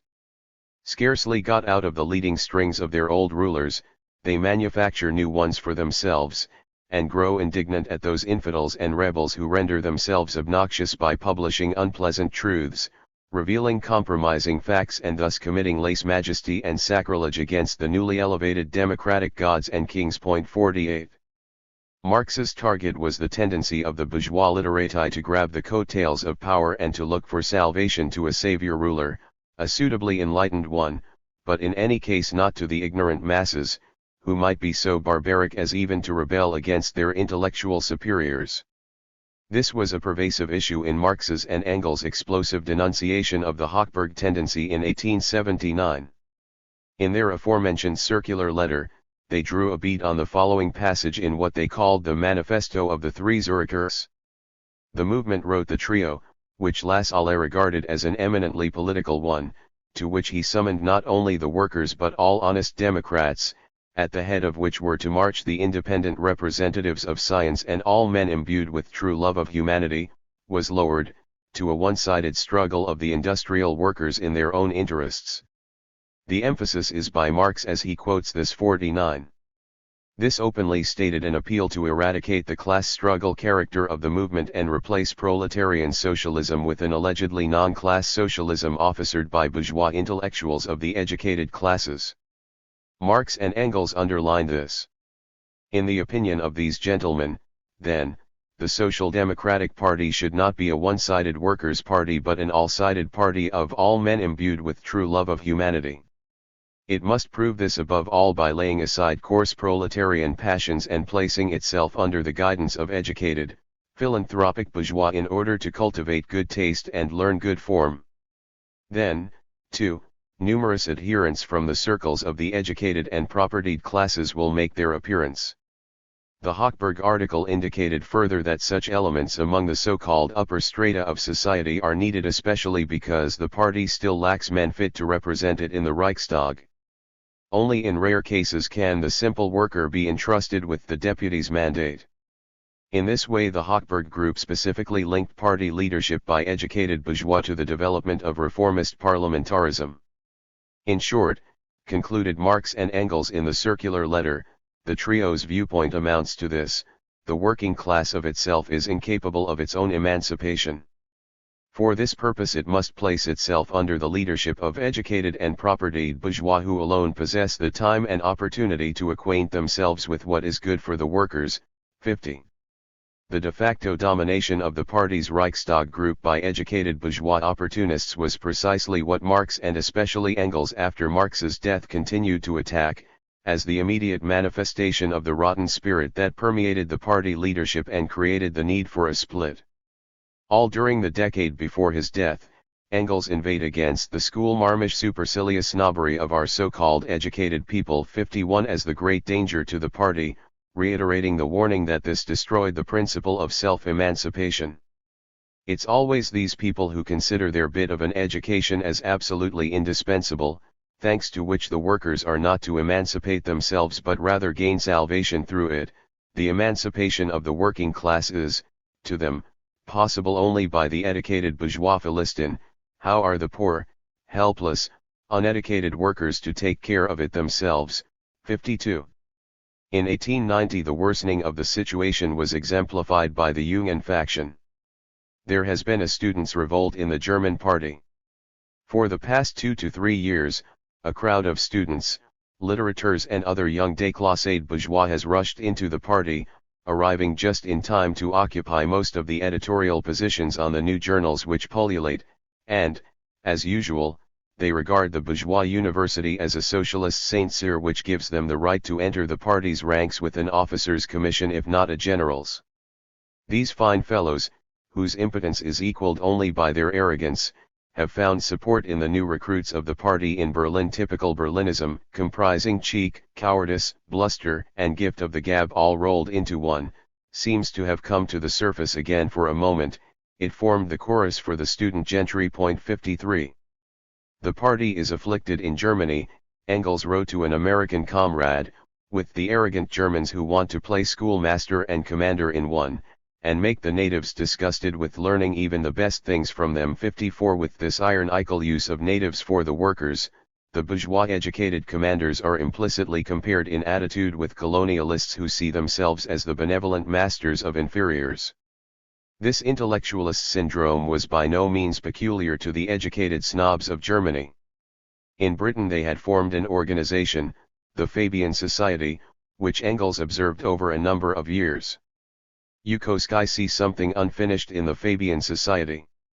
On the contrary, this crowd is only too finished, a clique of bourgeois socialists of diverse calibers, from careerists to sentimental socialists and philanthropists, united only by their fear of the threatening rule of the workers and doing all in their power to spike this danger by making their own leadership secure, the leadership exercised by the educated. 55. The Fabians were these stuck-up bourgeois, who would graciously condescend to emancipate the proletariat from above if it will only be sensible enough to realize that such a raw and uneducated mass cannot free itself and can achieve nothing except by the grace of these smart lawyers, literati, and sentimental females. 56. Their American similars were the class-consciously bourgeois radicals of the Bellamy movement, who called socialism nationalism. They are the counterparts of the Fabians in this country. Superficial and shallow as the dismal swamp, but conceited about the glorious magnanimity with which they, as educated bourgeois, condescend to emancipate the workers, in return for which, however, the latter must behave themselves and obediently carry out the orders of the educated degree cranks degree and their isms. 57. But these were observations from outside. Engels' concern kept coming back to the German party, whose internal evolution he could follow more closely. It was not only a question of the bourgeois recruits, there were the party leaders who fawned on the educated and truckled to them. On top the worst case was Wilhelm Liebknecht, who not only has himself welcomed every halfway social democratic educated man with open arms and without looking him over closely, but besides, his son-in-law, the fat dullard Bruno Gazer, is one of the biggest howlers. 58 later, when socialist workers' hostility to the opportunism of the party parliamentarians involved Gazer especially, Engels wrote, "We owe all this garbage mostly to Liebknecht with his predilection for educated wiseacres and people in bourgeois positions who can be shown off before the Philistines. He can't resist a litterateur and a businessman who are flirting with socialism." 59 From time to time Engels had occasion to make similar comments on Liebknecht's role. 60 And no doubt had him particularly in mind in the following: "Our lads in Germany are really splendid fellows, now that the anti-socialist law has freed them from the educated gentlemen who had made the attempt before 1878 to schoolmaster the workers from above, with their ignorant university-type confusion, an attempt to which only too many of the leaders unfortunately lent a hand. This rotten stuff has not yet been entirely eliminated, but still the movement has again entered a definitely revolutionary channel." 61. But in fact it was the elitist intellectuals and bourgeois careerists who eventually won out in the party in alliance with the trade unionist bureaucracy which the intellectuals joined in fostering. That, however, is another and longer story. 5. Sectarianism and sectism. Here we can only touch on this problem, since the general subject of party organization, including socialist sects, will be taken up in Volume 3. Anticipating some conclusions, it must be emphasized that sectism involves the tendency to counterpose socialism as a good idea to the class movement as a defective reality. Since the crux of Marx's politics is the central place he gives to the militant movement of the class as such, regardless of its temporary program. 62 There is no kind of socialism more antithetical than Marx's to the typical intellectual mentality. We will see why Marx and Engels fulminated against a series of socialist sects, some of them set up by more or less Marxist-ical intellectuals, but it will suffice to stress now that the general reason was always the sect's conception of the relation between the intellectual idea, bodied forth in the sect, and the class in movement. This, along with preceding point 4, indicates the source of the close association in socialist history between intellectuals and sectism. Firstly, predilection for the primacy of ideas over material interests, and secondly, elitist fear of a mass movement which is not under the control of superior minds. This intellectualist fear of self-moving masses is transmuted into programmatic terms by the ultimatistic requirement that a class movement must measure up to intellectually established political standards before it can be accepted without contamination. This is also why the test case has often been the attitude of revolutionaries or would-be revolutionaries to the reality of a reformist trade union movement which reflects the working class as it is at a particular stage. As explained in Chapter 4 above, only Marx's theory established an integral link between social revolution and reformist trade unions as class organizations. Only his theory saw trade unions as a revolutionary fact even if and when they are anti-revolutionary in politics.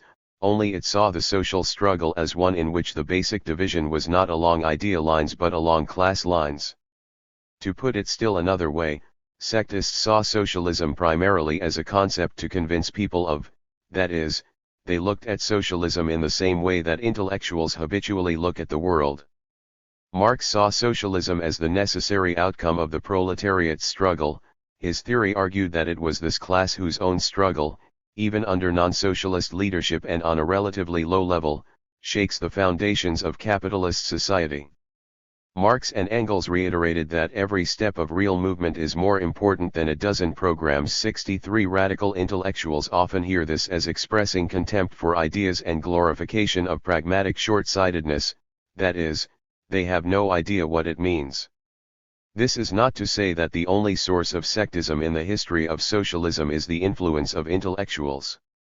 While the phenomenon is by no means limited to intellectuals, the following can be stated: the sect is a form of organization characteristically congenial to the intellectual as a radical elitist.